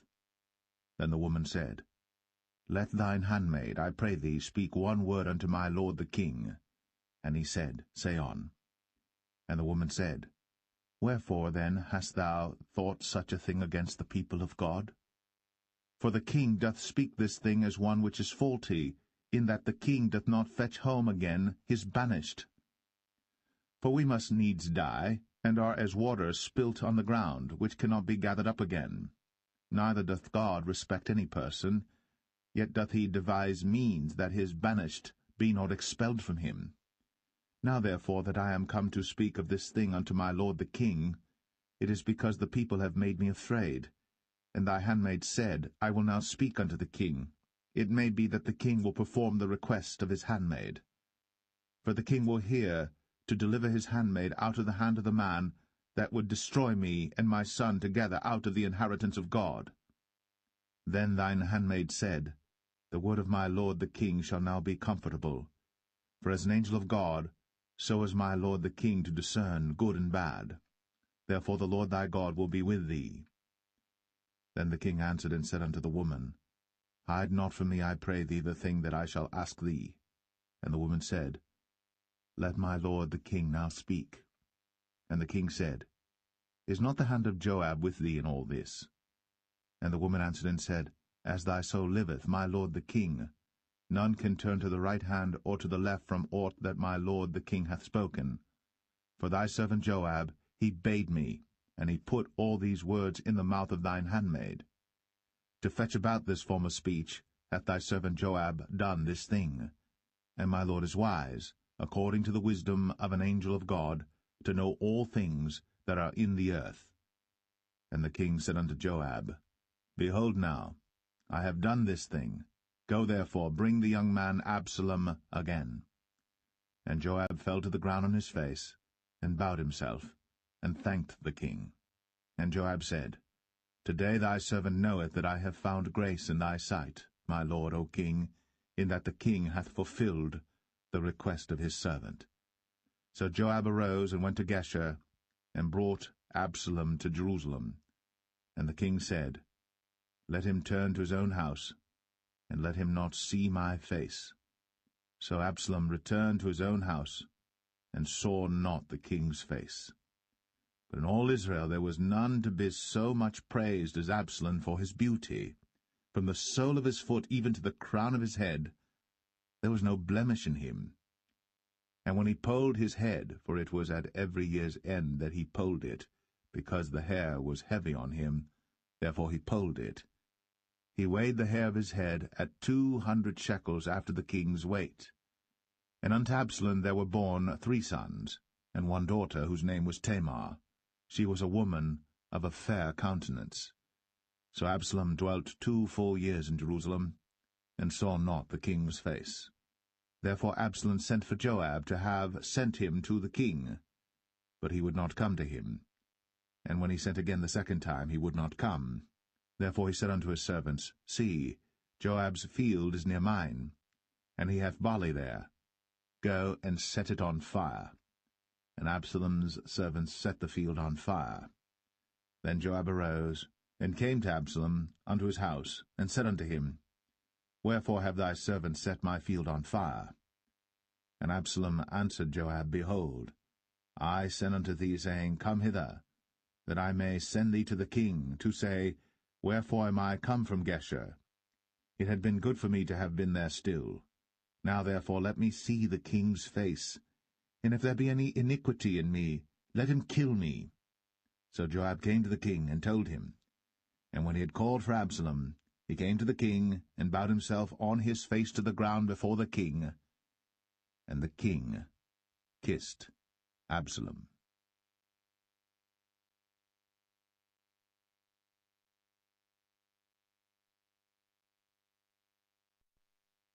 2 Samuel 15.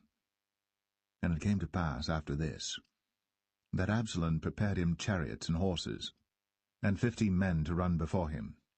And Absalom rose up early, and stood beside the way of the gate. And it was so, that when any man that had a controversy came to the king for judgment, then Absalom called unto him, and said, Of what city art thou? And he said, Thy servant is of one of the tribes of Israel. And Absalom said unto him, See, thy matters are good and right, but there is no man deputed of the king to hear thee. Absalom said moreover, O that I were made judge in the land, that every man which hath any suit or cause might come unto me, and I would do him justice. And it was so, that when any man came nigh to him to do him obeisance, he put forth his hand, and took him, and kissed him. And on this manner did Absalom to all Israel that came to the king for judgment. So Absalom stole the hearts of the men of Israel. And it came to pass after 40 years that Absalom said unto the king, I pray thee, let me go and pay my vow, which I have vowed unto the Lord in Hebron.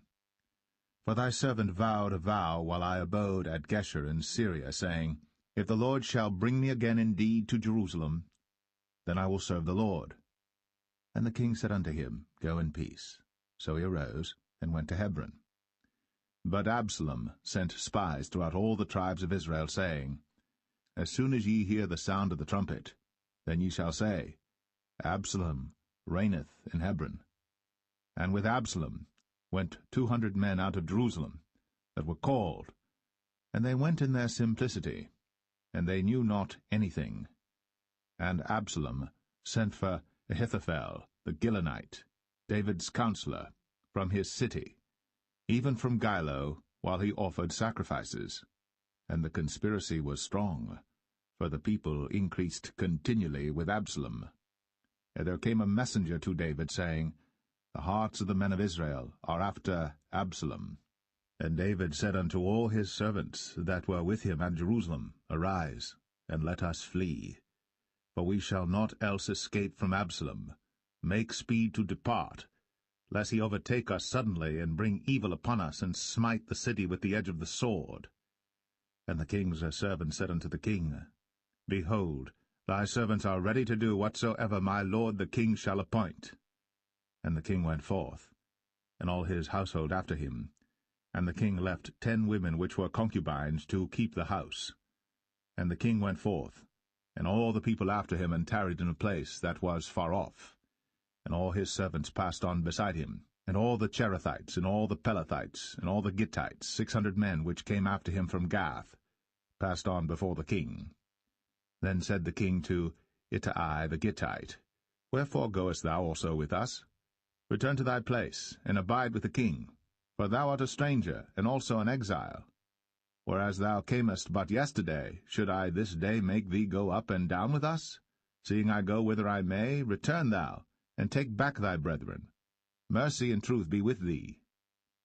And Ittai answered the king, and said, As the Lord liveth, and as my lord the king liveth, surely in what place my lord the king shall be, whether in death or life, even there also will thy servant be. And David said to Ittai, Go and pass over. And Ittai the Gittite passed over, and all his men, and all the little ones that were with him. And all the country wept with a loud voice. And all the people passed over.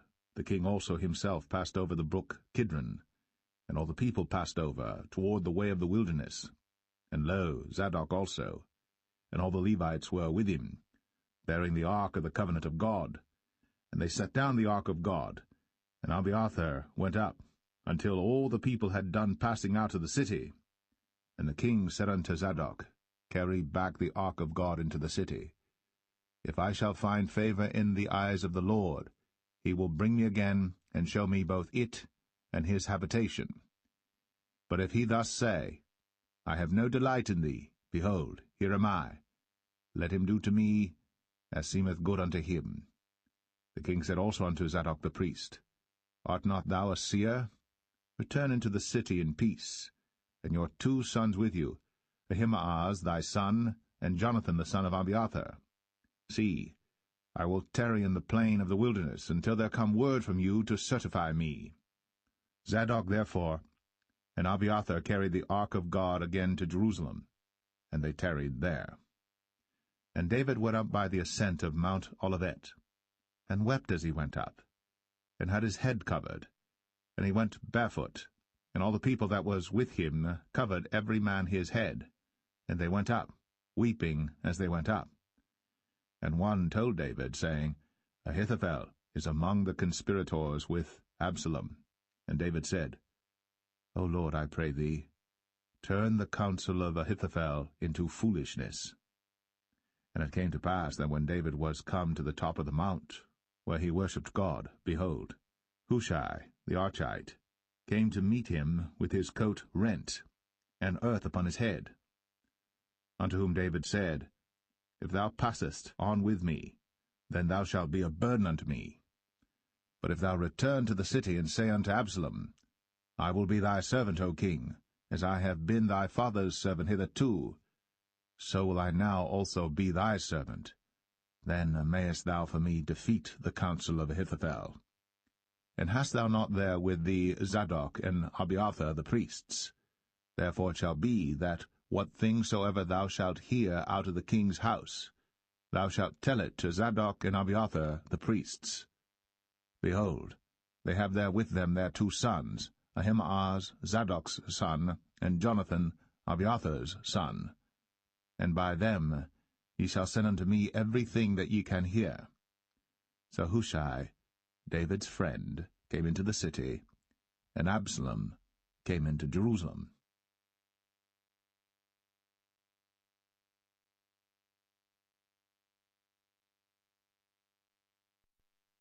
2 Samuel 16. And when David was a little past the top of the hill, behold, Ziba, the servant of Mephibosheth, met him with a couple of asses saddled, and upon them 200 loaves of bread, and 100 bunches of raisins, and 100 of summer fruits, and a bottle of wine. And the king said unto Ziba, What meanest thou by these? And Ziba said, The asses be for the king's household to ride on, and the bread and summer fruit for the young men to eat, and the wine, that such as be faint in the wilderness may drink. And the king said, And where is thy master's son? And Ziba said unto the king, Behold, he abideth at Jerusalem, for he said, Today shall the house of Israel restore me the kingdom of my father. Then said the king to Ziba, Behold, thine are all that pertained unto Mephibosheth. And Ziba said, I humbly beseech thee that I may find grace in thy sight, my lord, O king. And when King David came to Bahurim, behold, thence came out a man of the family of the house of Saul, whose name was Shimei, the son of Gera. He came forth, and cursed still as he came. And he cast stones at David, and at all the servants of King David. And all the people and all the mighty men were on his right hand and on his left. And thus said Shimei, when he cursed, come out, thou bloody man, and thou man of Belial. The Lord hath returned upon thee all the blood of the house of Saul, in whose stead thou hast reigned. And the Lord hath delivered the kingdom into the hand of Absalom thy son, and behold, thou art taken in thy mischief, because thou art a bloody man. Then said Abishai the son of Zeruiah unto the king, Why should this dead dog curse my lord the king? Let me go over, I pray thee, and take off his head. And the king said, What have I to do with you, ye sons of Zeruiah? So let him curse, because the Lord hath said unto him, Curse David. Who shall then say, Wherefore hast thou done so? And David said to Abishai and to all his servants, Behold, my son, which came forth of my bowels, seeketh my life. How much more now may this Benjamite do it? Let him alone, and let him curse. For the Lord hath bidden him. It may be that the Lord will look on mine affliction, and that the Lord will requite me good for his cursing this day. And as David and his men went by the way, Shimei went along on the hills side over against him, and cursed as he went, and threw stones at him, and cast dust. And the king and all the people that were with him came weary, and refreshed themselves there. And Absalom and all the people, the men of Israel, came to Jerusalem, and Ahithophel with him. And it came to pass, when Hushai the Archite, David's friend, was come unto Absalom, that Hushai said unto Absalom, God save the king, God save the king. And Absalom said to Hushai, Is this thy kindness to thy friend? Why wentest thou not with thy friend? And Hushai said unto Absalom, Nay, but whom the Lord and this people and all the men of Israel choose, his will I be, and with him will I abide. And again, whom should I serve? Should I not serve in the presence of his son? As I have served in thy father's presence, so will I be in thy presence. Then said Absalom to Ahithophel, Give counsel among you what we shall do. And Ahithophel said unto Absalom, Go in unto thy father's concubines, which he hath left to keep the house. And all Israel shall hear that thou art abhorred of thy father. Then shall the hands of all that are with thee be strong. So they spread Absalom a tent upon the top of the house. And Absalom went in unto his father's concubines in the sight of all Israel. And the counsel of Ahithophel, which he counselled in those days, was as if a man had inquired at the oracle of God. So was all the counsel of Ahithophel, both with David and with Absalom.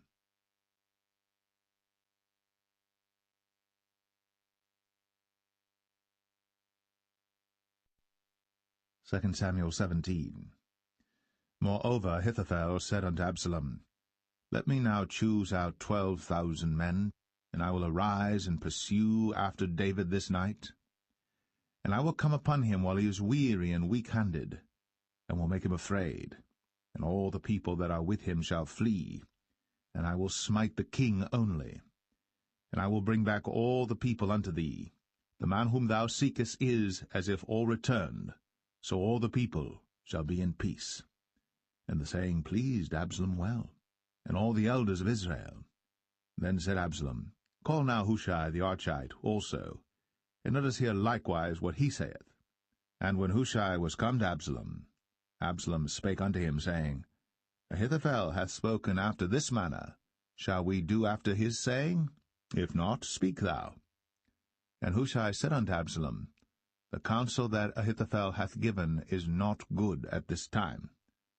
For, said Hushai, Thou knowest thy father and his men, that they be mighty men, and they be chafed in their minds, as a bear robbed of her whelps in the field. And thy father is a man of war, and will not lodge with the people. Behold, he is hid now in some pit, or in some other place, and it will come to pass, when some of them be overthrown at the first, that whosoever heareth it will say, There is a slaughter among the people that follow Absalom. And he also that is valiant, whose heart is as the heart of a lion, shall utterly melt. For all Israel knoweth that thy father is a mighty man, and they which be with him are valiant men. Therefore I counsel that all Israel be generally gathered unto thee, from Dan even to Beersheba, as the sand that is by the sea for multitude, and that thou go to battle in thine own person. So shall we come upon him in some place where he shall be found, and we will light upon him as the dew falleth on the ground, and of him, and of all the men that are with him, there shall not be left so much as one. Moreover, if he be gotten into a city, then shall all Israel bring ropes to that city, and we will draw it into the river, until there be not one small stone found there. And Absalom and all the men of Israel said, The counsel of Hushai the Archite is better than the counsel of Ahithophel. For the Lord had appointed to defeat the good counsel of Ahithophel, to the intent that the Lord might bring evil upon Absalom. Then said Hushai unto Zadok, and to Abiathar the priests, Thus and thus did Ahithophel counsel Absalom and the elders of Israel, and thus have I counselled. Now therefore send quickly, and tell David, saying, Lodge not this night in the plains of the wilderness, but speedily pass over, lest the king be swallowed up, and all the people that are with him. Now Jonathan and Ahimaaz stayed by En-rogel, for they might not be seen to come into the city. And a wench went and told them, and they went and told King David. Nevertheless a lad saw them and told Absalom. But they went both of them away quickly, and came to a man's house in Bahurim, which had a well in his court, whither they went down. And the woman took and spread a covering over the well's mouth, and spread ground corn thereon, and the thing was not known. And when Absalom's servants came to the woman to the house, they said, Where is Ahimaaz and Jonathan? And the woman said unto them, They be gone over the brook of water.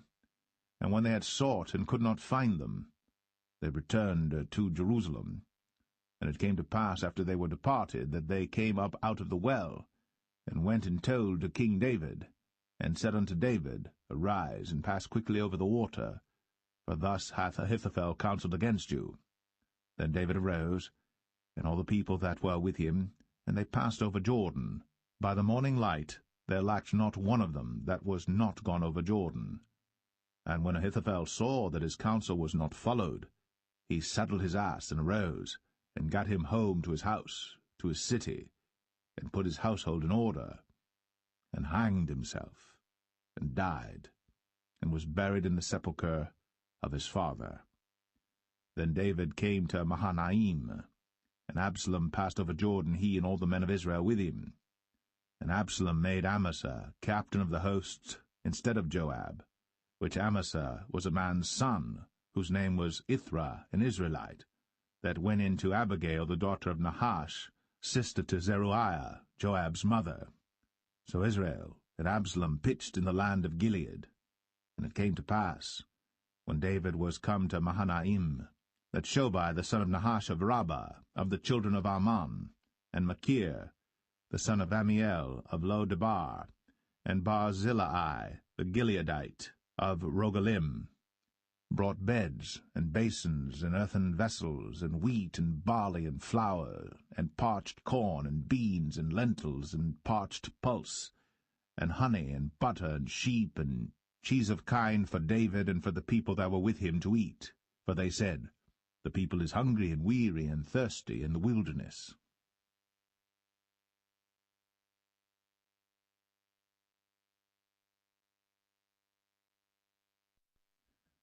2 Samuel 18.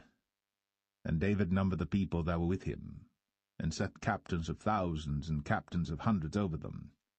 And David sent forth a third part of the people under the hand of Joab, and a third part under the hand of Abishai the son of Zeruiah, Joab's brother, and a third part under the hand of Ittai the Gittite. And the king said unto the people, I will surely go forth with you myself also. But the people answered, Thou shalt not go forth, for if we flee away, they will not care for us, neither, if half of us die, will they care for us. But now thou art worth 10,000 of us. Therefore now it is better that thou succour us out of the city. And the king said unto them, What seemeth you best, I will do. And the king stood by the gate side, and all the people came out by hundreds and by thousands. And the king commanded Joab and Abishai and Ittai, saying, Deal gently for my sake with the young man, even with Absalom. And all the people heard when the king gave all the captains charge concerning Absalom. So the people went out into the field against Israel, and the battle was in the wood of Ephraim, where the people of Israel were slain before the servants of David, and there was there a great slaughter that day of 20,000 men. For the battle was there scattered over the face of all the country, and the wood devoured more people that day than the sword devoured. And Absalom met the servants of David, and Absalom rode upon a mule, and the mule went under the thick boughs of a great oak, and his head caught hold of the oak. and he was taken up between the heaven and the earth, and the mule that was under him went away. And a certain man saw it, and told Joab, and said, Behold, I saw Absalom hanged in an oak. And Joab said unto the man that told him, And behold, thou sawest him, and why didst thou not smite him there to the ground? And I would have given thee 10 shekels of silver and a girdle. And the man said unto Joab, Though I should receive 1,000 shekels of silver in mine hand, yet would I not put forth mine hand against the king's son. For in our hearing the king charged thee and Abishai and Ittai, saying, Beware that none touch the young man Absalom. Otherwise I should have wrought falsehood against mine own life. For there is no matter hid from the king, and thou thyself wouldest have set thyself against me. Then said Joab, I may not tarry thus with thee. And he took 3 darts in his hand, and thrust them through the heart of Absalom, while he was yet alive, in the midst of the oak. And 10 young men that bare Joab's armor compassed about, and smote Absalom, and slew him.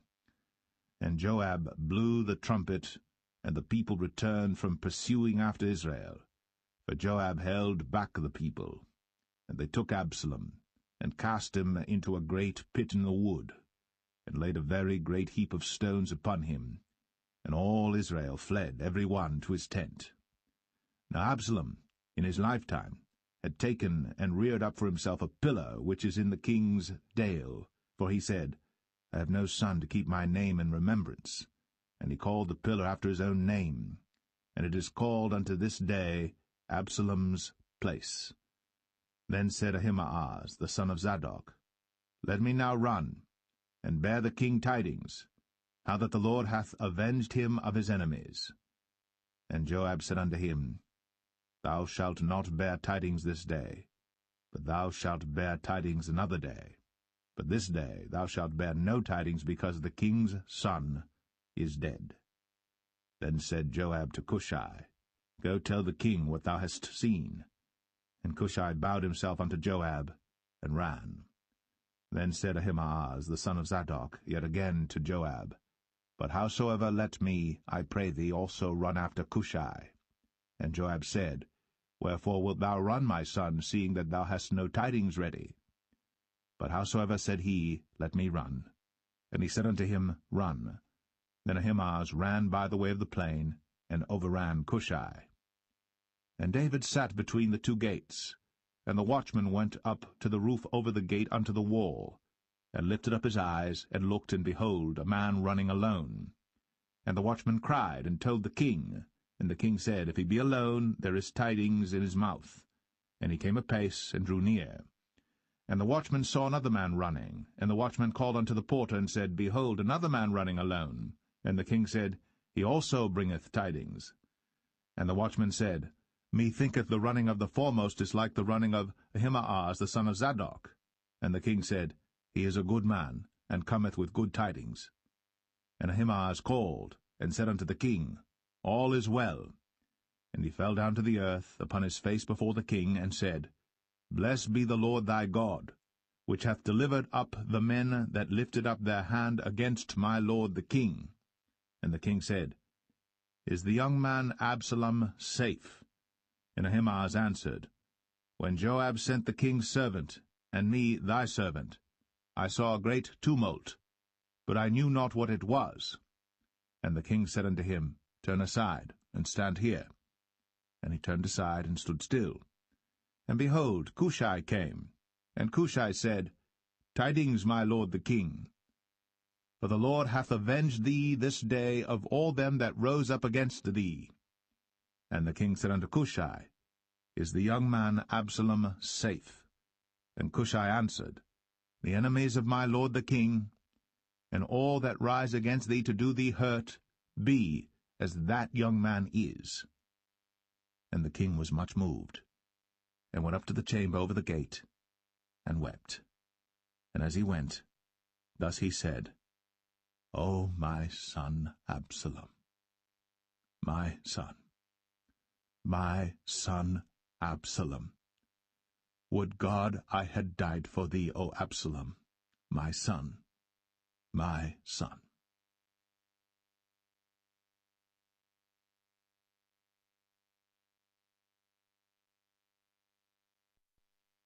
Second Samuel 19. And it was told Joab, Behold, the king weepeth and mourneth for Absalom. And the victory that day was turned into mourning unto all the people, for the people heard say that day how the king was grieved for his son. And the people gat them by stealth that day into the city, as people being ashamed steal away when they flee in battle. But the king covered his face. And the king cried with a loud voice, O my son Absalom! O Absalom, my son, my son! And Joab came into the house to the king, and said, Thou hast shamed this day the faces of all thy servants, which this day have saved thy life and the lives of thy sons and of thy daughters, and the lives of thy wives and the lives of thy concubines, in that thou lovest thine enemies and hatest thy friends. For thou hast declared this day that thou regardest neither princes nor servants. For this day I perceive that if Absalom had lived, and all we had died this day, then it had pleased thee well. Now therefore arise, go forth, and speak comfortably unto thy servants. For I swear by the Lord, if thou go not forth, there will not tarry one with thee this night. And that will be worse unto thee than all the evil that befell thee from thy youth until now. Then the king arose and sat in the gate. And they told unto all the people, saying, Behold, the king doth sit in the gate. And all the people came before the king, for Israel had fled every man to his tent. And all the people were at strife throughout all the tribes of Israel, saying, The king saved us out of the hand of our enemies, and he delivered us out of the hand of the Philistines, and now he is fled out of the land for Absalom. And Absalom, whom we anointed over us, is dead in battle. Now therefore why speak ye not a word of bringing the king back? And King David sent to Zadok and to Abiathar the priests, saying, Speak unto the elders of Judah, saying, Why are ye the last to bring the king back to his house, seeing the speech of all Israel is come to the king, even to his house? Ye are my brethren, ye are my bones and my flesh, wherefore then are ye the last to bring back the king? And say ye to Amasa, Art thou not of my bone and of my flesh? God do so to me, and more also, if thou be not captain of the host before me continually in the room of Joab. And he bowed the heart of all the men of Judah, even as the heart of one man, so that they sent this word unto the king, Return thou, and all thy servants. So the king returned, and came to Jordan, and Judah came to Gilgal, to go to meet the king, to conduct the king over Jordan. And Shimei the son of Gera, a Benjamite, which was of Bahurim, hasted and came down with the men of Judah to meet King David. And there were 1,000 men of Benjamin with him, and Ziba the servant of the house of Saul, and his 15 sons and his 20 servants with him. And they went over Jordan before the king. And there went over a ferry boat to carry over the king's household, and to do what he thought good. And Shimei the son of Gera fell down before the king, as he was come over Jordan, and said unto the king, Let not my lord impute iniquity unto me, neither do thou remember that which thy servant did perversely the day that my lord the king went out of Jerusalem, that the king should take it to his heart. For thy servant doth know that I have sinned. Therefore, behold, I am come the first this day of all the house of Joseph, to go down to meet my lord the king. But Abishai the son of Zeruiah answered and said, Shall not Shimei be put to death for this, because he cursed the Lord's anointed? And David said, What have I to do with you, ye sons of Zeruiah, that ye should this day be adversaries unto me? Shall there any man be put to death this day in Israel? For do not I know that I am this day king over Israel? Therefore the king said unto Shimei, Thou shalt not die. And the king sware unto him. And Mephibosheth, the son of Saul, came down to meet the king, and had neither dressed his feet, nor trimmed his beard, nor washed his clothes, from the day the king departed until the day he came again in peace. And it came to pass, when he was come to Jerusalem to meet the king, that the king said unto him, Wherefore wentest not thou with me, Mephibosheth? And he answered, My lord, O king, my servant deceived me. For thy servant said, I will saddle me an ass, that I may ride thereon, and go to the king, because thy servant is lame. And he hath slandered thy servant unto my lord the king. But my lord the king is as an angel of God. Do therefore what is good in thine eyes. For all of my father's house were but dead men before my lord the king. Yet didst thou set thy servant among them that did eat at thine own table? What right therefore have I yet to cry any more unto the king? And the king said unto him, Why speakest thou any more of thy matters? I have said, Thou and Ziba divide the land. And Mephibosheth said unto the king, Yea, let him take all, for as much as my lord the king is come again in peace unto his own house. And Barzillai the Gileadite came down from Rogelim, and went over Jordan with the king to conduct him over Jordan. Now Barzillai was a very aged man, even 80 years old, and he had provided the king of sustenance while he lay at Mahanaim, for he was a very great man. And the king said unto Barzillai, Come thou over with me, and I will feed thee with me in Jerusalem. And Barzillai said unto the king, How long have I to live, that I should go up with the king unto Jerusalem? I am this day 80 years old, and can I discern between good and evil? Can thy servant taste what I eat or what I drink? Can I hear any more the voice of singing men and singing women? Wherefore then should thy servant be yet a burden unto my lord the king? Thy servant will go a little way over Jordan with the king, and why should the king recompense it me with such a reward? Let thy servant, I pray thee, turn back again, that I may die in mine own city, and be buried by the grave of my father and of my mother. But behold thy servant Chimham, let him go over with my lord the king, and do to him what shall seem good unto thee. And the king answered, Chimham shall go over with me, and I will do to him that which shall seem good unto thee. And whatsoever thou shalt require of me, that will I do for thee. And all the people went over Jordan. And when the king was come over, the king kissed Barzillai, and blessed him, and he returned unto his own place. Then the king went on to Gilgal, and Chimham went on with him. And all the people of Judah conducted the king, and also half the people of Israel.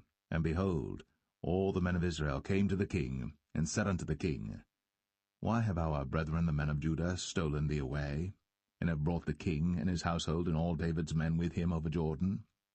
And all the men of Judah answered the men of Israel, Because the king is near of kin to us. Wherefore then be ye angry for this matter?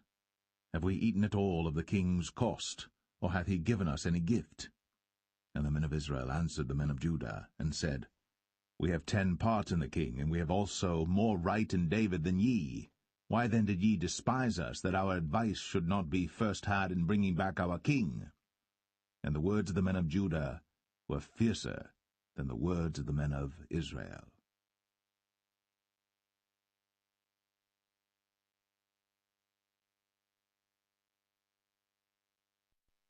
2 Samuel 20. And there happened to be there a man of Belial, whose name was Sheba, the son of Bichri, a Benjamite. And he blew a trumpet, and said, We have no part in David, neither have we inheritance in the son of Jesse.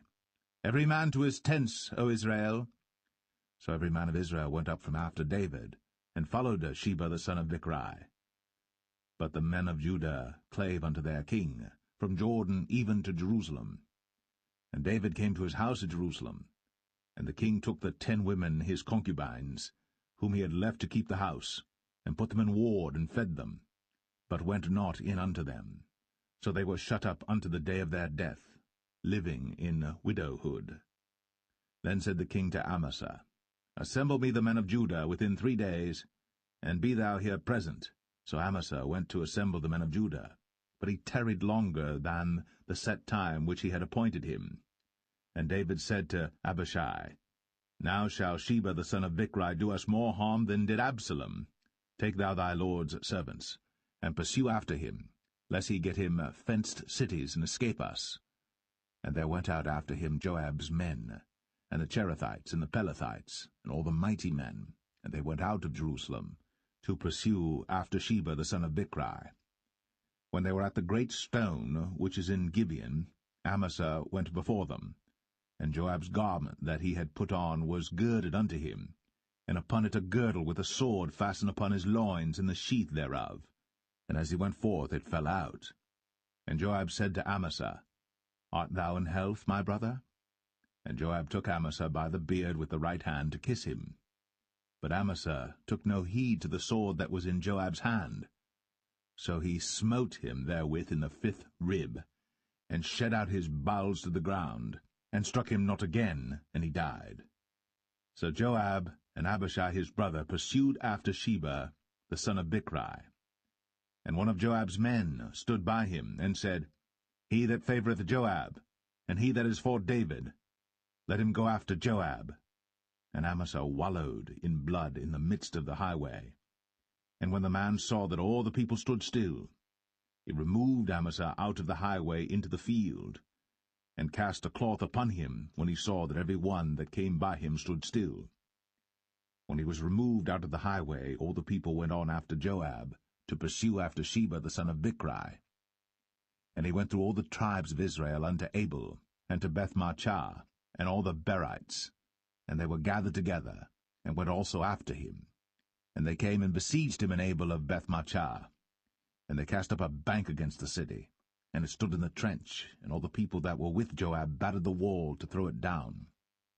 Then cried a wise woman out of the city, Hear, hear, say, I pray you, unto Joab, Come near hither, that I may speak with thee.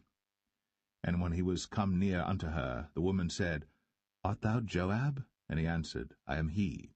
Then she said unto him, Hear the words of thine handmaid. And he answered, I do hear. Then she spake, saying, They were wont to speak in old times, saying, They shall surely ask counsel at Abel. And so they ended the matter. I am one of them that are peaceable and faithful in Israel. Thou seekest to destroy a city and a mother in Israel. Why wilt thou swallow up the inheritance of the Lord? And Joab answered and said, far be it from me that I should swallow up or destroy. The matter is not so. But a man of Mount Ephraim, Sheba, the son of Bichri by name, hath lifted up his hand against the king, even against David. Deliver him only, and I will depart from the city. And the woman said unto Joab, Behold, his head shall be thrown to thee over the wall. Then the woman went unto all the people in her wisdom, and they cut off the head of Sheba the son of Bichri, and cast it out to Joab. And he blew a trumpet, and they retired from the city, every man to his tent. And Joab returned to Jerusalem unto the king. Now Joab was over all the host of Israel, and Benaiah the son of Jehoiada was over the Cherethites and over the Pelethites, and Adoram was over the tribute, and Jehoshaphat the son of Ahilud was recorder, and Sheva was scribe, and Zadok and Abiathar were priests, and Ira also the Jerite was a chief ruler about David.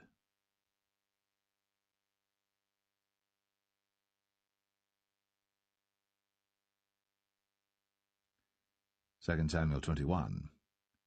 Then there was a famine in the days of David 3 years, year after year. And David inquired of the Lord. And the Lord answered, It is for Saul and for his bloody house, because he slew the Gibeonites. And the king called the Gibeonites, and said unto them, Now the Gibeonites were not of the children of Israel, but of the remnant of the Amorites, and the children of Israel had sworn unto them. And Saul sought to slay them in his zeal to the children of Israel and Judah. Wherefore David said unto the Gibeonites, What shall I do for you?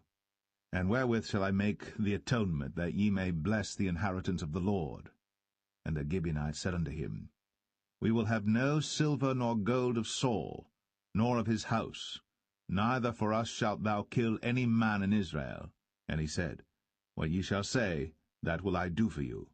And they answered the king, The man that consumed us, and that devised against us, that we should be destroyed from remaining in any of the coasts of Israel. Let 7 men of his sons be delivered unto us, and we will hang them up unto the Lord in Gibeah of Saul, whom the Lord did choose.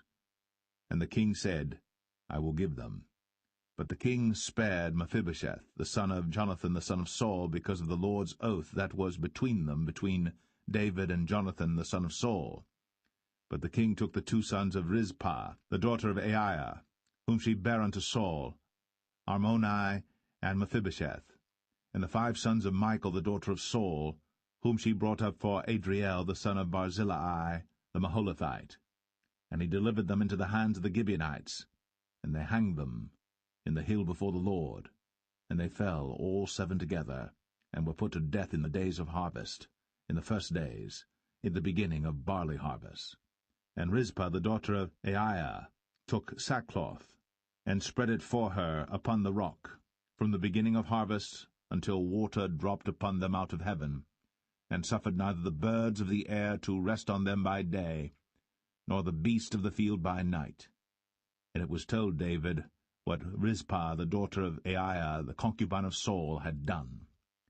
And David went and took the bones of Saul, and the bones of Jonathan his son, from the men of Jabesh-Gilead, which had stolen them from the street of Bethshan, where the Philistines had hanged them, when the Philistines had slain Saul in Gilboa. And he brought up from thence the bones of Saul, and the bones of Jonathan his son, and they gathered the bones of them that were hanged. And the bones of Saul and Jonathan his son buried they in the country of Benjamin in Zelle, in the sepulchre of Kish his father, and they performed all that the king commanded, and after that God was entreated for the land. Moreover, the Philistines had yet war again with Israel, and David went down, and his servants with him, and fought against the Philistines, and David waxed faint. And Ishbi-Benob, which was of the sons of the giant, the weight of whose spear weighed 300 shekels of brass in weight, he being girded with a new sword, thought to have slain David. But Abishai the son of Zeruiah succoured him, and smote the Philistine, and killed him. Then the men of David sware unto him, saying, Thou shalt go no more out with us to battle, that thou quench not the light of Israel. And it came to pass after this, that there was again a battle with the Philistines at Gob. Then Sibbechai the Hushathite slew Saph, which was of the sons of the giant.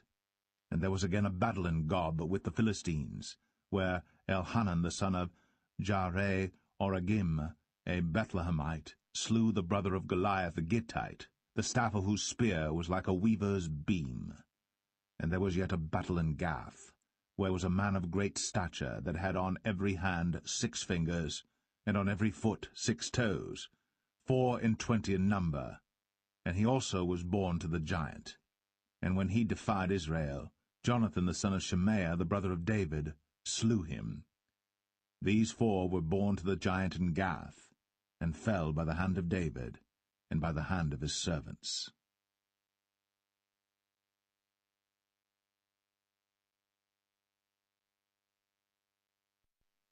Second Samuel 22. And David spake unto the Lord the words of this song in the day that the Lord had delivered him out of the hand of all his enemies, and out of the hand of Saul. And he said, The Lord is my rock, and my fortress, and my deliverer. The God of my rock, in him will I trust. He is my shield, and the horn of my salvation, my high tower, and my refuge, my Saviour. Thou savest me from violence. I will call on the Lord, who is worthy to be praised. So shall I be saved from mine enemies. When the waves of death compassed me, the floods of ungodly men made me afraid. The sorrows of hell compassed me about, the snares of death prevented me.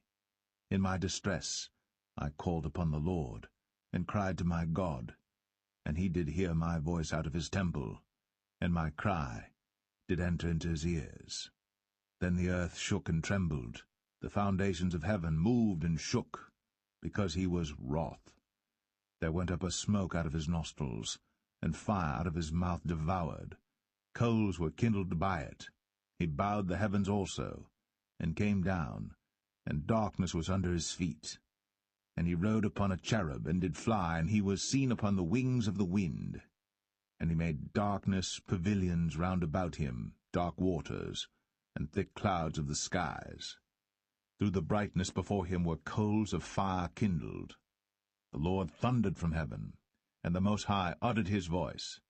And he sent out arrows, and scattered them, lightning, and discomfited them. and the channels of the sea appeared. The foundations of the world were discovered, at the rebuking of the Lord, at the blast of the breath of his nostrils. He sent from above, he took me, he drew me out of many waters. He delivered me from my strong enemy, and from them that hated me, for they were too strong for me. They prevented me in the day of my calamity. But the Lord was my stay. He brought me forth also into a large place. He delivered me because he delighted in me. The Lord rewarded me according to my righteousness, according to the cleanness of my hands hath he recompensed me. For I have kept the ways of the Lord, and have not wickedly departed from my God. For all his judgments were before me, and as for his statutes, I did not depart from them. I was also upright before him, and have kept myself from mine iniquity. Therefore the Lord hath recompensed me according to my righteousness, according to my cleanness in his eyesight. With the merciful thou wilt show thyself merciful, and with the upright man thou wilt show thyself upright. With the pure thou wilt show thyself pure, and with the froward thou wilt show thyself unsavoury. And the afflicted people thou wilt save, but thine eyes are upon the haughty, that thou mayest bring them down. For thou art my lamp, O Lord, and the Lord will lighten my darkness. For by thee I have run through a troop, by my God have I leaped over a wall. As for God, his way is perfect. The word of the Lord is tried. He is a buckler to all them that trust in him. For who is God save the Lord? And who is a rock save our God? God is my strength and power, and he maketh my way perfect. He maketh my feet like hinds' feet, and setteth me upon my high places. He teacheth my hands to war, so that a bow of steel is broken by mine arms. Thou hast also given me the shield of thy salvation, and thy gentleness hath made me great. Thou hast enlarged my steps under me, so that my feet did not slip. I have pursued mine enemies, and destroyed them, and turned not again until I had consumed them. And I have consumed them and wounded them, that they could not arise, yea, they are fallen under my feet. For thou hast girded me with strength to battle. Them that rose up against me hast thou subdued under me. Thou hast also given me the necks of mine enemies, that I might destroy them that hate me. They looked, but there was none to save, even unto the Lord. But he answered them not. Then did I beat them as small as the dust of the earth. I did stamp them as the mire of the street, and did spread them abroad. Thou also hast delivered me from the strivings of my people. Thou hast kept me to be head of the heathen. A people which I knew not shall serve me. Strangers shall submit themselves unto me. As soon as they hear, they shall be obedient unto me. Strangers shall fade away, and they shall be afraid out of their close places. The Lord liveth, and blessed be my rock, and exalted be the God of the rock of my salvation. It is God that avengeth me, and that bringeth down the people unto me, and that bringeth me forth from mine enemies. Thou also hast lifted me up on high above them that rose up against me. Thou hast delivered me from the violent man. Therefore I will give thanks unto thee, O Lord, among the heathen, and I will sing praises unto thy name. He is the tower of salvation for his king, and showeth mercy to his anointed, unto David, and to his seed for evermore.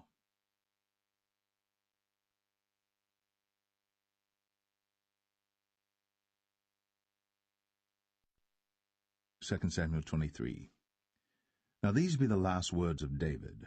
And David the son of Jesse said, and the man who was raised up on high, the anointed of the God of Jacob, and the sweet psalmist of Israel, said, The Spirit of the Lord spake by me, and his word was in my tongue.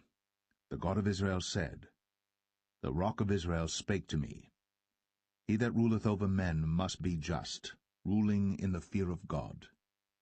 And he shall be as the light of the morning, when the sun riseth, even a morning without clouds, as the tender grass springing out of the earth by clear shining after rain. Although my house be not so with God, yet he hath made with me an everlasting covenant, ordered in all things and sure.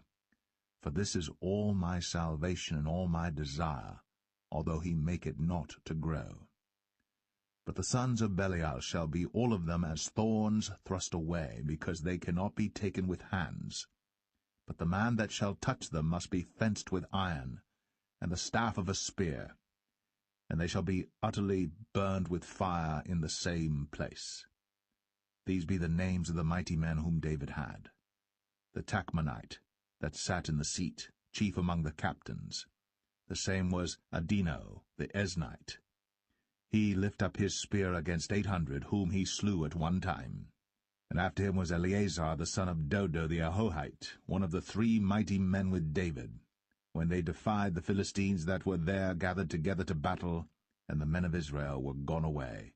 He arose, and smote the Philistines until his hand was weary, and his hand clave unto the sword. And the Lord wrought a great victory that day, and the people returned after him only to spoil. And after him was Shammah the son of Agi, the Harahite. And the Philistines were gathered together into a troop, where was a piece of ground full of lentils, and the people fled from the Philistines. But he stood in the midst of the ground, and defended it, and slew the Philistines, and the Lord wrought a great victory. And 3 of the 30 chief went down, and came to David, in the harvest time, unto the cave of Adullam. And the troop of the Philistines pitched in the valley of Rephaim. And David was then in an hold, and the garrison of the Philistines was then in Bethlehem. And David longed, and said, O that one would give me drink of the water of the well of Bethlehem, which is by the gate. And the 3 mighty men brake through the host of the Philistines, and drew water out of the well of Bethlehem that was by the gate, and took it, and brought it to David. Nevertheless he would not drink thereof, but poured it out unto the Lord. And he said, Be it far from me, O Lord, that I should do this. Is not this the blood of the men that went in jeopardy of their lives? Therefore he would not drink it. These things did these 3 mighty men. And Abishai the brother of Joab, the son of Zeruiah, was chief among 3. And he lifted up his spear against 300, and slew them, and had the name among 3. Was he not most honorable of 3? Therefore he was their captain, howbeit he attained not unto the first 3. And Benaiah the son of Jehoiada, the son of a valiant man of Kabzeel, who had done many acts, he slew 2 lion-like men of Moab. He went down also and slew a lion in the midst of a pit in time of snow. And he slew an Egyptian, a goodly man. And the Egyptian had a spear in his hand. But he went down to him with a staff, and plucked the spear out of the Egyptian's hand, and slew him with his own spear. These things did Benaiah the son of Jehoiada, and had the name among 3 mighty men. He was more honorable than the 30, but he attained not to the first 3. And David set him over his guard.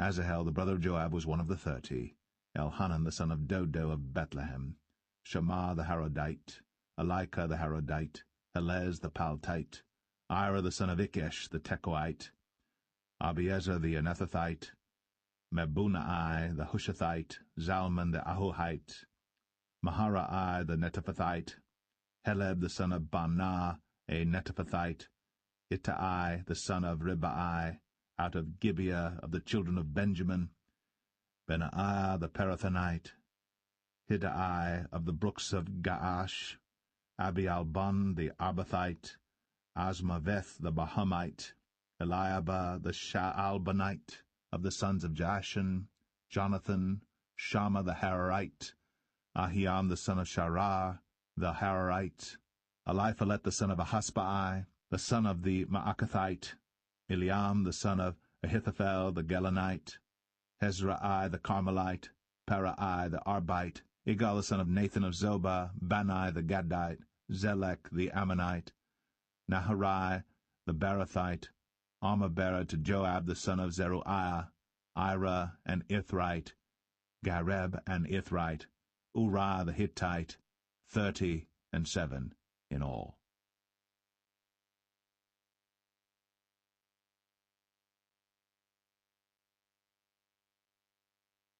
Samuel 24. And again the anger of the Lord was kindled against Israel, and he moved David against them to say, Go, number Israel and Judah. For the king said to Joab, the captain of the hosts, which was with him, Go now through all the tribes of Israel, from Dan even to Beersheba, and number ye the people, that I may know the number of the people. And Joab said unto the king, Now the Lord thy God add unto the people, how many soever they be, 100-fold, and that the eyes of my lord the king may see it. But why doth my lord the king delight in this thing? Notwithstanding the king's word prevailed against Joab and against the captains of the host. And Joab and the captains of the host went out from the presence of the king, to number the people of Israel. And they passed over Jordan, and pitched in Aroer, on the right side of the city that lieth in the midst of the river of Gad, and toward Jazer. Then they came to Gilead, and to the land of Tatim Hoshai, and they came to Dan Jaan, and about to Zidon, and came to the stronghold of Tyre, and to all the cities of the Hivites and of the Canaanites, and they went out to the south of Judah, even to Beersheba. So when they had gone through all the land, they came to Jerusalem at the end of 9 months and 20 days. And Joab gave up the sum of the number of the people unto the king, and there were in Israel 800,000 valiant men that drew the sword, and the men of Judah were 500,000 men. And David's heart smote him after that he had numbered the people. And David said unto the Lord, I have sinned greatly in that I have done. And now, I beseech thee, O Lord, take away the iniquity of thy servant, for I have done very foolishly. For when David was up in the morning, the word of the Lord came unto the prophet Gad, David's seer, saying, Go and say unto David, Thus saith the Lord, I offer thee 3 things. Choose thee one of them, that I may do it unto thee. So Gad came to David and told him, and said unto him, Shall 7 years of famine come unto thee in thy land? Or wilt thou flee 3 months before thine enemies, while they pursue thee?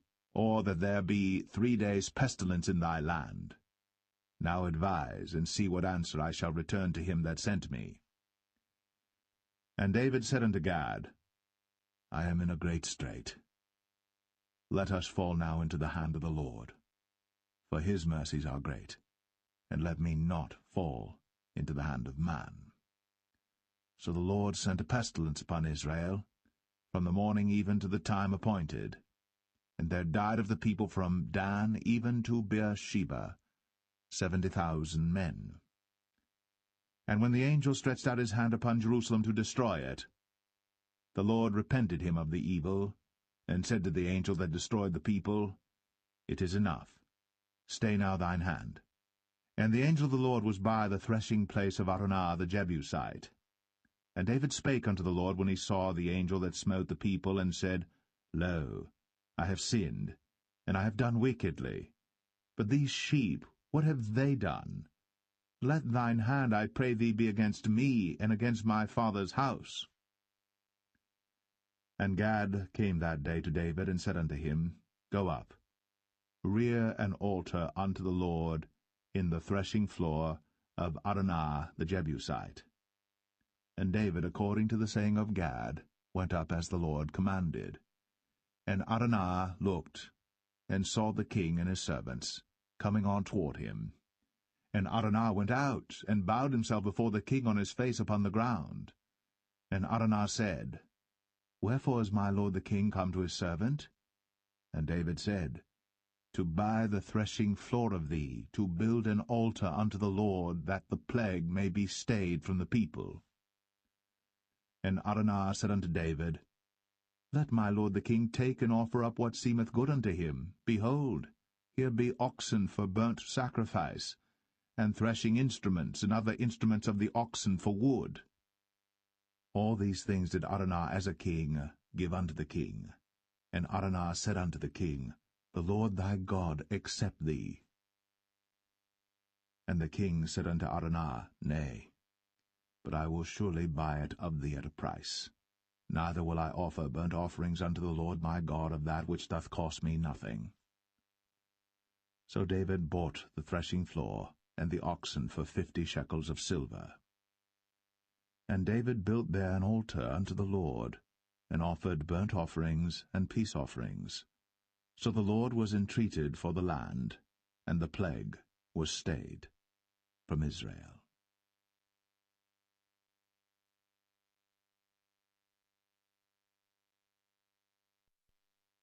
The First Book of Kings, chapter 1. Now King David was old, and stricken in years, and they covered him with clothes, but he gat no heat. Wherefore his servants said unto him, Let there be sought for my lord the king a young virgin, and let her stand before the king, and let her cherish him, and let her lie in thy bosom, that my lord the king may get heat. So they sought for a fair damsel throughout all the coasts of Israel, and found Abishag, a Shunammite, and brought her to the king. And the damsel was very fair, and cherished the king, and ministered to him. But the king knew her not. Then Adonijah the son of Haggith exalted himself, saying, I will be king. And he prepared him chariots and horsemen, and 50 men to run before him. And his father had not displeased him at any time in saying, Why hast thou done so? And he also was a very goodly man. And his mother bare him after Absalom. And he conferred with Joab the son of Zeruiah, and with Abiathar the priest, and they, following Adonijah, helped him. But Zadok the priest, and Benaiah the son of Jehoiada, and Nathan the prophet, and Shimei, and Rei, and the mighty men which belonged to David, were not with Adonijah. And Adonijah slew sheep and oxen and fat cattle by the stone of Zoheleth, which is by En-rogel, and called all his brethren the king's sons, and all the men of Judah the king's servants. But Nathan the prophet, and Benaiah, and the mighty men, and Solomon his brother, he called not. Wherefore Nathan spake unto Bathsheba, the mother of Solomon, saying, Hast thou not heard that Adonijah the son of Haggith doth reign, and David our Lord knoweth it not? Now therefore come, let me, I pray thee, give thee counsel, that thou mayest save thine own life, and the life of thy son Solomon. Go and get thee in unto King David, and say unto him, Didst not thou, my lord, O king, swear unto thine handmaid, saying, Assuredly Solomon thy son shall reign after me, and he shall sit upon my throne. Why then doth Adonijah reign? Behold, while thou yet talkest there with the king, I also will come in after thee, and confirm thy words. And Bathsheba went in unto the king into the chamber, and the king was very old, and Abishag the Shunammite ministered unto the king. And Bathsheba bowed, and did obeisance unto the king. And the king said, What wouldst thou?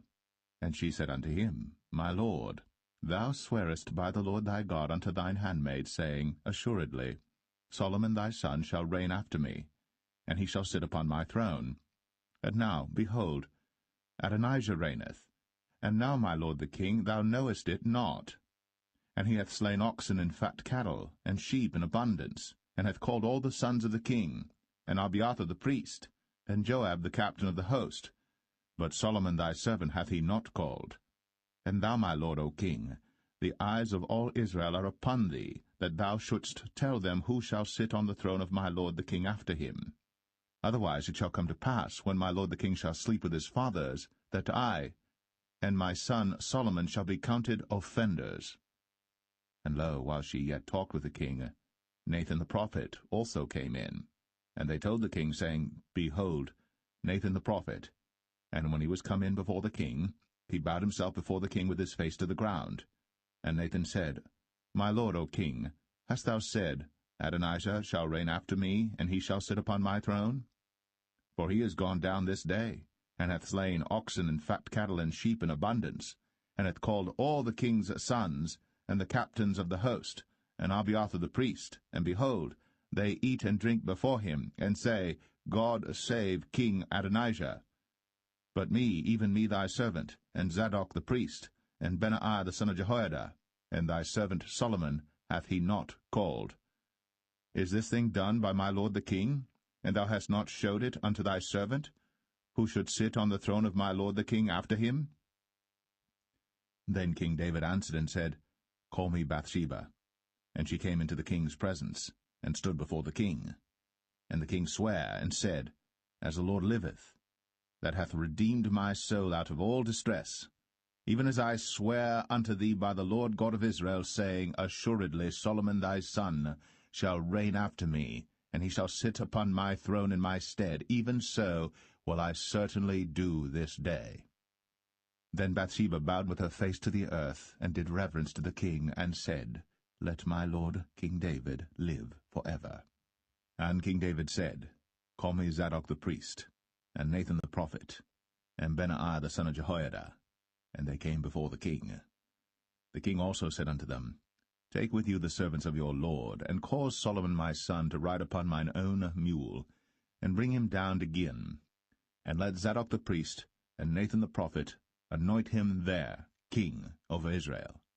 And blow ye with the trumpet, and say, God save King Solomon. Then ye shall come up after him, that he may come and sit upon my throne, for he shall be king in my stead.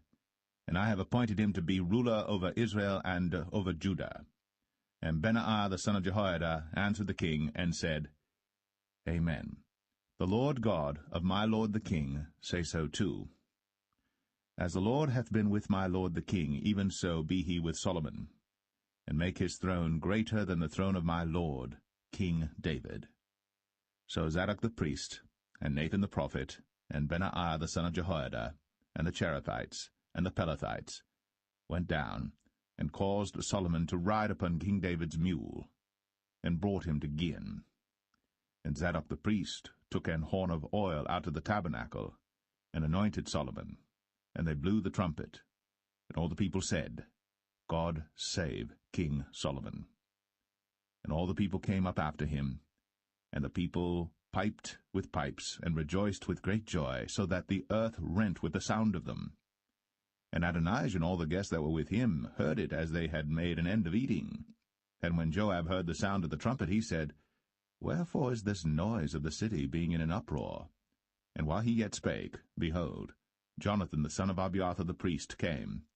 And Adonijah said unto him, Come in, for thou art a valiant man, and bringest good tidings. And Jonathan answered and said to Adonijah, Verily, our lord King David hath made Solomon king. And the king hath sent with him Zadok the priest, and Nathan the prophet, and Benaiah the son of Jehoiada, and the Cherethites and the Pelethites, and they have caused him to ride upon the king's mule.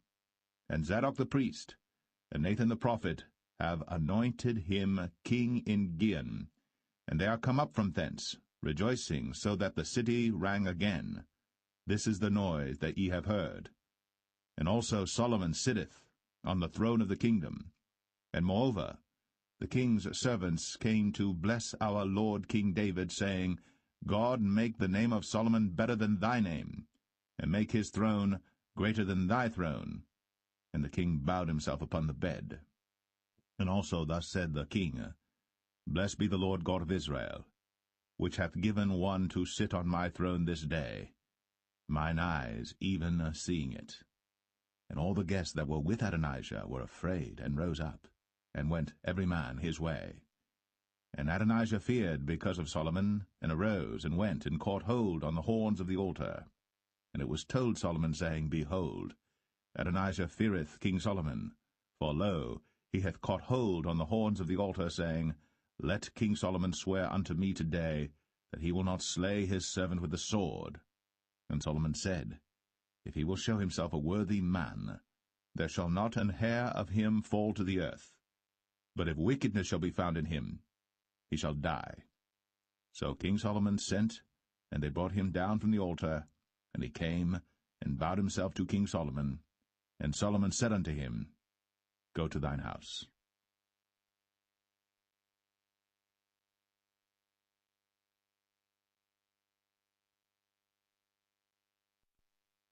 1 Kings 2.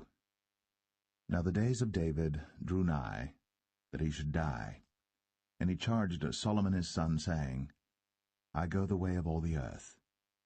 Be thou strong therefore, and show thyself a man, and keep the charge of the Lord thy God, to walk in his ways, to keep his statutes, and his commandments, and his judgments, and his testimonies, as it is written in the law of Moses, that thou mayest prosper in all that thou doest, and whithersoever thou turnest thyself, that the Lord may continue his word which he spake concerning me, saying, If thy children take heed to their way, to walk before me in truth with all their heart and with all their soul, there shall not fail thee, said he, a man on the throne of Israel.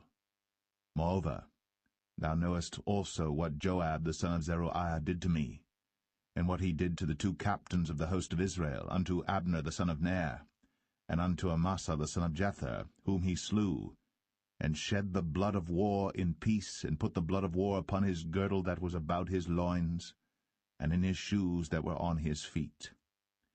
Do therefore according to thy wisdom, and let not his hoar head go down to the grave in peace. But show kindness unto the sons of Barzillai the Gileadite, and let them be of those that eat at thy table. For so they came to me when I fled because of Absalom thy brother. And behold, thou hast with thee Shimei the son of Gera, a Benjamite of Bahurim, which cursed me with a grievous curse, in the day when I went to Mahanaim.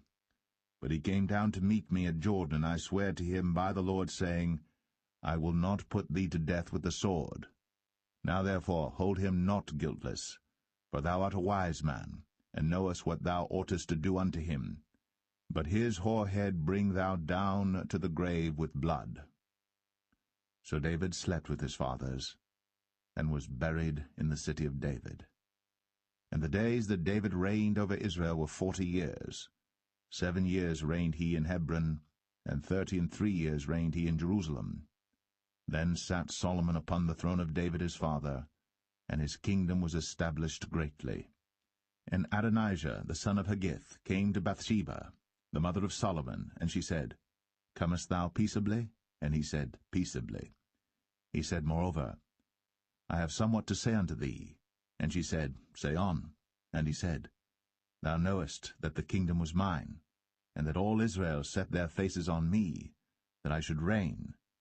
Howbeit the kingdom is turned about, and is become my brother's, for it was his from the Lord. And now I ask one petition of thee, deny me not. And she said unto him, Say on. And he said, Speak, I pray thee, unto Solomon the king. For he will not say thee nay, that he give me Abishag the Shunammite to wife. And Bathsheba said, Well, I will speak for thee unto the king. Bathsheba therefore went unto King Solomon, to speak unto him for Adonijah. And the king rose up to meet her, and bowed himself unto her, and sat down on his throne, and caused a seat to be set for the king's mother. And she sat on his right hand.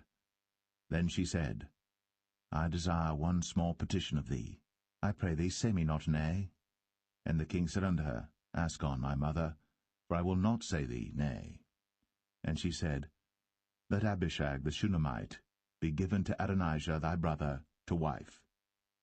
And King Solomon answered and said unto his mother, And why dost thou ask Abishag the Shunammite for Adonijah? Ask for him the kingdom also?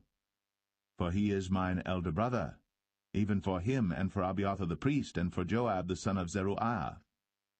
Then King Solomon sware by the Lord, saying, God do so to me, and more also, if Adonijah have not spoken this word against his own life. Now therefore, as the Lord liveth, which hath established me, and set me on the throne of David my father, and who hath made me an house, as he promised, Adonijah shall be put to death this day. And King Solomon sent by the hand of Benaiah the son of Jehoiada, and he fell upon him, that he died. And unto Abiathar the priest said the king, Get thee to Anathoth, unto thine own fields, for thou art worthy of death. But I will not at this time put thee to death, because thou bearest the ark of the Lord God before David my father, and because thou hast been afflicted in all wherein my father was afflicted. So Solomon thrust out Abiathar from being priest unto the Lord, that he might fulfill the word of the Lord which he spake concerning the house of Eli in Shiloh. Then tidings came to Joab. For Joab had turned after Adonijah, though he turned not after Absalom. And Joab fled unto the tabernacle of the Lord, and caught hold on the horns of the altar. And it was told King Solomon that Joab was fled unto the tabernacle of the Lord, and behold, he is by the altar. Then Solomon sent Benaiah the son of Jehoiada, saying, Go, fall upon him. And Benaiah came to the tabernacle of the Lord, and said unto him, Thus saith the king, Come forth. And he said, Nay, but I will die here. And Benaiah brought the king word again, saying, Thus said Joab. And thus he answered me. And the king said unto him, Do as he hath said, and fall upon him, and bury him, that thou mayest take away the innocent blood, which Joab shed from me, and from the house of my father. And the Lord shall return his blood upon his own head, who fell upon 2 men more righteous and better than he, and slew them with the sword. My father David, not knowing thereof, to wit, Abner the son of Ner, captain of the host of Israel, and Amasa the son of Jether, captain of the host of Judah. Their blood shall therefore return upon the head of Joab, and upon the head of his seed for ever. But upon David, and upon his seed, and upon his house, and upon his throne, shall there be peace for ever from the Lord. So Benaiah the son of Jehoiada went up, and fell upon him, and slew him. And he was buried in his own house, in the wilderness. And the king put Benaiah the son of Jehoiada in his room over the host, and Zadok the priest did the king put in the room of Abiathar. And the king sent and called for Shimei, and said unto him, Build thee an house in Jerusalem, and dwell there, and go not forth thence any whither.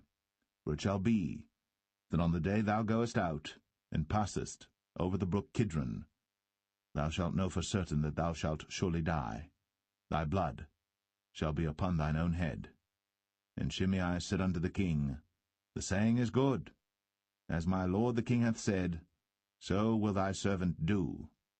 And Shimei dwelt in Jerusalem many days.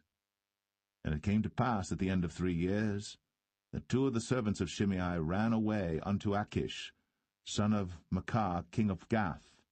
And they told Shimei, saying, Behold, thy servants be in Gath. And Shimei arose, and saddled his ass, and went to Gath to Achish to seek his servants. And Shimei went, and brought his servants from Gath. And it was told Solomon that Shimei had gone from Jerusalem to Gath, and was come again.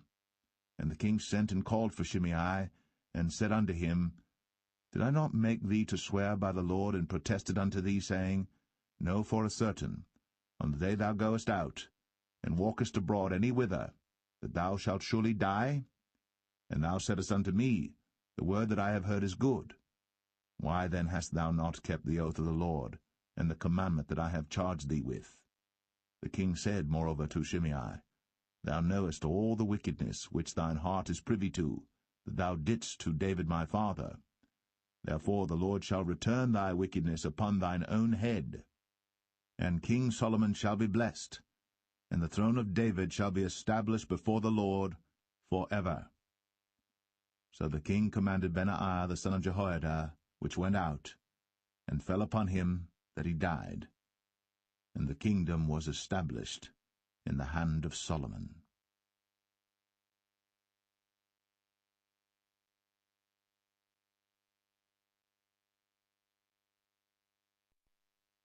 1 Kings 3.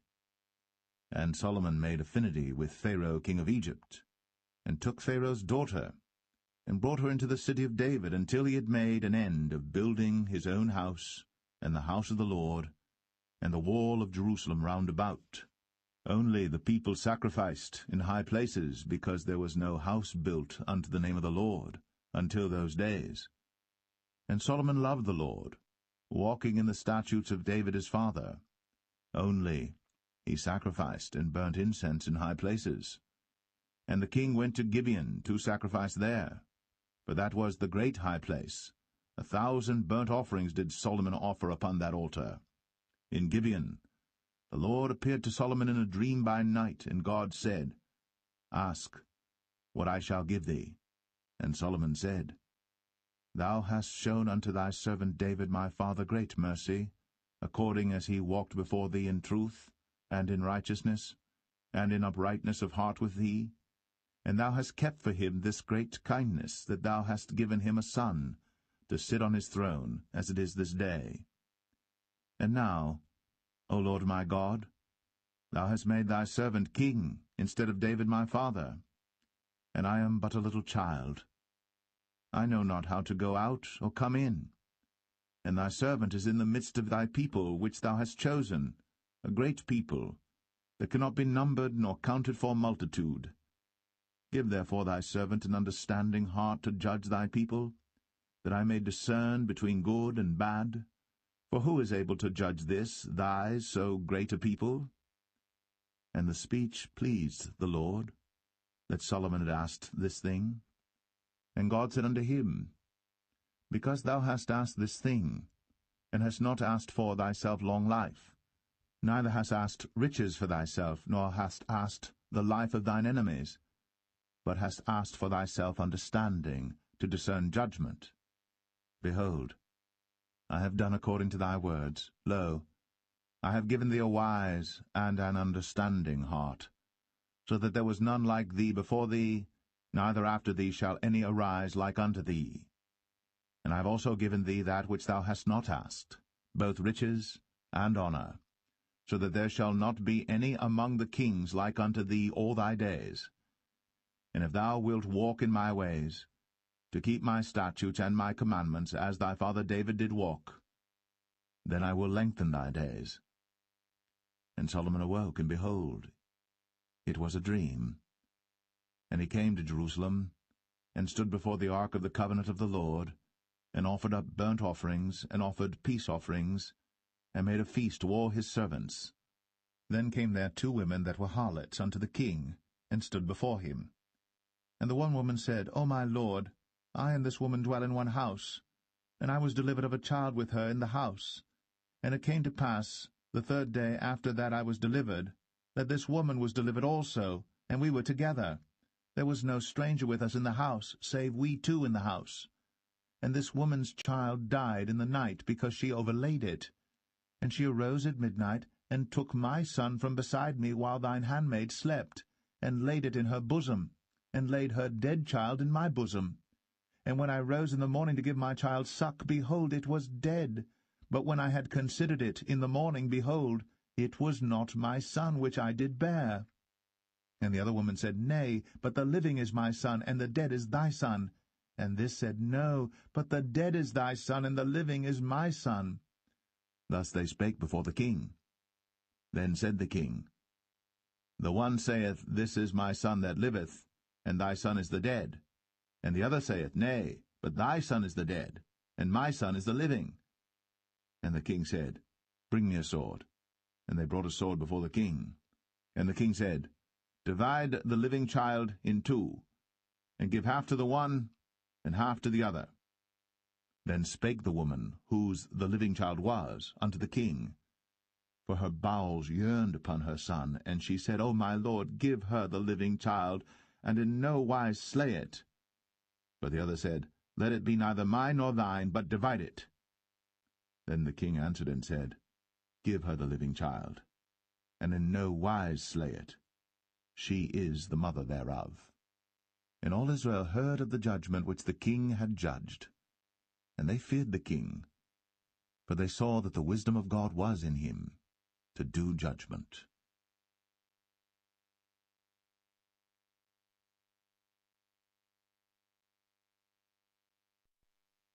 1 Kings 4. So King Solomon was king over all Israel. And these were the princes which he had: Azariah the son of Zadok the priest, Elihoreph and Ahiah the sons of Shishah, scribes, Jehoshaphat the son of Ahilud, the recorder, and Benaiah the son of Jehoiada was over the host, and Zadok and Abiathar were the priests. And Azariah the son of Nathan was over the officers, and Zabud the son of Nathan was principal officer, and the king's friend. And Ahisha was over the household, and Adoniram the son of Abda was over the tribute. And Solomon had 12 officers over all Israel, which provided victuals for the king and his household. Each man his month in a year made provision. And these are their names: the son of Hur, in Mount Ephraim, the son of Dekar, in Makaz, and in Shaalbim, and in Beth-Shemesh, and Elon Bethanan, the son of Hesed, in Arabath. To him pertained Socho, in all the land of Hepher, the son of Abinadab, in all the region of Dor, which had Taphath, the daughter of Solomon, to wife. Baanah, the son of Ahilud, to him pertained Tanakh and Megiddo, in all Bethshan, which is by Zartanah beneath Jezreel, from Bethshan to Abel-Meholah, even unto the place that is beyond Jokneam. The son of Geber, in Ramoth-Gilead, to him pertain the towns of Jair the son of Manasseh, which are in Gilead. To him also pertain the region of Argob, which is in Bashan, 80 great cities with walls and brazen bars. Ahinadab the son of Edo had Mahanaim. Ahimaaz was in Naphtali. He also took Basmath, the daughter of Solomon, to wife. Baanah the son of Hushai was in Asher and in Aloth. Jehoshaphat the son of Paruah in Issachar. Shimei the son of Elah in Benjamin.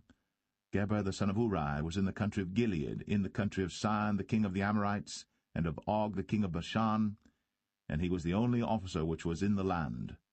Judah and Israel were many as the sand which is by the sea in multitude, eating and drinking and making merry. And Solomon reigned over all kingdoms, from the river unto the land of the Philistines, and unto the border of Egypt. They brought presents, and served Solomon all the days of his life. And Solomon's provisions for one day was 30 measures of fine flour, and 80 measures of meal, 10 fat oxen, and 20 oxen out of the pastures, and 100 sheep beside harts and roebucks, and fallow deer and fatted fowl, for he had dominion over all the region on this side the river, from Tiphsah even to Azar, over all the kings on this side the river, and he had peace on all sides round about him. And Judah and Israel dwelt safely, every man under his vine and under his fig tree, from Dan even to Beersheba, all the days of Solomon. And Solomon had 40,000 stalls of horses for his chariots, and 12,000 horsemen. And those officers provided victual for King Solomon, and for all that came unto King Solomon's table, every man in his month, they lacked nothing. Barley also, and straw for the horses, and dromedaries brought they unto the place where the officers were, every man according to his charge. And God gave Solomon wisdom and understanding exceeding much, and largeness of heart, even as the sand that is on the seashore. And Solomon's wisdom excelled the wisdom of all the children of the east country, and all the wisdom of Egypt. For he was wiser than all men, than Ethan the Ezrahite, and Heman, and Chalcol, and Darda, the sons of Mahol, and his fame was in all nations round about. And he spake 3,000 proverbs, and his songs were 1,005. And he spake of trees, from the cedar tree that is in Lebanon even unto the hyssop that springeth out of the wall. He spake also of beasts, and of fowl, and of creeping things, and of fishes. And there came of all people to hear the wisdom of Solomon, from all kings of the earth, which had heard of his wisdom.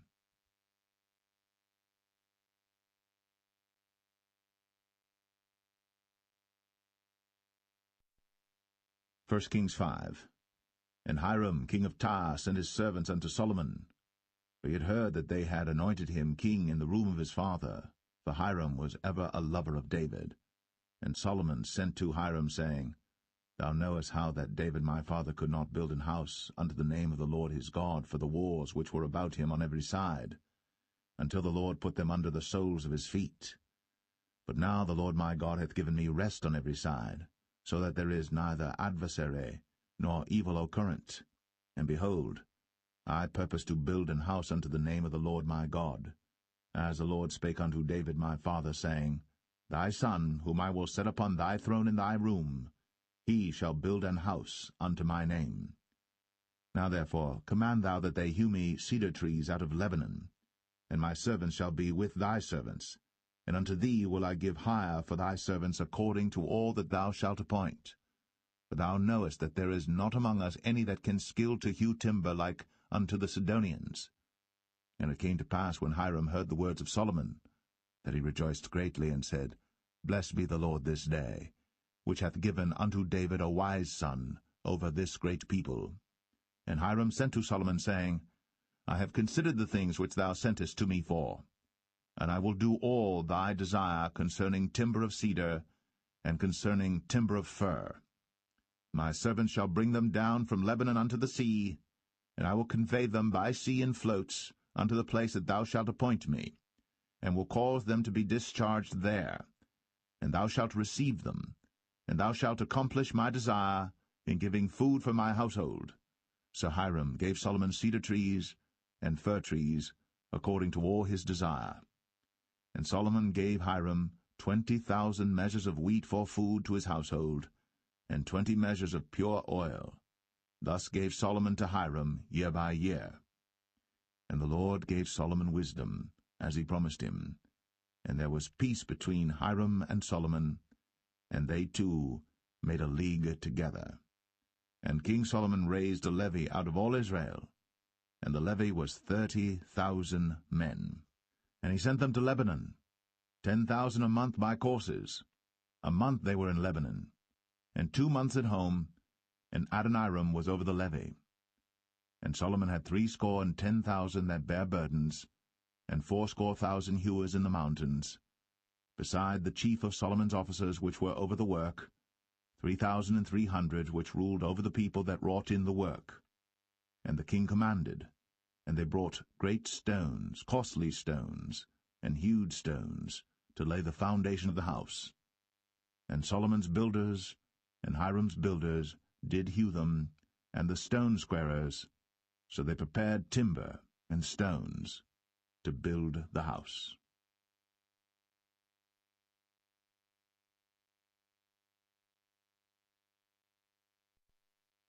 1 Kings 6.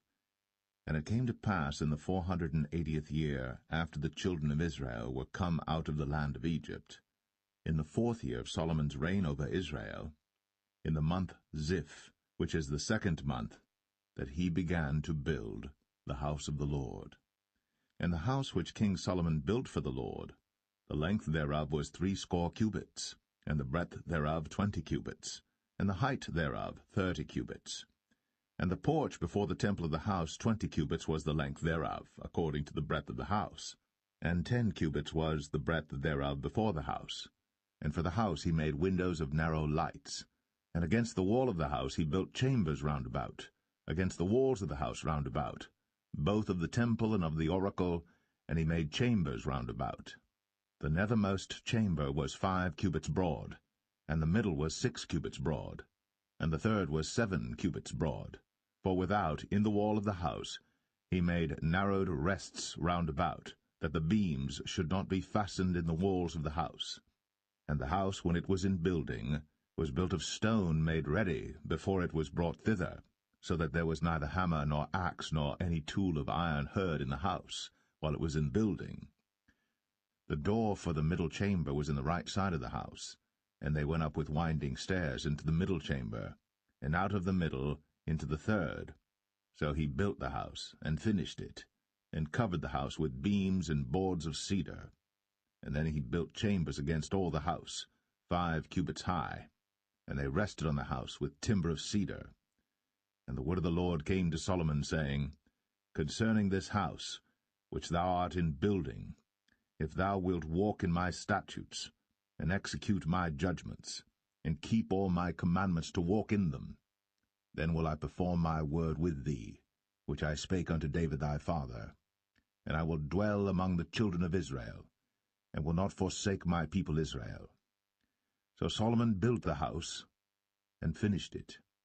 And he built the walls of the house within with boards of cedar, both the floor of the house and the walls of the ceiling.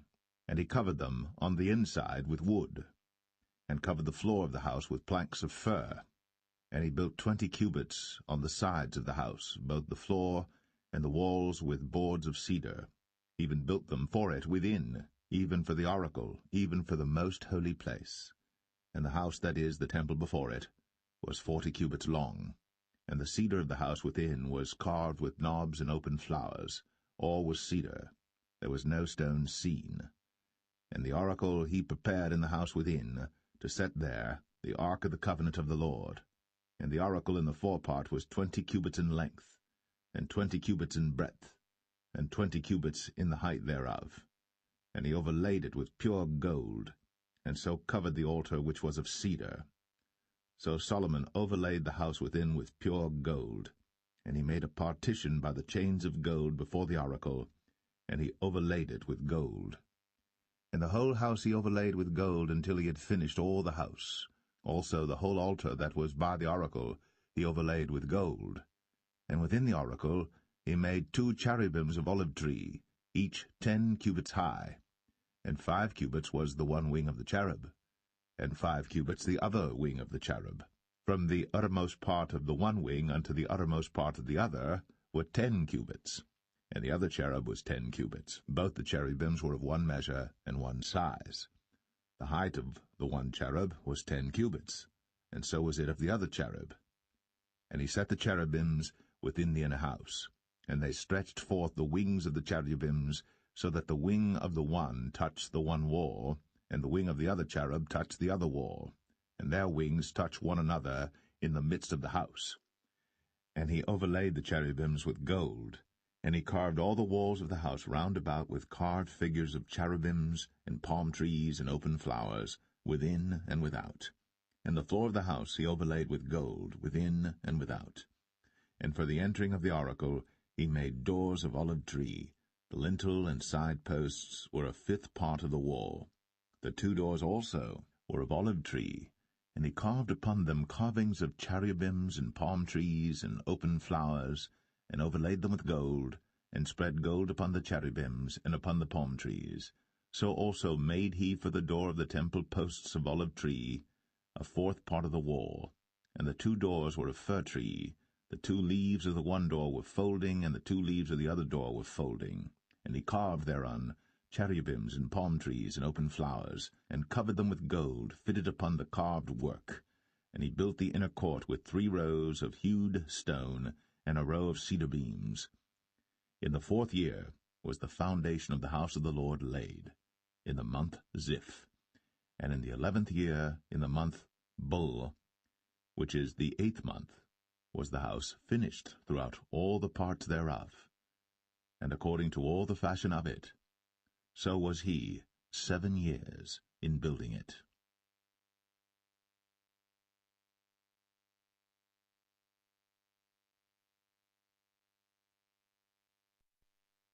1 Kings 7. But Solomon was building his own house 13 years, and he finished all his house. He built also the house of the forest of Lebanon. The length thereof was 100 cubits, and the breadth thereof 50 cubits, and the height thereof 30 cubits, upon 4 rows of cedar pillars, with cedar beams upon the pillars. And it was covered with cedar above, upon the beams, that lay on 45 pillars, 15 in a row. And there were windows in 3 rows, and light was against light in 3 ranks. And all the doors and posts were square, with the windows, and light was against light in 3 ranks. And he made a porch of pillars. The length thereof was 50 cubits, and the breadth thereof 30 cubits, and the porch was before them. And the other pillars and the thick beam were before them. Then he made a porch for the throne where he might judge, even the porch of judgment, and it was covered with cedar from one side of the floor to the other.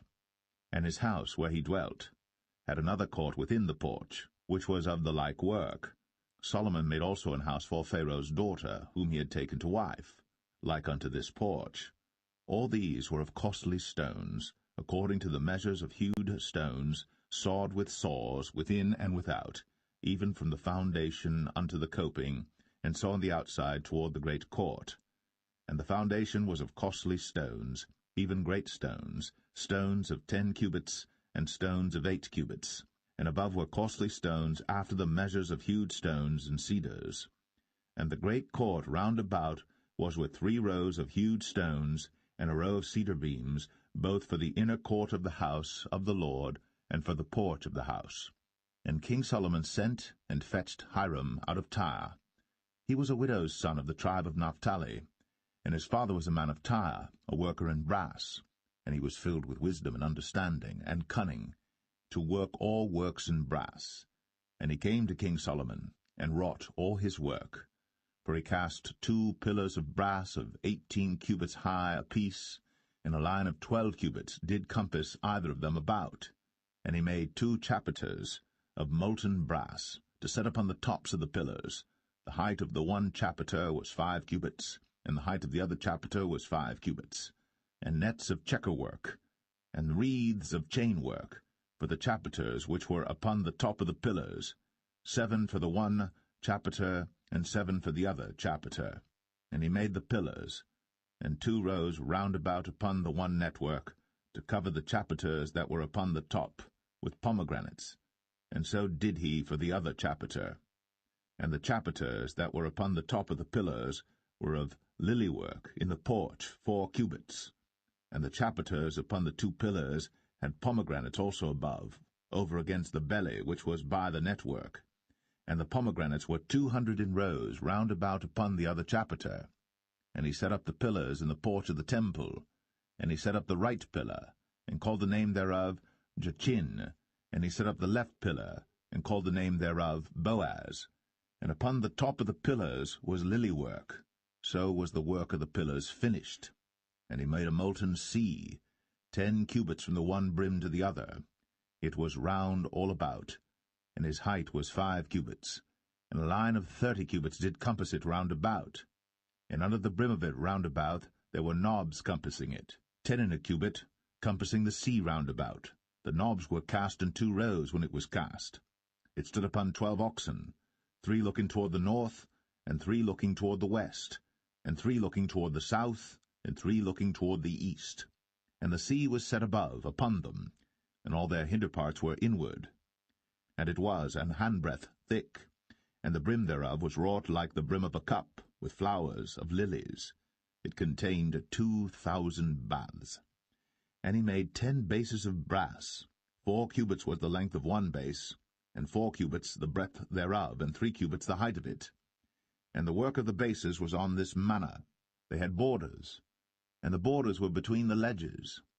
And on the borders that were between the ledges were lions, oxen, and cherubims. And upon the ledges there was a base above, and beneath the lions and oxen were certain additions made of thin work. And every base had 4 brazen wheels, and plates of brass, and the 4 corners thereof had undersetters. Under the laver were undersetters molten, at the side of every addition.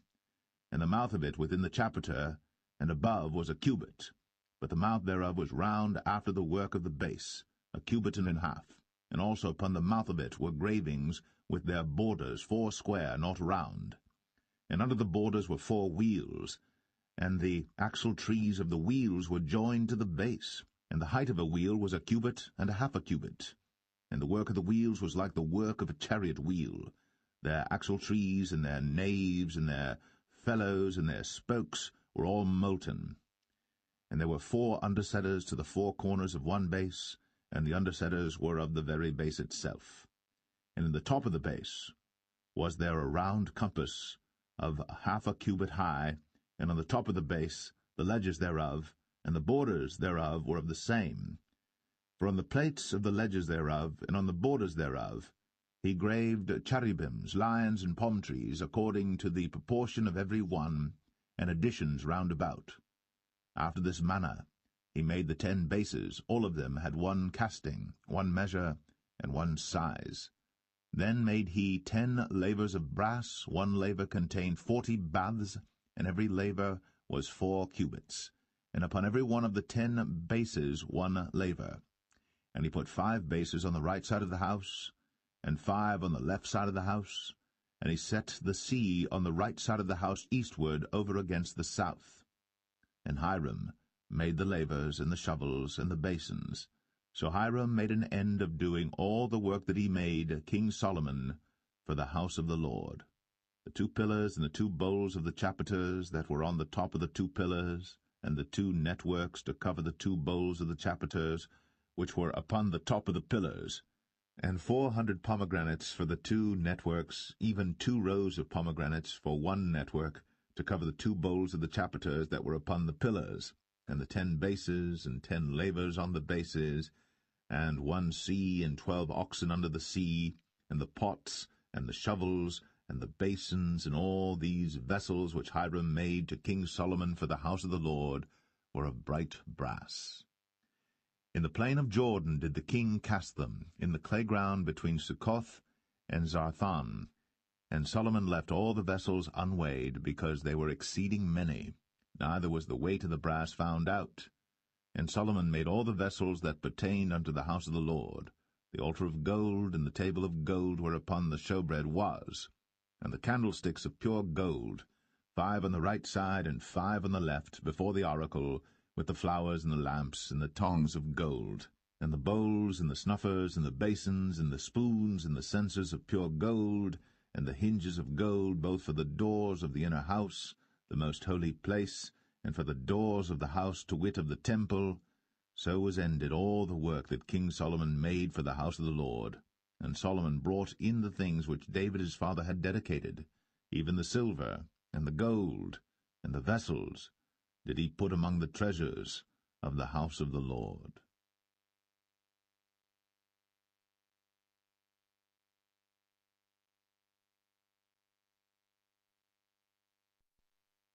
First Kings 8.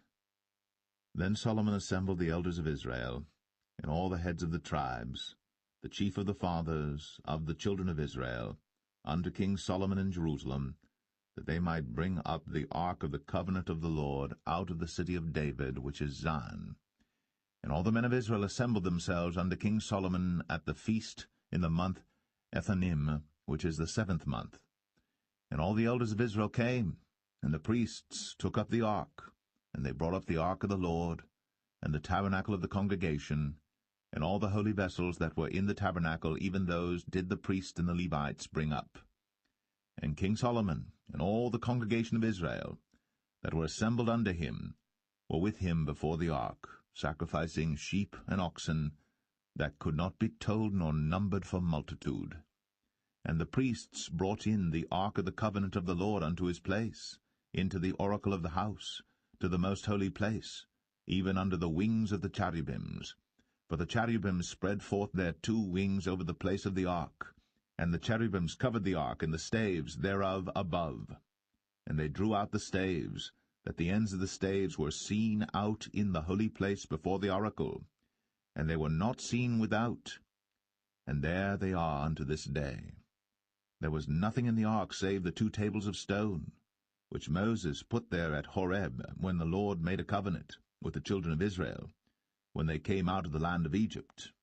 And it came to pass, when the priests were come out of the holy place, that the cloud filled the house of the Lord, so that the priests could not stand to minister because of the cloud, for the glory of the Lord had filled the house of the Lord.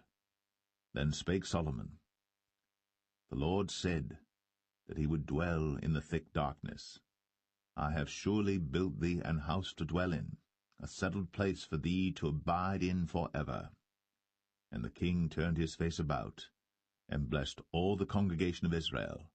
And all the congregation of Israel stood, and he said, Blessed be the Lord God of Israel, which spake with his mouth unto David my father, and hath with his hand fulfilled it, saying, Since the day that I brought forth my people Israel out of Egypt, I chose no city out of all the tribes of Israel to build an house, that my name might be therein. But I chose David to be over my people Israel. And it was in the heart of David my father to build an house for the name of the Lord God of Israel. And the Lord said unto David my father, Whereas it was in thine heart to build an house unto my name, thou didst well that it was in thine heart.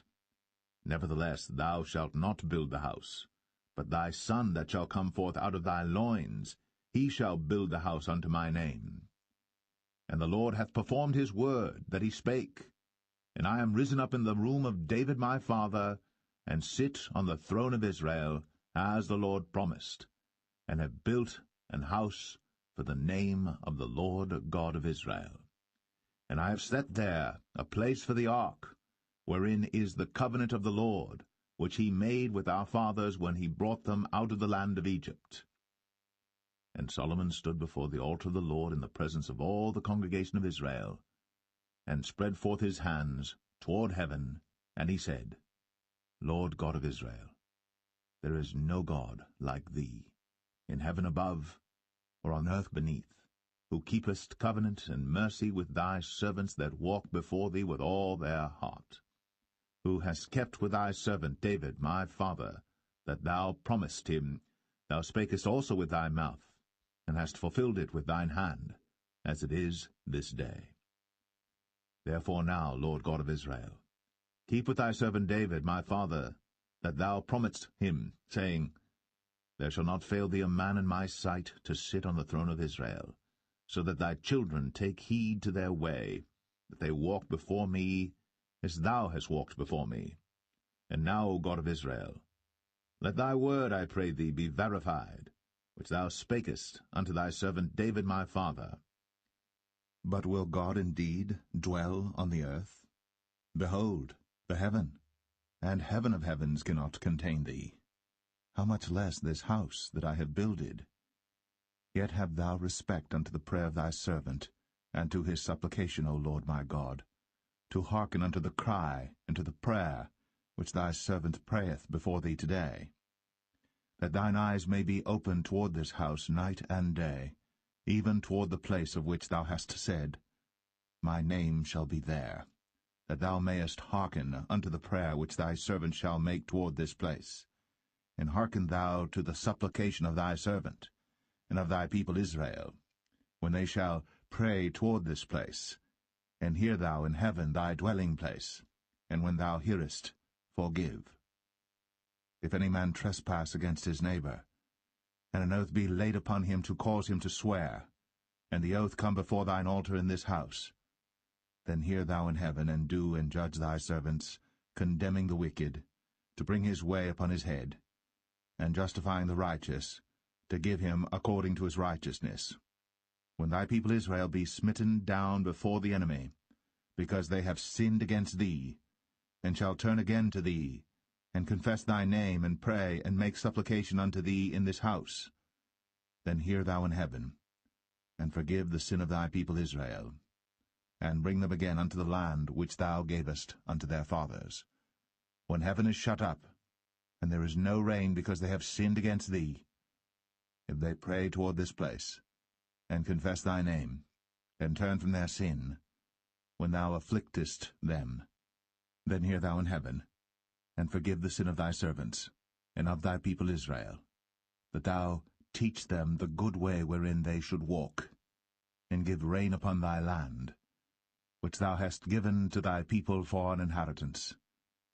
If there be in the land famine, if there be pestilence, blasting, mildew, locust, or if there be caterpillar, if their enemy besiege them in the land of their cities, whatsoever plague, whatsoever sickness there be, what prayer and supplication soever be made by any man, or by all thy people Israel, which shall know every man the plague of his own heart, and spread forth his hands toward this house, then hear thou in heaven thy dwelling place, and forgive, and do, and give to every man according to his ways, whose heart thou knowest, for thou, even thou only, knowest the hearts of all the children of men, that they may fear thee all the days that they live in the land which thou gavest unto our fathers. Moreover, concerning a stranger that is not of thy people Israel, but cometh out of a far country for thy name's sake, for they shall hear of thy great name, and of thy strong hand, and of thy stretched out arm, when he shall come and pray toward this house, hear thou in heaven thy dwelling place, and do according to all that the stranger calleth to thee for, that all people of the earth may know thy name, to fear thee, as do thy people Israel, and that they may know that this house which I have builded is called by thy name. If thy people go out to battle against their enemy, whithersoever thou shalt send them, and shall pray unto the Lord toward the city which thou hast chosen, and toward the house that I have built for thy name, then hear thou in heaven their prayer, and their supplication, and maintain their cause. If they sin against thee, for there is no man that sinneth not, and thou be angry with them, and deliver them to the enemy, so that they carry them away captives unto the land of the enemy, far or near. Yet if they shall bethink themselves in the land whither they were carried captives, and repent, and make supplication unto thee in the land of them that carried them captives, saying, We have sinned, and have done perversely, we have committed wickedness, and so return unto thee with all their heart, and with all their soul, in the land of their enemies, which led them away captive, and pray unto thee toward their land, which thou gavest unto their fathers, the city which thou hast chosen, and the house which I have built for thy name. Then hear thou their prayer, and their supplication in heaven thy dwelling place, and maintain their cause, and forgive thy people that have sinned against thee, and all their transgressions wherein they have transgressed against thee, and give them compassion before them who carry them captive, that they may have compassion on them. For they be thy people, and thine inheritance, which thou broughtest forth out of Egypt, from the midst of the furnace of iron, that thine eyes may be open unto the supplication of thy servant, and unto the supplication of thy people Israel, to hearken unto them in all that they call for unto thee. For thou didst separate them from among all the people of the earth to be thine inheritance, as thou spakest by the hand of Moses thy servant, when thou broughtest our fathers out of Egypt, O Lord God. And it was so that when Solomon had made an end of praying all this prayer and supplication unto the Lord, he arose from before the altar of the Lord, from kneeling on his knees with his hands spread up to heaven. And he stood, and blessed all the congregation of Israel with a loud voice, saying, Blessed be the Lord, that hath given rest unto his people Israel, according to all that he promised. There hath not failed one word of all his good promise, which he promised by the hand of Moses his servant. The Lord our God be with us, as he was with our fathers. Let him not leave us, nor forsake us, that he may incline our hearts unto him, to walk in all his ways, and to keep his commandments and his statutes and his judgments, which he commanded our fathers. And let these my words wherewith I have made supplication before the Lord be nigh unto the Lord our God day and night, that he maintain the cause of his servant, and the cause of his people Israel at all times, as the matter shall require, that all the people of the earth may know that the Lord is God, and that there is none else. Let your heart therefore be perfect with the Lord our God, to walk in his statutes, and to keep his commandments, as at this day. And the king and all Israel with him offered sacrifice before the Lord. And Solomon offered a sacrifice of peace offerings which he offered unto the Lord, 22,000 oxen, and 120,000 sheep. So the king and all the children of Israel dedicated the house of the Lord. The same day did the king hallow the middle of the court that was before the house of the Lord, for there he offered burnt offerings and meat offerings, and the fat of the peace offerings, because the brazen altar that was before the Lord was too little to receive the burnt offerings and meat offerings, and the fat of the peace offerings. And at that time Solomon held a feast, and all Israel with him, a great congregation from the entering in of Hamath unto the river of Egypt, before the Lord our God 7 days, and 7 days, even 14 days. On the 8th day he sent the people away, and they blessed the king, and went unto their tents joyful and glad of heart, for all the goodness that the Lord had done for David his servant, and for Israel his people.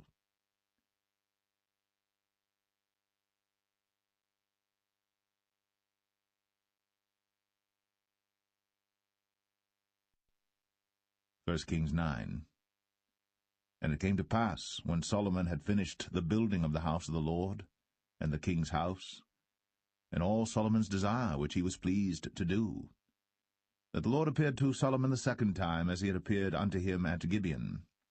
And the Lord said unto him, I have heard thy prayer and thy supplication that thou hast made before me. I have hallowed this house which thou hast built, to put my name there for ever, and mine eyes and mine heart shall be there perpetually.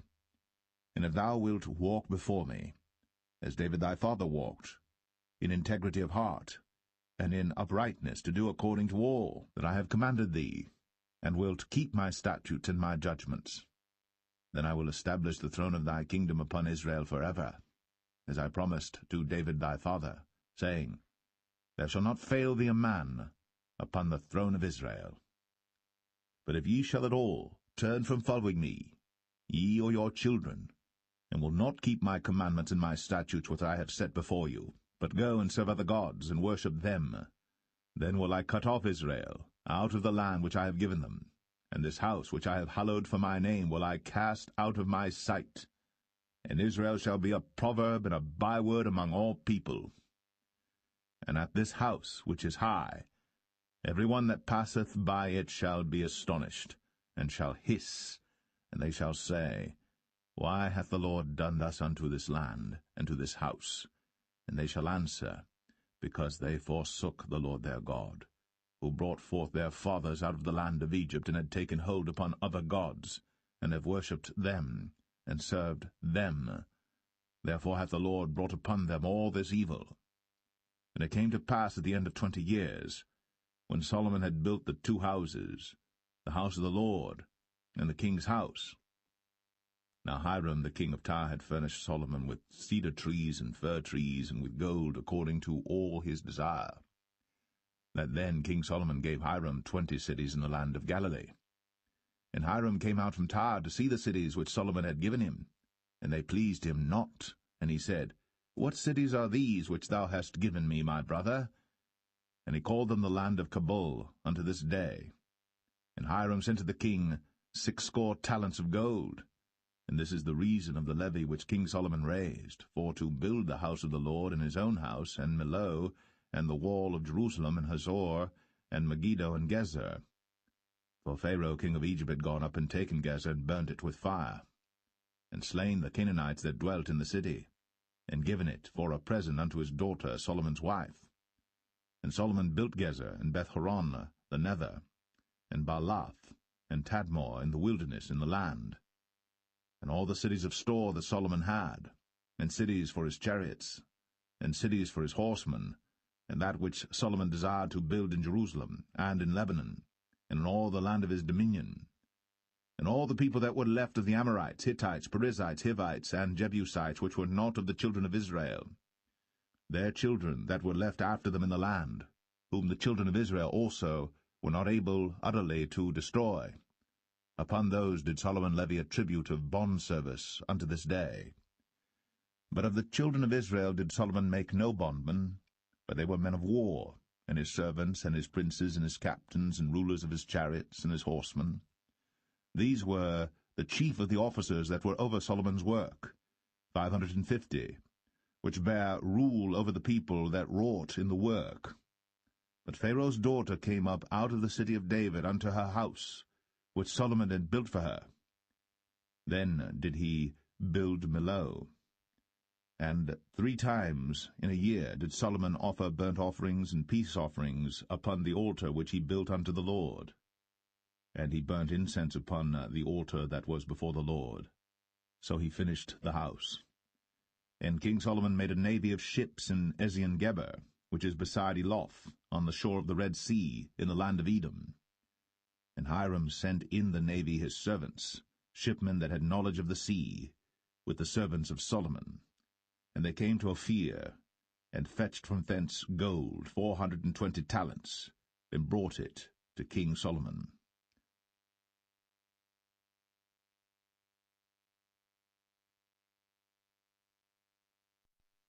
1 Kings 10.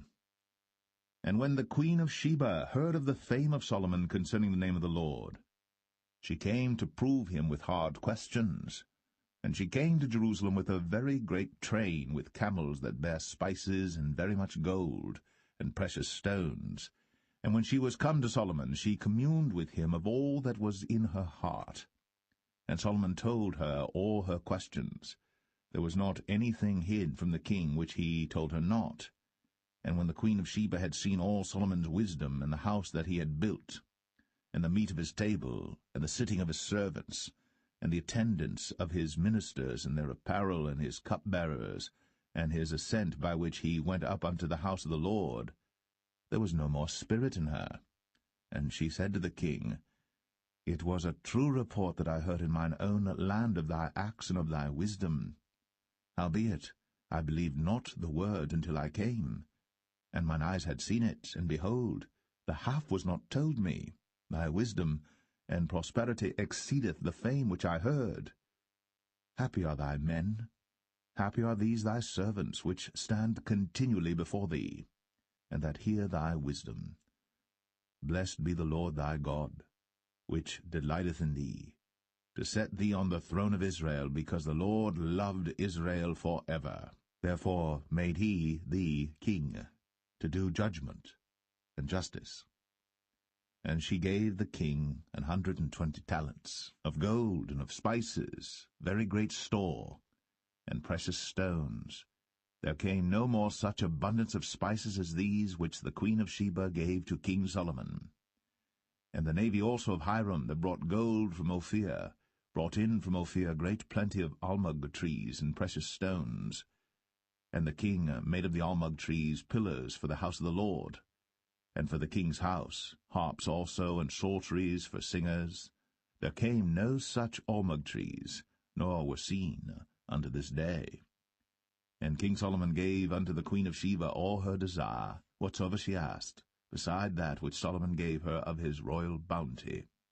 So she turned, and went to her own country, she and her servants. Now the weight of gold that came to Solomon in 1 year was 666 talents of gold.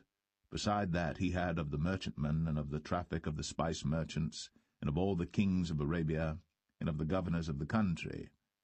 And King Solomon made 200 targets of beaten gold. 600 shekels of gold went to 1 target. And he made 300 shields of beaten gold. 3 pound of gold went to 1 shield, and the king put them in the house of the forest of Lebanon. Moreover, the king made a great throne of ivory, and overlaid it with the best gold.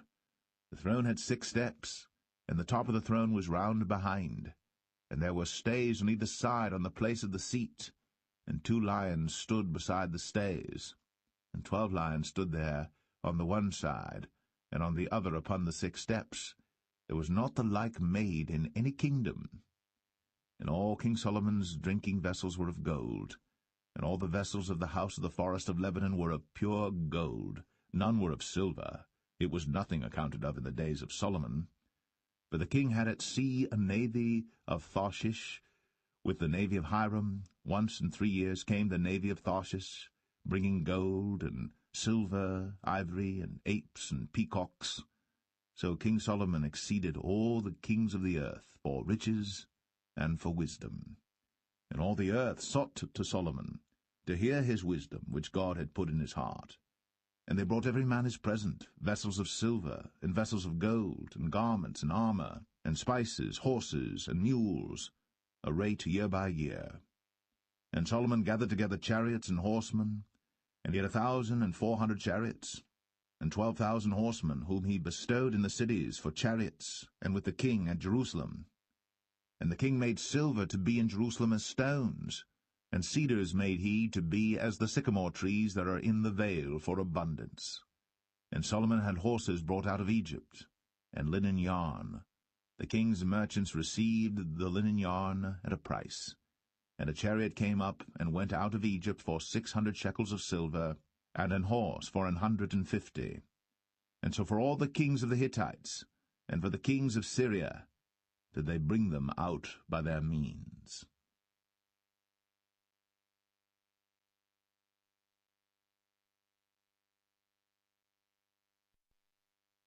1 Kings 11. But King Solomon loved many strange women, together with the daughter of Pharaoh, women of the Moabites, Ammonites, Edomites, Zidonians, and Hittites. Of the nations concerning which the Lord said unto the children of Israel, Ye shall not go in to them, neither shall they come in unto you, for surely they will turn away your heart after their gods. Solomon clave unto these in love. And he had 700 wives, princesses, and 300 concubines, and his wives turned away his heart. For it came to pass, when Solomon was old, that his wives turned away his heart after other gods. And his heart was not perfect with the Lord his God, as was the heart of David his father. For Solomon went after Ashtoreth, the goddess of the Zidonians, and after Milcom, the abomination of the Ammonites. And Solomon did evil in the sight of the Lord, and went not fully after the Lord, as did David his father. Then did Solomon build an high place for Chemosh, the abomination of Moab, in the hill that is before Jerusalem, and for Molech, the abomination of the children of Ammon. And likewise did he for all his strange wives, which burnt incense, and sacrificed unto their gods. And the Lord was angry with Solomon, because his heart was turned from the Lord God of Israel, which had appeared unto him twice, and had commanded him concerning this thing, that he should not go after other gods. But he kept not that which the Lord commanded. Wherefore the Lord said unto Solomon, Forasmuch as this is done of thee, and thou hast not kept my covenant and my statutes, which I have commanded thee, I will surely rend the kingdom from thee, and will give it to thy servant. Notwithstanding, in thy days, I will not do it for David thy father's sake, but I will rend it out of the hand of thy son. Howbeit, I will not rend away all the kingdom, but will give one tribe to thy son, for David my servant's sake, and for Jerusalem's sake, which I have chosen. And the Lord stirred up an adversary unto Solomon, Hadad the Edomite. He was of the king's seed in Edom. For it came to pass, when David was in Edom, and Joab, the captain of the host, was gone up to bury the slain, after he had smitten every male in Edom. For 6 months did Joab remain there with all Israel, until he had cut off every male in Edom. That Hadad fled, he and certain Edomites of his father's servants with him, to go into Egypt, Hadad being yet a little child. And they arose out of Midian, and came to Paran. And they took men with them out of Paran, and they came to Egypt, unto Pharaoh king of Egypt, which gave him an house, and appointed him victuals, and gave him land. And Hadad found great favour in the sight of Pharaoh, so that he gave him to wife the sister of his own wife, the sister of Tahpenes the queen. And the sister of Tahpenes bare him Genubath his son, whom Tahpenes weaned in Pharaoh's house. And Genubath was in Pharaoh's household among the sons of Pharaoh. And when Hadad heard in Egypt that David slept with his fathers, and that Joab the captain of the host was dead, Hadad said to Pharaoh, Let me depart, that I may go to mine own country. Then Pharaoh said unto him, But what hast thou lacked with me, that, behold, thou seekest to go to thine own country? And he answered, Nothing. Howbeit, let me go in any wise. And God stirred him up another adversary, Rezon the son of Eliadah, which fled from his lord Hadadezer king of Zobah. And he gathered men unto him, and became captain over a band, when David slew them of Zobah. And they went to Damascus, and dwelt therein, and reigned in Damascus. And he was an adversary to Israel all the days of Solomon, beside the mischief that Hadad did. And he abhorred Israel, and reigned over Syria. And Jeroboam the son of Nebat, an Ephrathite of Zeradah, Solomon's servant, whose mother's name was Zeruiah, a widow woman, even he lifted up his hand against the king. And this was the cause that he lifted up his hand against the king. Solomon built Millo, and repaired the breaches of the city of David his father. And the man Jeroboam was a mighty man of valour. And Solomon, seeing the young man that he was industrious, he made him ruler over all the charge of the house of Joseph. And it came to pass at that time, when Jeroboam went out of Jerusalem, that the prophet Ahijah the Shilonite, found him in the way, and he had clad himself with a new garment, and they too were alone in the field. And Ahijah caught the new garment that was on him, and rent it in 12 pieces. And he said to Jeroboam, Take thee 10 pieces, for thus saith the Lord, the God of Israel, Behold, I will rend the kingdom out of the hand of Solomon, and will give 10 tribes to thee.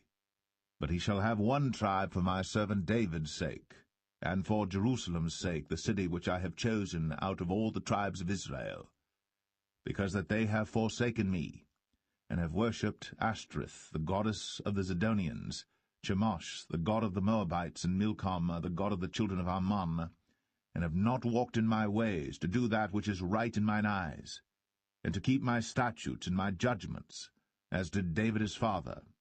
Howbeit, I will not take the whole kingdom out of his hand, but I will make him prince all the days of his life, for David my servant's sake, whom I chose, because he kept my commandments and my statutes. But I will take the kingdom out of his son's hand, and will give it unto thee, even 10 tribes. And unto his son will I give 1 tribe, that David my servant may have a light always before me in Jerusalem, the city which I have chosen me, to put my name there. And I will take thee, and thou shalt reign according to all that thy soul desireth, and shalt be king over Israel. And it shall be, if thou wilt hearken unto all that I command thee, and wilt walk in my ways, and do that is right in my sight, to keep my statutes and my commandments, as David my servant did, that I will be with thee, and build thee a sure house, as I built for David, and will give Israel unto thee. And I will for this afflict the seed of David, but not forever. Solomon sought therefore to kill Jeroboam. And Jeroboam arose and fled into Egypt, unto Shishak king of Egypt, and was in Egypt until the death of Solomon. And the rest of the acts of Solomon, and all that he did, and his wisdom, are they not written in the book of the acts of Solomon? And the time that Solomon reigned in Jerusalem over all Israel was 40 years. And Solomon slept with his fathers, and was buried in the city of David his father. And Rehoboam his son reigned in his stead.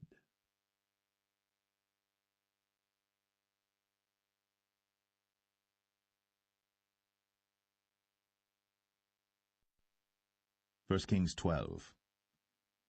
And Rehoboam went to Shechem, for all Israel were come to Shechem to make him king. And it came to pass, when Jeroboam the son of Nebat, who was yet in Egypt, heard of it, for he was fled from the presence of King Solomon, and Jeroboam dwelt in Egypt, that they sent and called him. And Jeroboam and all the congregation of Israel came and spake unto Rehoboam, saying, Thy father made our yoke grievous. Now therefore make thou the grievous service of thy father, and his heavy yoke which he put upon us lighter, and we will serve thee. And he said unto them, Depart yet for 3 days, then come again to me. And the people departed. And King Rehoboam consulted with the old men that stood before Solomon his father while he yet lived, and said, How do ye advise that I may answer this people? And they spake unto him, saying, If thou wilt be a servant unto this people this day, and wilt serve them, and answer them, and speak good words to them, then they will be thy servants forever. But he forsook the counsel of the old men which they had given him, and consulted with the young men that were grown up with him, and which stood before him. And he said unto them, What counsel give ye that we may answer this people who have spoken to me, saying, Make the yoke which thy father did put upon us lighter? And the young men that were grown up with him spake unto him, saying, Thus shalt thou speak unto this people that spake unto thee, saying, Thy father made our yoke heavy, but make thou it lighter unto us. Thus shalt thou say unto them, My little finger shall be thicker than my father's loins.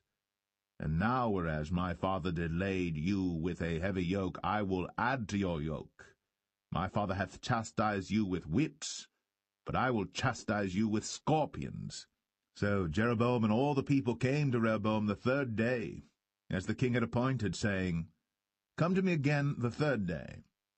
And the king answered the people roughly, and forsook the old men's counsel that they gave him, and spake to them after the counsel of the young men, saying, My father made your yoke heavy, and I will add to your yoke. My father also chastised you with whips, but I will chastise you with scorpions. Wherefore the king hearkened not unto the people.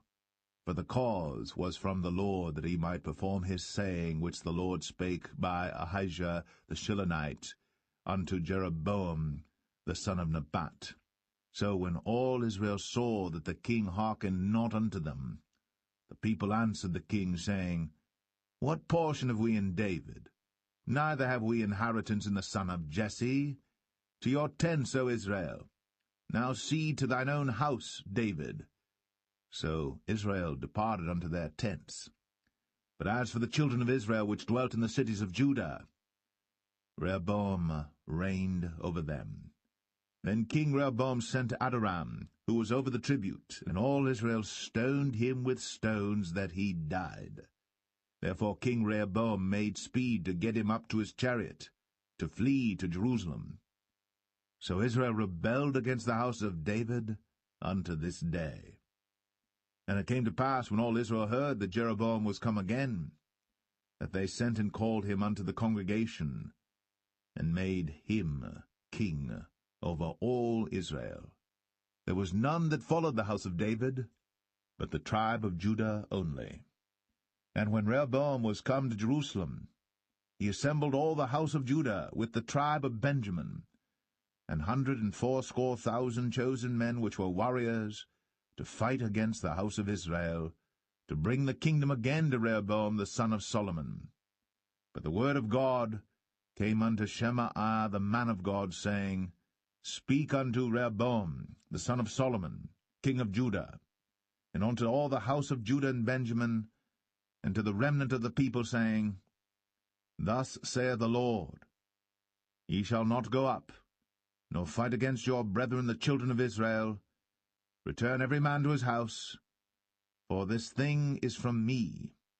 They hearkened therefore to the word of the Lord, and returned to depart according to the word of the Lord. Then Jeroboam built Shechem in Mount Ephraim, and dwelt therein, and went out from thence, and built Penuel. And Jeroboam said in his heart, Now shall the kingdom return to the house of David. If this people go up to do sacrifice in the house of the Lord at Jerusalem, then shall the heart of this people turn again unto their Lord, even unto Rehoboam king of Judah, and they shall kill me, and go again to Rehoboam king of Judah. Whereupon the king took counsel, and made 2 calves of gold, and said unto them, It is too much for you to go up to Jerusalem. Behold thy gods, O Israel, which brought thee up out of the land of Egypt. And he set the one in Bethel, and the other put he in Dan. And this thing became a sin.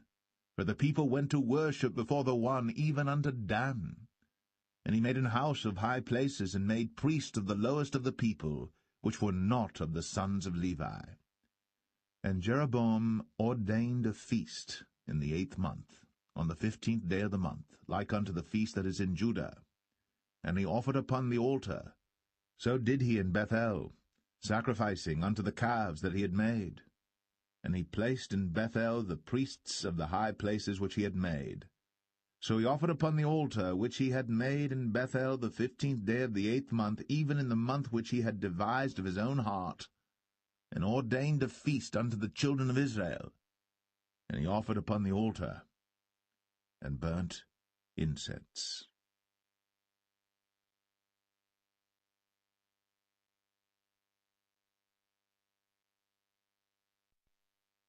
1 Kings 13.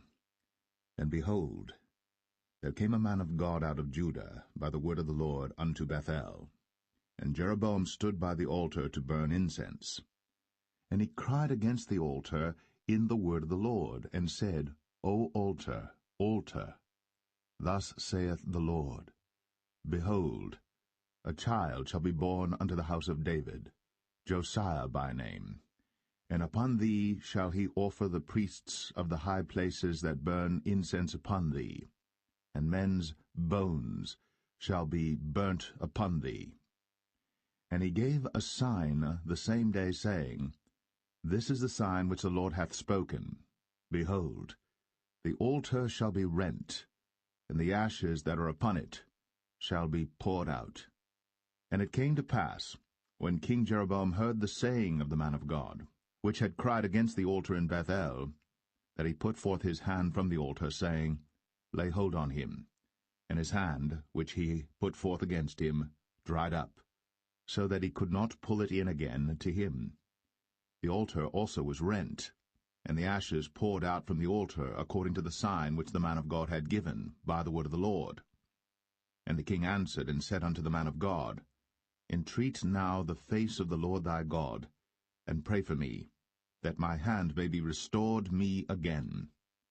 And the man of God besought the Lord, and the king's hand was restored him again, and became as it was before.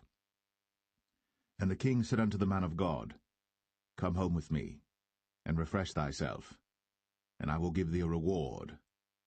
And the man of God said unto the king, If thou wilt give me half thine house, I will not go in with thee, neither will I eat bread nor drink water in this place.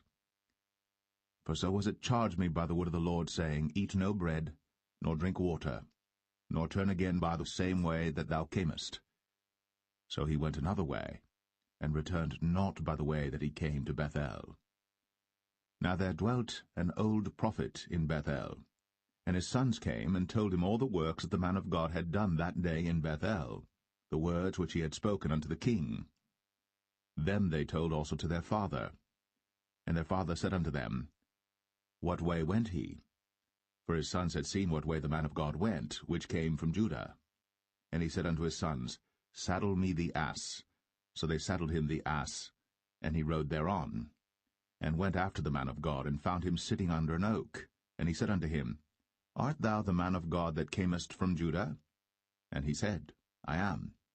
Then he said unto him, Come home with me, and eat bread. And he said, I may not return with thee, nor go in with thee, neither will I eat bread nor drink water with thee in this place. For it was said to me by the word of the Lord, Thou shalt eat no bread, nor drink water there, nor turn again to go by the way that thou camest. He said unto him, I am a prophet, also as thou art. And an angel spake unto me by the word of the Lord, saying, Bring him back with thee into thine house, that he may eat bread and drink water. But he lied unto him. So he went back with him, and did eat bread in his house, and drank water. And it came to pass, as they sat at the table, that the word of the Lord came unto the prophet that brought him back. And he cried unto the man of God that came from Judah, saying, Thus saith the Lord, For as much as thou hast disobeyed the mouth of the Lord, and hast not kept the commandment which the Lord thy God commanded thee, but camest back, and hast eaten bread, and drunk water in the place, of the which the Lord did say to thee, Eat no bread, and drink no water, thy carcass shall not come unto the sepulchre of thy fathers.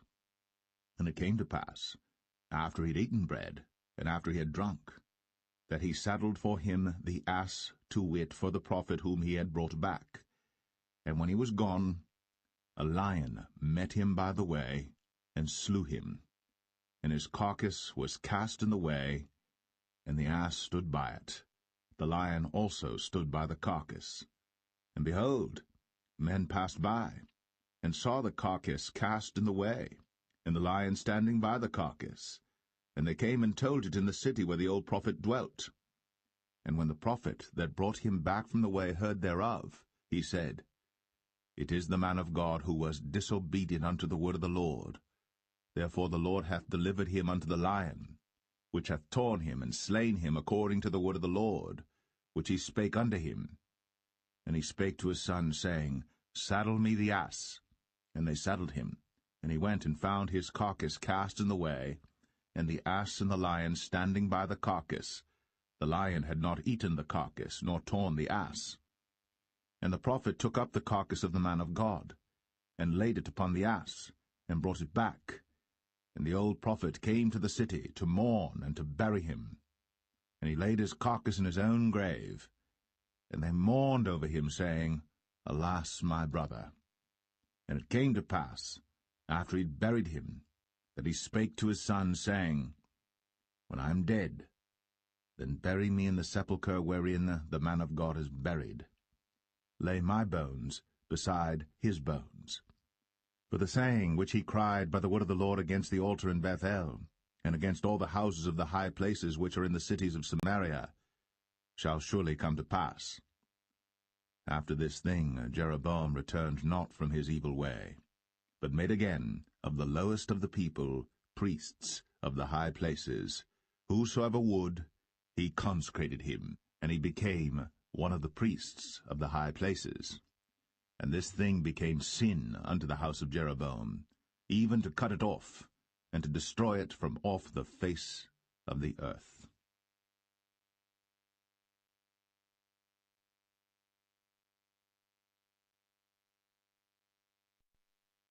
1 Kings 14.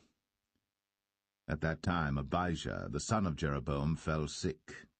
And Jeroboam said to his wife, Arise, I pray thee, and disguise thyself, that thou be not known to be the wife of Jeroboam, and get thee to Shiloh. Behold, there is Ahijah the prophet, which told me that I should be king over this people. And take with thee 10 loaves and cracknels, and a cruse of honey, and go to him. He shall tell thee what shall become of the child. And Jeroboam's wife did so, and arose, and went to Shiloh, and came to the house of Ahijah. But Ahijah could not see, for his eyes were set by reason of his age. And the Lord said unto Ahijah, Behold, the wife of Jeroboam cometh to ask a thing of thee for her son, for he is sick. Thus and thus shalt thou say unto her, for it shall be, when she cometh in, that she shall feign herself to be another woman. And it was so, when Ahijah heard the sound of her feet, as she came in at the door, that he said, Come in, thou wife of Jeroboam. Why feignest thou thyself to be another? For I am sent to thee with heavy tidings. Go, tell Jeroboam, Thus saith the Lord God of Israel, Forasmuch as I exalted thee from among the people, and made thee prince over my people Israel, and rent the kingdom away from the house of David, and gave it thee, and yet thou hast not been as my servant David, who kept my commandments, and who followed me with all his heart, to do that only which was right in mine eyes, but hast done evil above all that were before thee. For thou hast gone and made thee other gods, and molten images, to provoke me to anger, and hast cast me behind thy back. Therefore, behold, I will bring evil upon the house of Jeroboam, and will cut off from Jeroboam him that pisseth against the wall, and him that is shut up and left in Israel, and will take away the remnant of the house of Jeroboam as a man taketh away dung, till it be all gone. Him that dieth of Jeroboam in the city shall the dogs eat, and him that dieth in the field shall the fowls of the air eat. For the Lord hath spoken it. Arise thou therefore, get thee to thine own house, and when thy feet enter into the city, the child shall die. And all Israel shall mourn for him, and bury him. For he only of Jeroboam shall come to the grave, because in him there is found some good thing toward the Lord God of Israel in the house of Jeroboam. Moreover, the Lord shall raise him up a king over Israel, who shall cut off the house of Jeroboam that day. But what? Even now. For the Lord shall smite Israel, as a reed is shaken in the water, and he shall root up Israel out of this good land, which he gave to their fathers, and shall scatter them beyond the river, because they have made their groves, provoking the Lord to anger. And he shall give Israel up, because of the sins of Jeroboam, who did sin, and who made Israel to sin. And Jeroboam's wife arose and departed, and came to Tirzah. And when she came to the threshold of the door, the child died, and they buried him. And all Israel mourned for him according to the word of the Lord, which he spake by the hand of his servant Ahijah the prophet. And the rest of the acts of Jeroboam, how he warred and how he reigned, behold, they are written in the book of the Chronicles of the kings of Israel. And the days which Jeroboam reigned were 22 years, and he slept with his fathers, and Nadab his son reigned in his stead. And Rehoboam the son of Solomon reigned in Judah. Rehoboam was 41 years old when he began to reign, and he reigned 17 years in Jerusalem, the city which the Lord did choose out of all the tribes of Israel, to put his name there. And his mother's name was Naamah, an Ammonitess. And Judah did evil in the sight of the Lord, and they provoked him to jealousy with their sins which they had committed, above all that their fathers had done. But they also built them high places and images and groves on every high hill, and under every green tree.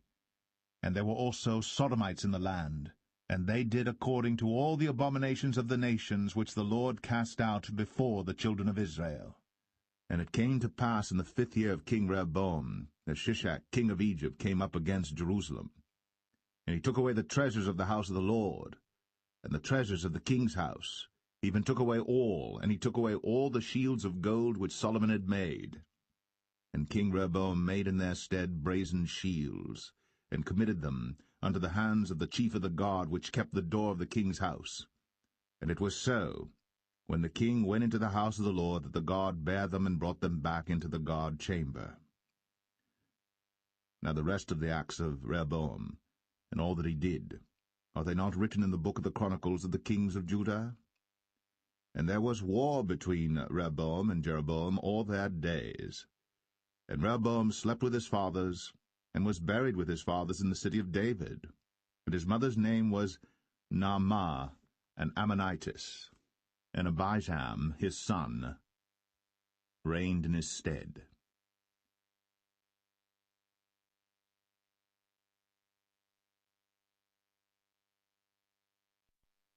1 Kings 15.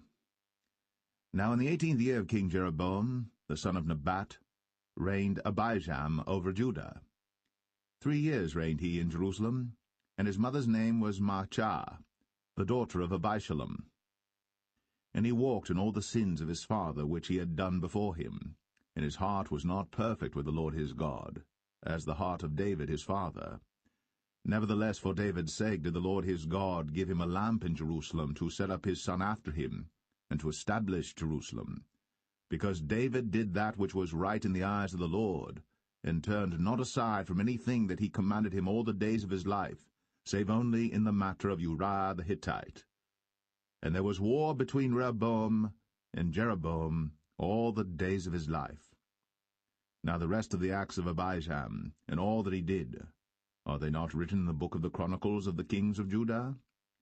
And there was war between Abijam and Jeroboam.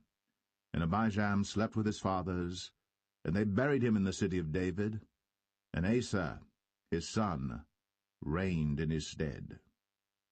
And in the 20th year of Jeroboam, king of Israel, reigned Asa over Judah.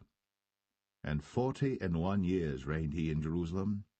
And his mother's name was Maachah, the daughter of Abishalom. And Asa did that which was right in the eyes of the Lord, as did David his father. And he took away the Sodomites out of the land, and removed all the idols that his fathers had made. And also Maachah his mother, even her he removed from being queen, because she had made an idol in the grove. And Asa destroyed her idol, and burned it by the brook Kidron. But the high places were not removed. Nevertheless Asa's heart was perfect with the Lord all his days. And he brought in the things which his father had dedicated, and the things which himself had dedicated, into the house of the Lord, silver and gold and vessels. And there was war between Asa and Baasha, king of Israel, all their days. And Baasha, king of Israel, went up against Judah, and built Ramah, that he might not suffer any to go out or come in to Asa, king of Judah. Then Asa took all the silver and the gold that were left in the treasures of the house of the Lord, and the treasures of the king's house, and delivered them into the hand of his servants. And King Asa sent them to Ben-Hadad, the son of Tabrimon, the son of Hezion, king of Syria, that dwelt at Damascus, saying, There is a league between me and thee, and between my father and thy father. Behold, I have sent unto thee a present of silver and gold. Come, and break thy league with Baasha king of Israel, that he may depart from me. So Benhadad hearkened unto King Asa, and sent the captains of the hosts which he had against the cities of Israel, and smote Ijon, and Dan, and Abel Bethmaachah, and all Cinneroth, with all the land of Naphtali. And it came to pass, when Baasha heard thereof, that he left off building of Ramah, and dwelt in Tirzah. Then King Asa made a proclamation throughout all Judah, none was exempted. And they took away the stones of Ramah, and the timber thereof, wherewith Baasha had builded. And King Asa built with them Geba of Benjamin, and Mizpah. The rest of all the acts of Asa, and all his might, and all that he did, and the cities which he built, are they not written in the book of the chronicles of the kings of Judah?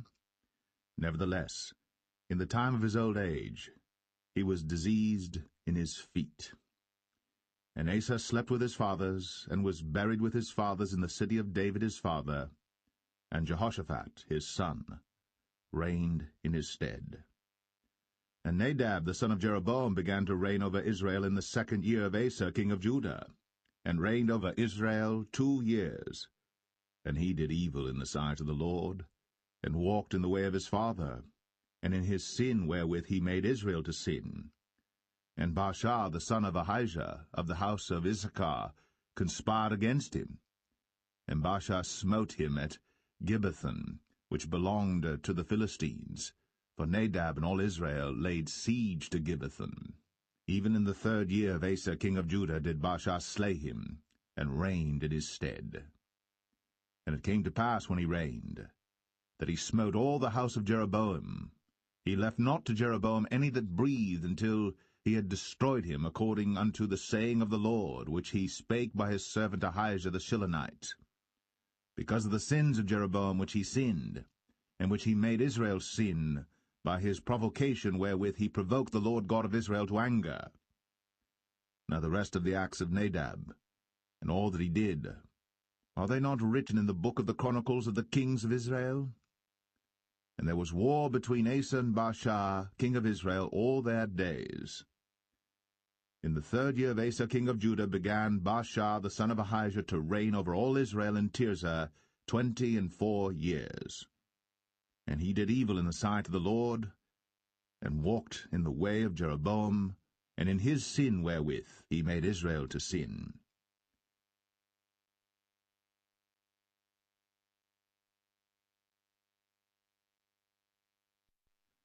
1 Kings 16. Then the word of the Lord came to Jehu the son of Hanani against Baasha, saying, Forasmuch as I exalted thee out of the dust, and made thee prince over my people Israel, and thou hast walked in the way of Jeroboam, and hast made my people Israel to sin, to provoke me to anger with their sins, behold, I will take away the posterity of Baasha, and the posterity of his house, and will make thy house like the house of Jeroboam the son of Nebat. Him that dieth of Baasha in the city shall the dogs eat, and him that dieth of his in the fields shall the fowls of the air eat. Now the rest of the acts of Baasha, and what he did, and his might, are they not written in the book of the chronicles of the kings of Israel? So Baasha slept with his fathers, and was buried in Tirzah, and Elah his son reigned in his stead. And also by the hand of the prophet Jehu, the son of Hanani, came the word of the Lord against Baasha, and against his house, even for all the evil that he did in the sight of the Lord, in provoking him to anger, with the work of his hands, in being like the house of Jeroboam, and because he killed him. In the 26th year of Asa king of Judah began Elah the son of Baasha to reign over Israel in Tirzah 2 years. And his servant Zimri, captain of half his chariots, conspired against him, as he was in Tirzah drinking himself drunk in the house of Arzah, steward of his house in Tirzah. And Zimri went in, and smote him, and killed him, in the 27th year of Asa king of Judah, and reigned in his stead. And it came to pass, when he began to reign, as soon as he sat on his throne, that he slew all the house of Baasha. He left him not one that pisseth against a wall, neither of his kinsfolks, nor of his friends. Thus did Zimri destroy all the house of Baasha, according to the word of the Lord which he spake against Baasha by Jehu the prophet. For all the sins of Baasha, and the sins of Elah his son, by which they sinned, and by which they made Israel to sin, in provoking the Lord God of Israel to anger with their vanities. Now the rest of the acts of Elah, and all that he did, are they not written in the book of the Chronicles of the kings of Israel? In the 27th year of Asa king of Judah did Zimri reign 7 days in Tirzah. And the people were encamped against Gibbethon, which belonged to the Philistines. And the people that were encamped heard say, Zimri hath conspired, and hath also slain the king. Wherefore all Israel made Omri, the captain of the host, king over Israel that day in the camp. And Omri went up from Gibbethon, and all Israel with him, and they besieged Tirzah. And it came to pass, when Zimri saw that the city was taken, that he went into the palace of the king's house, and burnt the king's house over him with fire, and died. For his sins, which he sinned in doing evil in the sight of the Lord, and walking in the way of Jeroboam, and in his sin which he did, to make Israel to sin. Now the rest of the acts of Zimri, and his treason that he wrought, are they not written in the book of the Chronicles of the kings of Israel? Then were the people of Israel divided into 2 parts. Half of the people followed Tibni the son of Ginath, to make him king, and half followed Omri. But the people that followed Omri prevailed against the people that followed Tibni the son of Ginath. So Tibni died, and Omri reigned. In the 31st year of Asa king of Judah began Omri to reign over Israel 12 years. 6 years reigned he in Tirzah. And he bought the hill Samaria of Shemer for 2 talents of silver, and built on the hill, and called the name of the city which he built after the name of Shemer, owner of the hill, Samaria.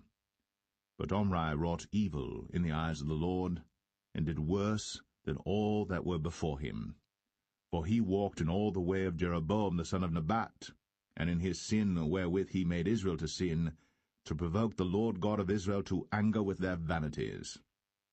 Now the rest of the acts of Omri which he did, and his might that he showed, are they not written in the book of the Chronicles of the kings of Israel? So Omri slept with his fathers, and was buried in Samaria, and Ahab his son reigned in his stead. And in the 38th year of Asa king of Judah began Ahab the son of Omri to reign over Israel. And Ahab the son of Omri reigned over Israel in Samaria 22 years. And Ahab the son of Omri did evil in the sight of the Lord above all that were before him. And it came to pass, as if it had been a light thing for him to walk in the sins of Jeroboam the son of Nebat, that he took to wife Jezebel, the daughter of Ethbaal, king of the Zidonians, and went and served Baal, and worshipped him. And he reared up an altar for Baal in the house of Baal, which he had built in Samaria. And Ahab made a grove, and Ahab did more to provoke the Lord God of Israel to anger than all the kings of Israel that were before him. In his days did Hiel the Bethelite build Jericho. He laid the foundation thereof in Abiram his firstborn, and set up the gates thereof in his youngest son Segub, according to the word of the Lord, which he spake by Joshua the son of Nun.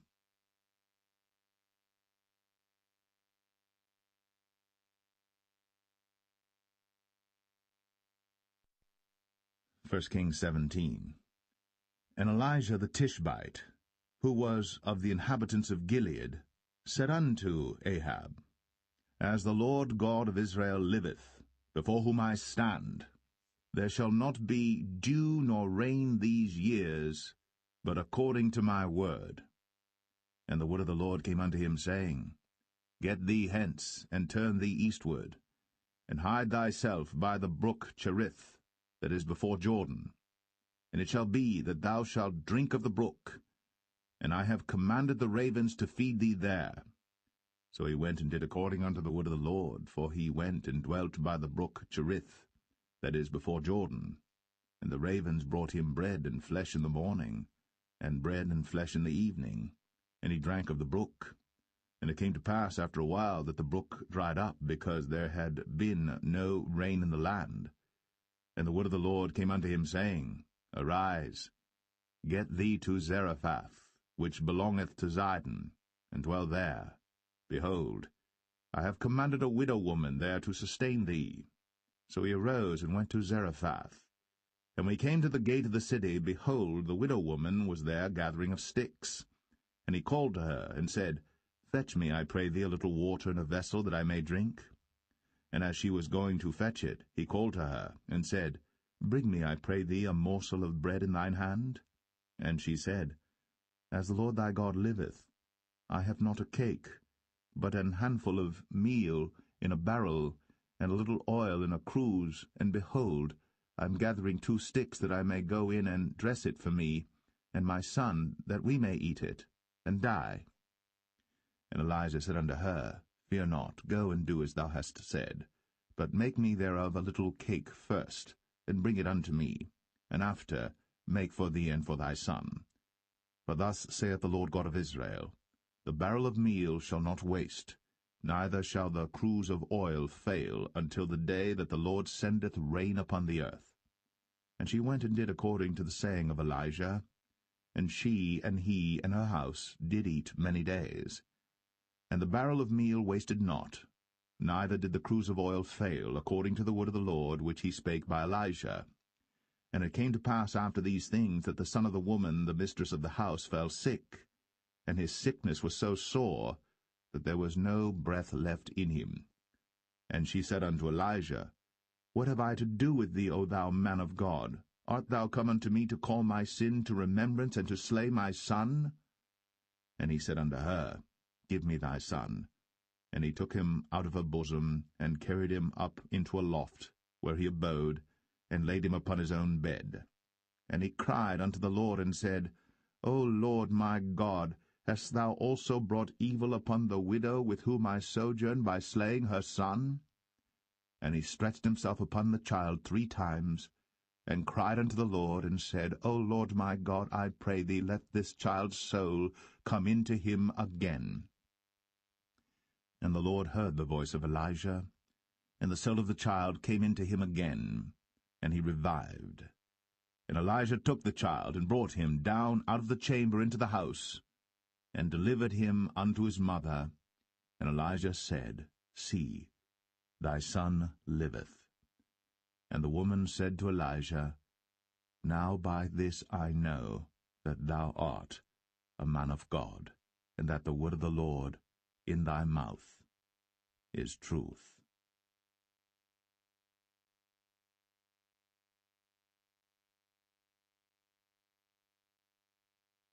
1 Kings 18.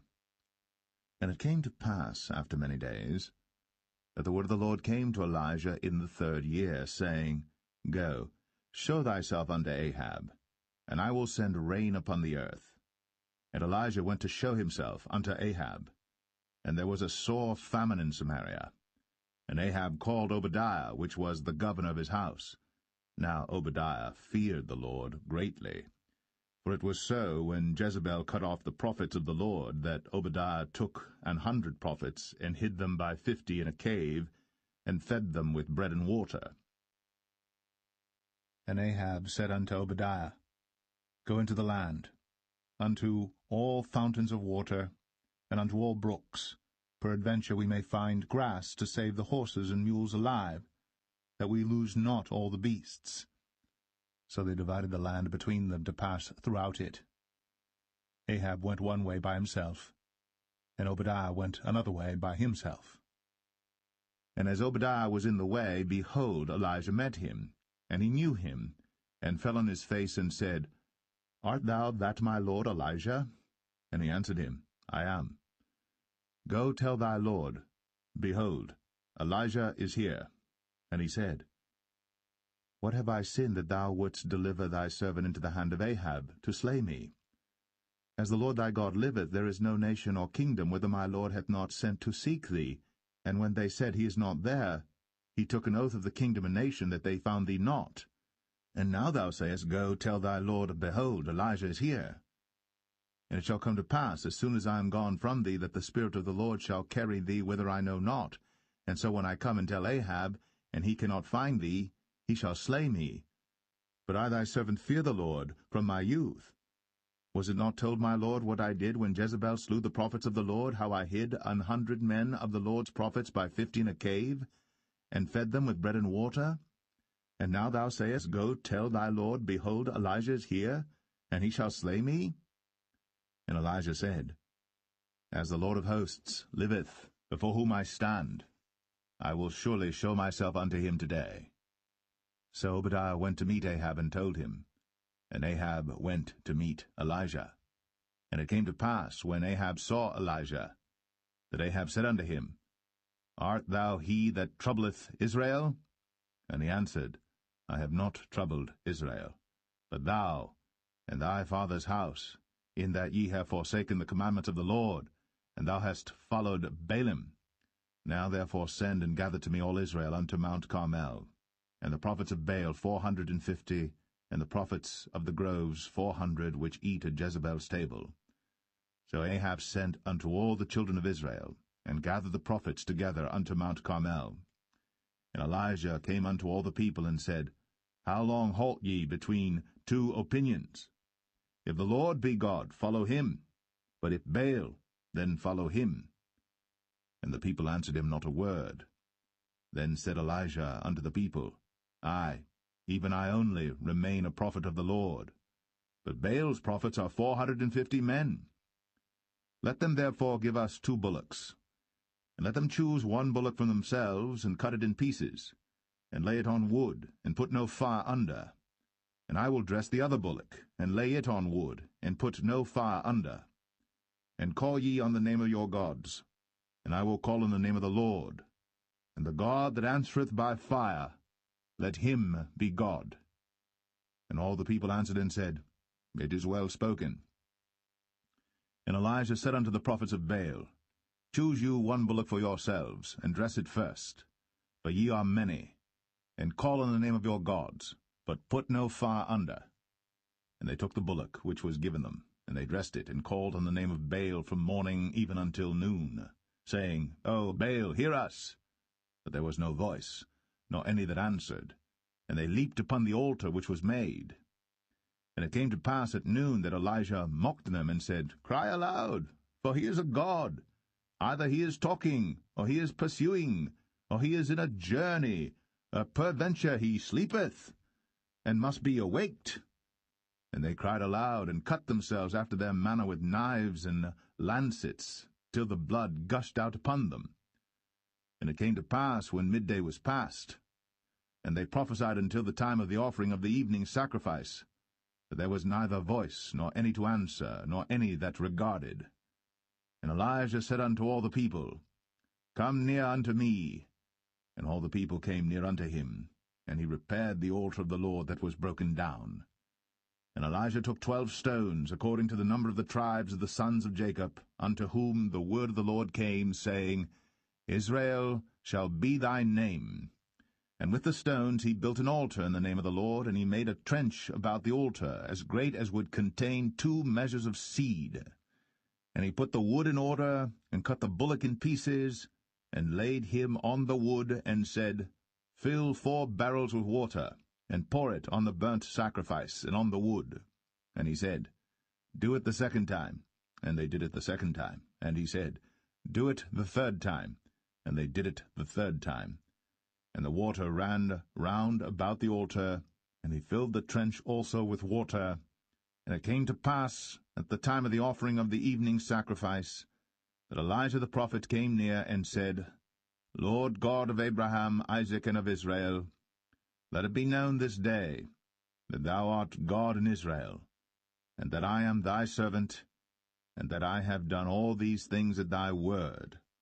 Hear me, O Lord, hear me, that this people may know that thou art the Lord God, and that thou hast turned their heart back again. Then the fire of the Lord fell, and consumed the burnt sacrifice, and the wood, and the stones, and the dust, and licked up the water that was in the trench. And when all the people saw it, they fell on their faces, and they said, The Lord, He is the God. The Lord, He is the God.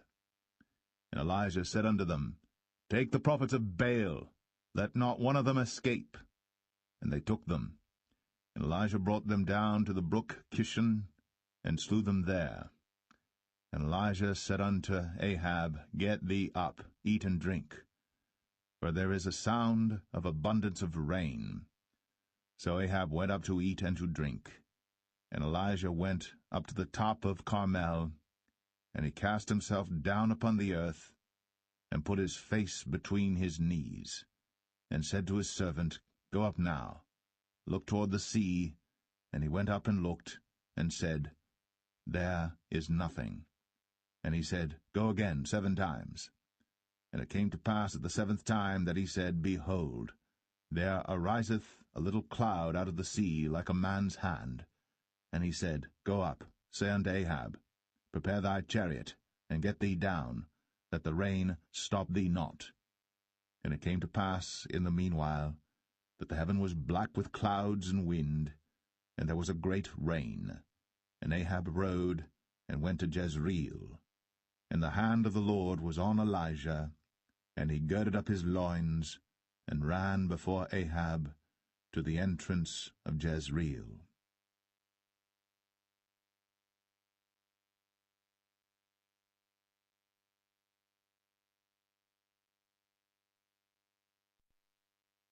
First Kings 19. And Ahab told Jezebel all that Elijah had done, and withal how he had slain all the prophets with the sword. Then Jezebel sent a messenger unto Elijah, saying, So let the gods do to me, and more also, if I make not thy life as the life of one of them by tomorrow about this time. And when he saw that, he arose, and went for his life, and came to Beersheba, which belongeth to Judah, and left his servant there. But he himself went a day's journey into the wilderness, and came and sat down under a juniper tree. And he requested for himself that he might die, and said, It is enough. Now, O Lord, take away my life, for I am not better than my fathers. And as he lay and slept under a juniper tree, behold, then an angel touched him, and said unto him, Arise and eat. And he looked, and behold, there was a cake baked on the coals, and a cruse of water at his head. And he did eat and drink, and laid him down again.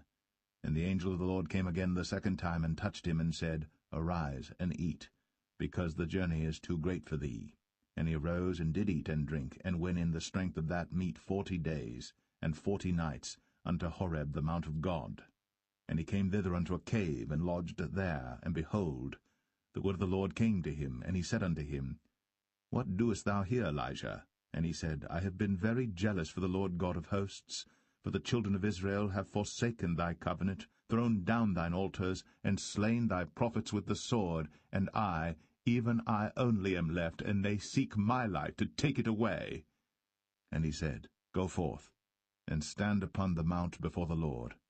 And behold, the Lord passed by, and a great and strong wind rent the mountains, and brake in pieces the rocks before the Lord. But the Lord was not in the wind. And after the wind, an earthquake. But the Lord was not in the earthquake.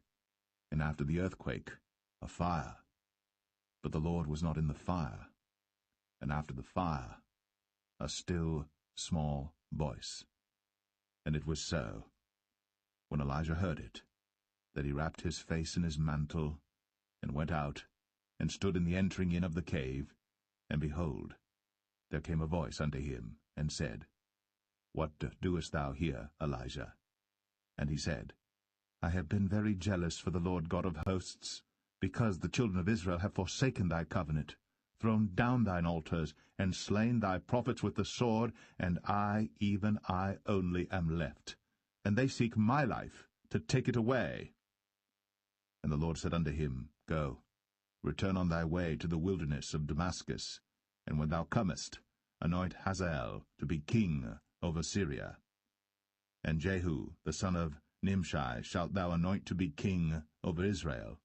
And Elisha, the son of Shaphat, of Abel-Meholah, shalt thou anoint to be prophet in thy room.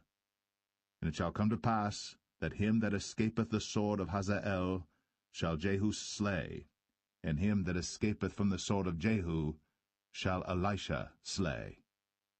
Yet I have left me 7,000 in Israel, all the knees which have not bowed unto Baal, and every mouth which hath not kissed him. So he departed thence, and found Elisha the son of Shaphat, who was plowing with 12 yoke of oxen before him, and he with the 12th. And Elijah passed by him, and cast his mantle upon him. And he left the oxen, and ran after Elijah, and said, Let me, I pray thee, kiss my father and my mother, and then I will follow thee. And he said unto him, Go back again, for what have I done to thee? And he returned back from him, and took a yoke of oxen, and slew them, and boiled their flesh with the instruments of the oxen, and gave unto the people, and they did eat. Then he arose, and went after Elijah, and ministered unto him.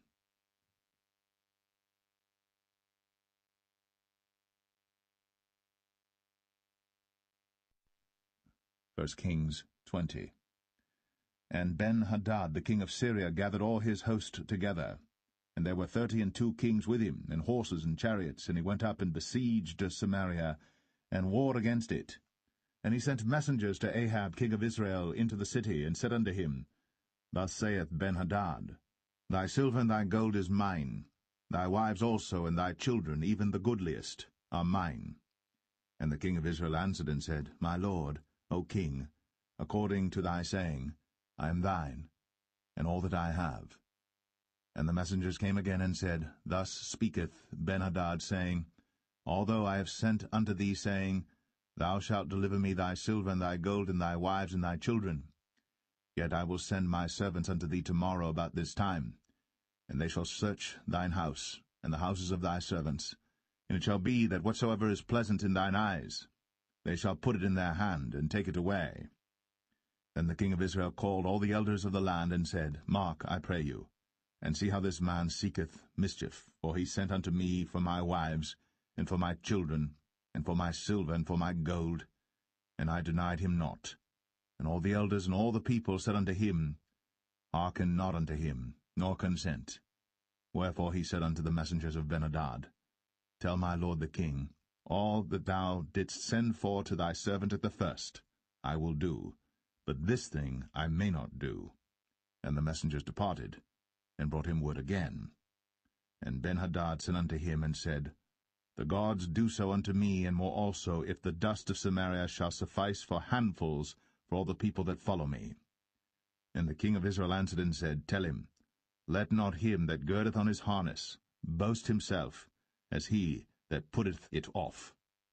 And it came to pass, when Ben-Hadad heard this message, as he was drinking, he and the kings in the pavilions, that he said unto his servants, Set yourselves in array. And they set themselves in array against the city. And behold, there came a prophet unto Ahab king of Israel, saying, Thus saith the Lord, Hast thou seen all this great multitude? Behold, I will deliver it into thine hand this day, and thou shalt know that I am the Lord. And Ahab said, By whom? And he said, Thus saith the Lord, Even by the young men of the princes of the provinces. Then he said, Who shall order the battle? And he answered, Thou. Then he numbered the young men of the princes of the provinces, and they were 232, and after them he numbered all the people, even all the children of Israel, being 7,000. And they went out at noon. But Ben-Hadad was drinking himself drunk in the pavilions, he and the kings, the 32 kings that helped him. And the young men of the princes of the provinces went out first, and Ben-Hadad sent out, and they told him, saying, There are men come out of Samaria. And he said, Whether they be come out for peace, take them alive, or whether they be come out for war, take them alive. So these young men of the princes of the provinces came out of the city, and the army which followed them, and they slew every one his man, and the Syrians fled. And Israel pursued them, and Ben-Hadad the king of Syria escaped on an horse with the horsemen. And the king of Israel went out, and smote the horses and chariots, and slew the Syrians with a great slaughter. And the prophet came to the king of Israel, and said unto him, Go, strengthen thyself, and mark and see what thou doest. For at the return of the year the king of Syria will come up against thee. And the servants of the king of Syria said unto him, Their gods are gods of the hills, therefore they were stronger than we. But let us fight against them in the plain, and surely we shall be stronger than they. And do this thing, take the kings away, every man out of his place, and put captains in their rooms. And number thee an army like the army that thou hast lost, horse for horse, and chariot for chariot, and we will fight against them in the plain, and surely we shall be stronger than they. And he hearkened unto their voice, and did so. And it came to pass, at the return of the year, that Ben-hadad numbered the Syrians, and went up to Aphek to fight against Israel. And the children of Israel were numbered, and were all present, and went against them. And the children of Israel pitched before them like two little flocks of kids, but the Syrians filled the country. And there came a man of God, and spake unto the king of Israel, and said, Thus saith the Lord, Because the Syrians have said, The Lord is God of the hills, but he is not God of the valleys. Therefore will I deliver all this great multitude into thine hand, and ye shall know that I am the Lord. And they pitched one over against the other 7 days, and so it was, that in the 7th day the battle was joined, and the children of Israel slew of the Syrians 100,000 footmen in 1 day. But the rest fled to Aphek into the city, and there a wall fell upon 27,000 of the men that were left. And Ben-hadad fled, and came into the city, into an inner chamber. And his servants said unto him, Behold now, we have heard that the kings of the house of Israel are merciful kings. Let us, I pray thee, put sackcloth on our loins, and ropes upon our heads, and go out to the king of Israel. Peradventure he will save thy life. So they girded sackcloth on their loins, and put ropes on their heads, and came to the king of Israel, and said, Thy servant Ben-hadad saith, I pray thee, let me live. And he said, Is he yet alive?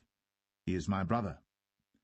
Now the men did diligently observe whether anything would come from him, and did hastily catch it. And they said, Thy brother Ben-hadad. Then he said, Go ye, bring him. Then Ben-hadad came forth to him, and he caused him to come up into the chariot. And Ben-hadad said unto him, The cities which my father took from thy father I will restore. And thou shalt make streets for thee in Damascus, as my father made in Samaria. Then said Ahab, I will send thee away with this covenant. So he made a covenant with him, and sent him away. And a certain man of the sons of the prophets said unto his neighbor in the word of the Lord, Smite me, I pray thee. And the man refused to smite him. Then said he unto him, Because thou hast not obeyed the voice of the Lord, behold, as soon as thou art departed from me, a lion shall slay thee. And as soon as he was departed from him, a lion found him, and slew him. Then he found another man, and said, Smite me, I pray thee. And the man smote him, so that in smiting he wounded him. So the prophet departed, and waited for the king by the way, and disguised himself with ashes upon his face. And as the king passed by, he cried unto the king, and he said, Thy servant went out into the midst of the battle, and behold, a man turned aside, and brought a man unto me, and said, Keep this man. If by any means he be missing, then shall thy life be for his life, or else thou shalt pay a talent of silver. And as thy servant was busy here and there, he was gone. And the king of Israel said unto him, So shall thy judgment be. Thyself hast decided it. And he hasted, and took the ashes away from his face. And the king of Israel discerned him that he was of the prophets. And he said unto him, Thus saith the Lord, Because thou hast let go out of thy hand a man whom I appointed to utter destruction, therefore thy life shall go for his life, and thy people for his people.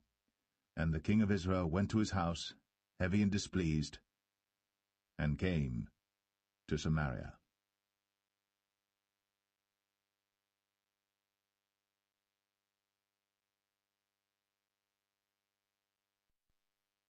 1 Kings 21. And it came to pass, after these things, that Naboth the Jezreelite had a vineyard, which was in Jezreel, hard by the palace of Ahab king of Samaria. And Ahab spake unto Naboth, saying, Give me thy vineyard, that I may have it for a garden of herbs, because it is near unto my house. And I will give thee for it a better vineyard than it. Or, if it seem good to thee, I will give thee the worth of it in money. And Naboth said to Ahab, The Lord forbid it me, that I should give the inheritance of my fathers unto thee. And Ahab came into his house heavy and displeased, because of the word which Naboth the Jezreelite had spoken to him. For he had said, I will not give thee the inheritance of my fathers. And he laid him down upon his bed, and turned away his face, and would eat no bread. But Jezebel his wife came to him, and said unto him, Why is thy spirit so sad that thou eatest no bread? And he said unto her, Because I spake unto Naboth the Jezreelite, and said unto him, Give me thy vineyard for money, or else, if it please thee, I will give thee another vineyard for it. And he answered, I will not give thee my vineyard. And Jezebel his wife said unto him, Dost thou now govern the kingdom of Israel? Arise, and eat bread, and let thine heart be merry. I will give thee the vineyard of Naboth the Jezreelite. So she wrote letters in Ahab's name, and sealed them with his seal, and sent the letters unto the elders and to the nobles that were in his city dwelling with Naboth. And she wrote in the letters, saying, Proclaim a fast, and set Naboth on high among the people. And set 2 men, sons of Belial, before him, to bear witness against him, saying, Thou didst blaspheme God and the king. And then carry him out, and stone him, that he may die. And the men of his city, even the elders and the nobles, who were the inhabitants in his city, did as Jezebel had sent unto them, and as it was written in the letters which she had sent unto them. They proclaimed a fast, and set Naboth on high among the people.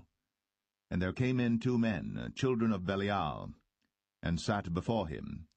And the men of Belial witnessed against him, even against Naboth, in the presence of the people, saying, Naboth did blaspheme God and the king. Then they carried him forth out of the city, and stoned him with stones, that he died. Then they sent to Jezebel, saying, Naboth is stoned, and is dead. And it came to pass, when Jezebel heard that Naboth was stoned, and was dead, that Jezebel said to Ahab, Arise, take possession of the vineyard of Naboth the Jezreelite, which he refused to give thee for money. For Naboth is not alive, but dead. And it came to pass, when Ahab heard that Naboth was dead, that Ahab rose up to go down to the vineyard of Naboth the Jezreelite, to take possession of it. And the word of the Lord came to Elijah the Tishbite, saying, Arise, go down to meet Ahab king of Israel, which is in Samaria. Behold, he is in the vineyard of Naboth, whither he is gone down to possess it. And thou shalt speak unto him, saying, Thus saith the Lord, Hast thou killed and also taken possession? And thou shalt speak unto him, saying, Thus saith the Lord, In the place where dogs licked the blood of Naboth shall dogs lick thy blood, even thine. And Ahab said to Elijah, Hast thou found me, O mine enemy? And he answered, I have found thee, because thou hast sold thyself to work evil in the sight of the Lord. Behold, I will bring evil upon thee, and will take away thy posterity, and will cut off from Ahab him that pisseth against the wall, and him that is shut up and left in Israel, and will make thine house like the house of Jeroboam the son of Nebat, and like the house of Baasha the son of Ahijah, for the provocation wherewith thou hast provoked me to anger, and made Israel to sin. And of Jezebel also spake the Lord, saying, The dogs shall eat Jezebel by the wall of Jezreel. Him that dieth of Ahab in the city the dogs shall eat, and him that dieth in the field shall the fowls of the air